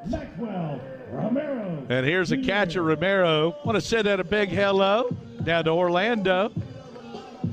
The lovely Gabby Coelho, one of the stars on our women's golf team. She and her mom, Cynthia, and Yuki, and Georgia all listening in. The two Dogs as the pitch misses away, lefty on lefty. My man Wells just tweeted in and said, Lake's digging through that record book. You got that right. That pitch misses outside, and it's 2-0. Gordon Burnett, Dogs putting on a home run clinic. Chip from Moultrie, them Dogs will bite you. Davis, Dogs are going off.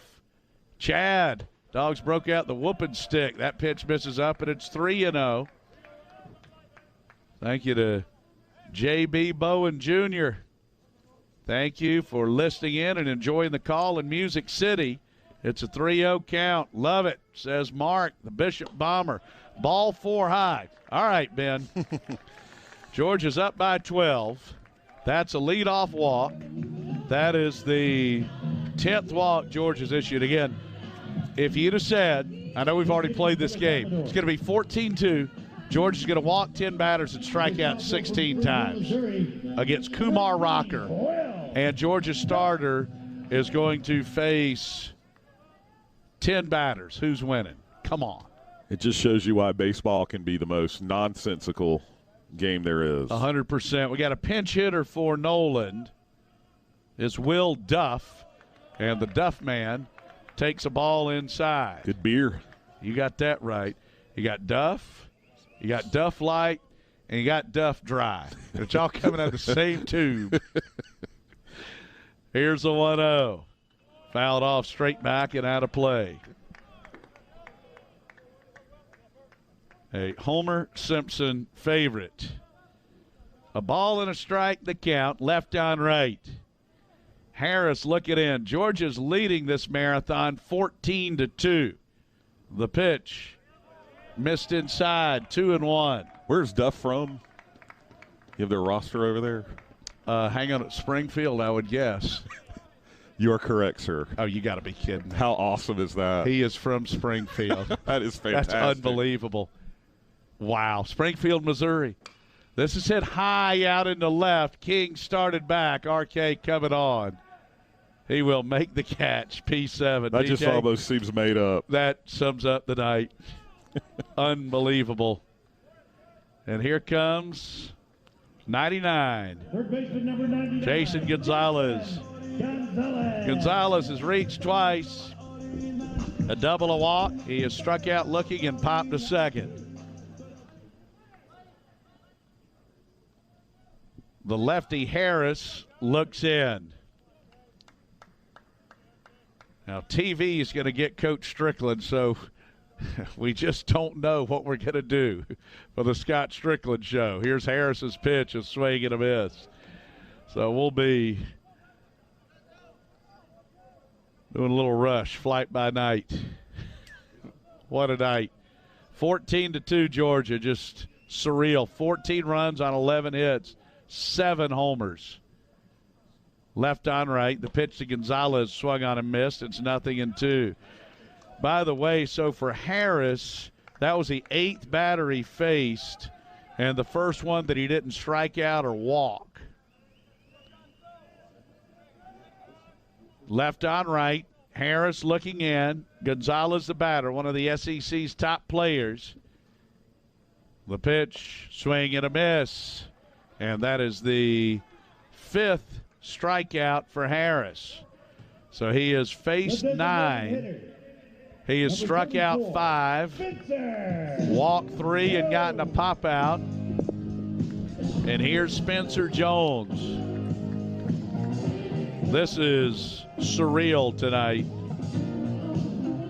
And Georgia's in the shift. You're darn right they are. Up by 12. Lefty versus lefty. Jones with a double off the top of the center field wall after the pickoff. You know, if that pickoff wouldn't have happened, that would have been a homer and we'd have been tied. Here's the pitch. Called a strike. It's 0-1. And it changes the total complexion of the game. We may not be sitting here where we are right now. Completely. Georgia with three spots and a 5-run ninth that featured 4 of Georgia's 7 home runs back to back to back for the second time this season. Georgia last went back to back to back against Tech in 87. Breaking ball, strike outside corner. 0-2 the count. So now Georgia's strike away and an out away. 14-2 Dogs. Just dropping the hammer tonight as Harris looks in left on left. Here's a pitch. Just misses away, and it's 1-2. By the way, Jeff, a pitcher from North Oconee will be getting the win tonight, but not the one who started for Vanderbilt. That's going to be Will Pearson, not Kumar Rocker. How about that? Harris. Look to first, a 1-2. Strike 3 swinging, and that's the ball game. Ben Harris with his 6th strikeout. That's a 12th for the staff, and Georgia has beaten Vanderbilt 14-2. We'll come back and check the totals after this timeout here on the Georgia Bulldogs Sports Network. No one gets you closer to SEC sports than SiriusXM. Tune in to shows on SEC Radio hosted by experts like Peter Burns, Chris Doring, Aaron Murray, and me, Jacob Hester. Plus, get conference news, analysts, and much more. From the all-season through the postseason, we've got your team covered anywhere you go. And now, you can try us out for free. Get a free trial to take your team with you on your phone, online, and at home. Start listening at SiriusXM.com/SECSXM. You're up to bat. There's no shortstop and no second baseman. Do you think you could get on base? Neil Honda Williamson here for my friends at Breda Pest Management. That confidence you have in getting on base is the same confidence termites have in finding your house. At Breda, they protect your entire home from termites, leaving no gaps in coverage. Breda protects fully field. Let them protect your home. Breda Pest Management, BREDA Pest.com. Breda, no need to be afraid of bugs. On the Georgia Bulldogs Sports Network. Welcome to Dogs Postgame. Coming up, a look inside the final numbers and what's next for Georgia baseball. Now, let's head back out to the booth. Well, what a night. Georgia, just a stunning, bizarre game. Routs top-ranked Vanderbilt 14-2. Georgia hit 7 home runs. The Bulldogs put the finishing touches on this victory with a 4-homer ninth, including back-to-back-to-back from Connor Tate, Riley King, and Garrett Blaylock. The second time this season, Georgia has hit 3 straight home runs in a game. For the Bulldogs, 14 runs on 11 hits. 7 of the 11 hits homers. That's got to be a first, and 1 error. 2 runs, 8 hits, and 4 errors for Vanderbilt. Georgia now 19-10 on the year, 4-6 in the league, and the Bulldogs breaking a 3-game losing streak in style. Vandy loses for just the 4th time in 28 games. The Commodores are 24-4 and 8-2 in conference play. And as Dave pointed out, Will Pearson getting the win. The North Oconee product is now 2-0, and Kumar Rocker falling to 7-1, suffering the loss. And just some of the numbers to run through. Vanderbilt pitching struck out 16. Georgia pitching struck out 12, but walked 10. And for Ben Harris, he faces 10, gets 6 strikeouts, 3 walks, and 1 flyout. The home run count tonight. Ben Anderson had his first as a Bulldog. Corey Collins had 1. Connor Tate had 2. Riley King had 1. And Garrett Blaylock had 2. Our Primerica player of the game goes to Connor Tate, the Oconee High School product, with 2 round trippers and a double, 3 runs scored. Primerica, a supporter of the Georgia Bulldogs and keeping Wall Street connected to Main Street. And we thank Primerica for its support of Georgia baseball. What a night tonight here in Nashville, Tennessee, as the Bulldogs rout the top-ranked Vanderbilt Commodores 14-2. We'll come back and run through. Well, there's not much of a scoreboard to hit. This is the only game around the SEC. We'll hit some news and notes, and DJ is going to be talking with a player and also with Coach Strickland as soon as the mighty Munson would say, we are waiting on television. So kind of a scramble job here in Nashville, but what a night as the Bulldogs prevail 14-2 here on the Georgia Bulldogs Sports Network. It's back, the return of the prestigious Learfield IMG College Directors Cup, honoring college sports excellence across all competitive divisions, both men's and women's sports. Follow along with L Directors Cup on Twitter or online to see which schools will be taking home a first-place trophy in June for their season-long success. Learfield IMG College Directors Cup, a premier institutional award jointly launched in 1993 by USA Today and NACDA. Got my nachos, got my big TV, and my favorite chair. It's game time. But the only thing that would make it a little better is if I could listen to my local broadcasters while watching the game. Hello. You must have wished for your game to be synced with TV and radio. Sure did. Do you have a DVR? You bet. Do you have a streaming device? Yeah. Blammo! Your game is now synced. It's that easy. Oh, boy. To see if you can get synced, head to syncmygame.com from Learfield IMG College. Syncmygame.com? Syncmygame.com.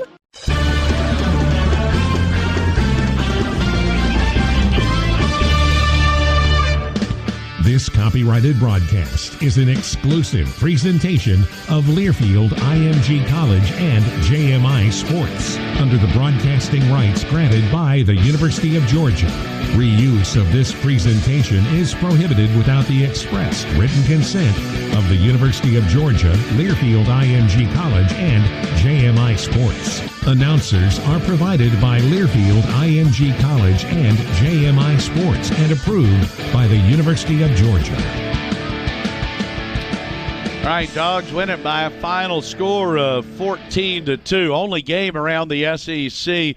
Some other big news from Georgia sports today. The Georgia women's tennis team rolling to a victory and clinching the outright Southeastern Conference Championship today with a win over the Alabama Crimson Tide. So congratulations to the Georgia women. Just a great team this year. Katarina Jokic and Meg Kowalski amongst the stars there. Coach Jeff Wallace and assistant coach Drake Bernstein. I want to get some other tweets out there as well. Thank you to Mark for tweeting us in. Thanks to Tim. LJ, our guys hunting pitches up in the zone. And holy moly, I think LJ was right on that one. Lynn coming up with a great gif here of the great George Burns lighting up a victory cigar. Thanks to Chance for tweeting us in a great Go Dogs. And here's a good one from Mrs. Strickland, Coach Strickland's mom, Miss Brenda Strickland. What a night, Go Dogs from Athens, Ohio. And she is watching with Coach Fred over at the Gibson's house. And thanks to Jeremy and Natalie saying making the football team proud tonight. And thanks to our buddy Gordon Burnett saying, you guys go get some rest. Brant doesn't like the Vandy boys thing. Okay, what we're doing with the SEC guidelines this year, Dave is having to get on tape the interview with Coach Strickland right now. So as we do that, and Dave also grabbing a player, so just to let you peek behind the curtain for just a little bit, we have to send that off to Luke so Luke can get that all fired up and rolling. So we'll just wait another moment before we roll on to Coach Strickland and the Scott Strickland Show, brought to you by our Atlanta area BMW dealers. Again, Georgia 14 runs on 11 hits with 1 error. The Bulldogs hit 7 home runs. I mean, 7 of 11 hits were homers for the Commodores, 2 runs on 8 hits and 4 errors. Georgia winds up stranding 7, 4 in scoring position. The Commodores leave 15 base runners, 8 in scoring position. Now, Vandy will come back with Jack Leiter tomorrow. Georgia at 4-6. This is the second series opening win for Georgia. The Bulldogs have also won a game 2 and won a game 3. And keeping in mind, the last time the Commodores lost a 3-game series was against Georgia in 20 19, and that was just a weekend of incredible pitching as the Bulldogs had all the aces rolling out there. And Kumar Rocker, just a bizarre line score for Kumar as the first 4 in the game reach, and then he strikes out 12 of the next 17 batters. He gives up 7 hits, 6 runs, all of them earned, and Kumar had given up only 4 runs all season long. He strikes out 12 and walks 2 as Rocker went 5+ innings of work today. And the pitching lines and the old scorebook looking a little crazy. What a game tonight as Georgia defeats Vanderbilt by a final score of 14-2. The Scott Strickland Show is on deck along with one of our top players of the game, and there were a lot to choose from for the Bulldogs as Georgia wins it. The final score, Dogs 14, Commodores 2, here on the Georgia Bulldogs Sports Network. There's nothing like cheering on the Dogs with 92,746 friends. And if we keep staying safe, we'll get back there soon. I'm Michael Burnett, CEO of Piedmont Athens Regional. We're proud to serve our community through the pandemic, and we're grateful for your help. The past year has been tough, but there's hope around the corner. Classic Georgia game days can be in our future. Protect each other and get vaccinated as soon as you're able to. Help Piedmont keep carrying on, and go Dogs.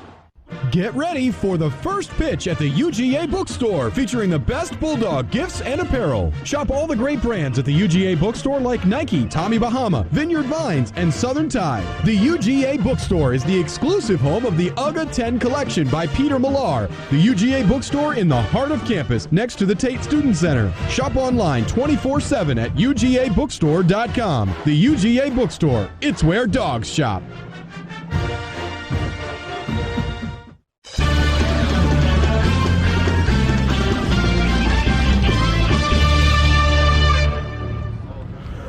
All right, we are back here on the postgame show, and this is the first time this year we had a chance to talk to one of the players because we're having to do things differently. So Connor Tate is here before we talk with Coach Strickland. And Connor, congratulations on the win. I think a lot of people, if they had said North Oconee versus Oconee County, North Oconee getting the win, the winning pitcher tonight was Will Pearson, North Oconee, not Kumar Rocker. You guys went out and really, I don't know what the word is, one of the craziest games we've seen, but how would you kind of, put a bow on this one? What would you say? We came out here fired up. We were ready to go, and we struggled. We had a 3-game losing streak, and we just came out here fired up, ready to swing the bat. Our pitchers pitched really well, so. Did you lock in more because it was Kumar, or is that maybe oversimplifying it a little bit? We just think about slowing it down. Like, if the pitcher's throwing harder, you got to slow down. If you speed up, they're going to speed you up. So just slowing down, keeping the confidence. Yeah. Now, had you faced him before? Yes, I have. I faced him in high school, and then we played travel actually together, so I've seen him a lot. So how, between you and Cole and Will Pearson, how much do you guys know each other when you get into situations where it's like Oconee, when it's even the Gwinnett guys? Y'all aren't seeing each other for the first time, are you? No, we've seen each other for a good bit, but me and Kumar were teammates for a good bit, and then we just faced 1 or 2 times, and then I just met Will actually this year, so. Okay. Yeah, so it's crazy. Well, tell us about the 2 home runs. Was there anything that you were locked in on tonight? I was just really locked on to slow down my load. I've been working on just loading back, getting set, getting my foot down early, so. So how does this now we won the Friday game last week and then lost Saturday and Sunday, so I'm sure Coach Strickland, that was probably what he told you out in right field, wasn't it? Yes. That you've got to lock in for the rest of the weekend. Yeah, we're going to be locked in. Last week we won the opening day and then lost the next 2. But, we're fired up. We scored 14 runs. I think they'll carry it for tomorrow. All right, Connor, great win tonight. You guys were just hitting home runs like the 27 Yankees. So keep it up this weekend. Yes, sir. Thank you. All right, Connor Tate, 2 homers tonight. Garrett Blaylock also hit a couple of home runs in the big barrage as the Bulldogs get the victory over the Commodores, the #1 ranked Vanderbilt Commodores. And hopefully I'll have Coach Strickland coming up here in just a moment as I make my way over. He's doing TV. It was good talking to Connor. And Coach gets done, we'll roll right into him. I think he may be close. So he had a big win tonight as the Bulldogs getting the victory here at Vanderbilt, the #1 ranked Commodores, Thank you, sir. Lake handed me some stats, plenty of them tonight, as the Dogs improve to 19-10 overall, 4-6 in the SEC, and Vanderbilt falls to 24-4 on the year and 8-2 in the conference. And the Dogs again had a 3-run first inning, a 3-run sixth, a 3-run seventh, and a 5-run ninth for the 14 runs this evening. And Coach has finished up with TV. He's got to roll right into radio. And congratulations, Scott. What a great win tonight. Yeah, it was. Luke Wagner gave us what we needed. We just needed to shut things down. And then we knew we were going to go to bullpen day. And that was the same formula for last Friday when we beat South Carolina. So, it was great to see Benny Harris. It's a little bit of a roller coaster with Benny, and he'll make you a little bit nervous sometimes. But, man, it's an explosive fastball. And for him to finish things up like that was pretty big. I just talked to Connor Tate, and I think I used the word or the phrase or whatever you want to call it, locked in, about 10 times with him. Seems like you guys were really locked in tonight. Yeah, we really were. And Coach Daly did a great job of preparing these hitters. They've been watching a lot of video for the last 48 hours, and now we've got our work cut out for us tomorrow in Jack Leiter. So these guys are a really good team. They're the number one team in the country for a reason. But sometimes you have a really good night, and we had a really good night tonight. And how about Garrett Blaylock? Garrett Blaylock comes back here. This is where he started, and to hit 2 home runs, I know it's special for him. It's big time. I'm really proud of him. The first one he hit just landed too, I think. That one, I heard one guy in the dugout say, "I've never seen a ball hit that far," and I mean he got all of it. But yeah, Connor Tate. Good to see Benny Anderson get a couple hits and finally, he hits home runs in batting practice all the time, and just kind of a matter of time for him to get a hold of one. I thought Fernando might be the guy to get one tonight, but overall, we played about as good as you can play. We played great defense. A bunch of different guys got it done. Colin Caldwell had a sneaky, got one out, but bases loaded.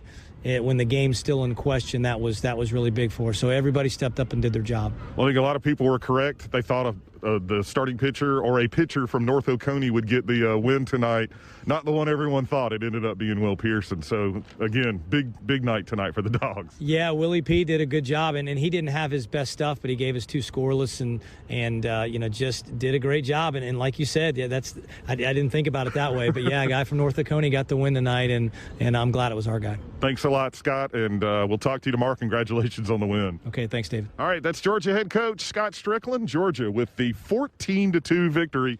Dogs and Vanderbilt coming up again tomorrow, Game 2. All right, we'll take a quick break. We'll come back with more of the postgame show as you listen to Georgia Baseball on the Georgia Bulldogs Sports Network. The Hilltop Grill opened the night David Green hit Michael Johnston at Auburn, sending the Dogs to the SEC title. In the years since, Hilltop has become an Athens favorite, featuring premium steak and seafood. Locally owned, the Hilltop gives you the finest in food without the hassle of downtown. With an open and covered patio, reservations available for all occasions, private parties, and a sensational Sunday brunch. Hunker down and head to the Hilltop at 2310 West Broad. Call 706-353-7667. That's 706-353-7667. What would you do with more space at home? Would you finally clean out the garage? Declutter that guest bedroom turned second closet? Maybe even remove those filing boxes taking up space in your office? Whatever your organization's dream is, make it a reality with Chase Street Self-Storage. Visit ChaseStorage.com to find the best deal for you.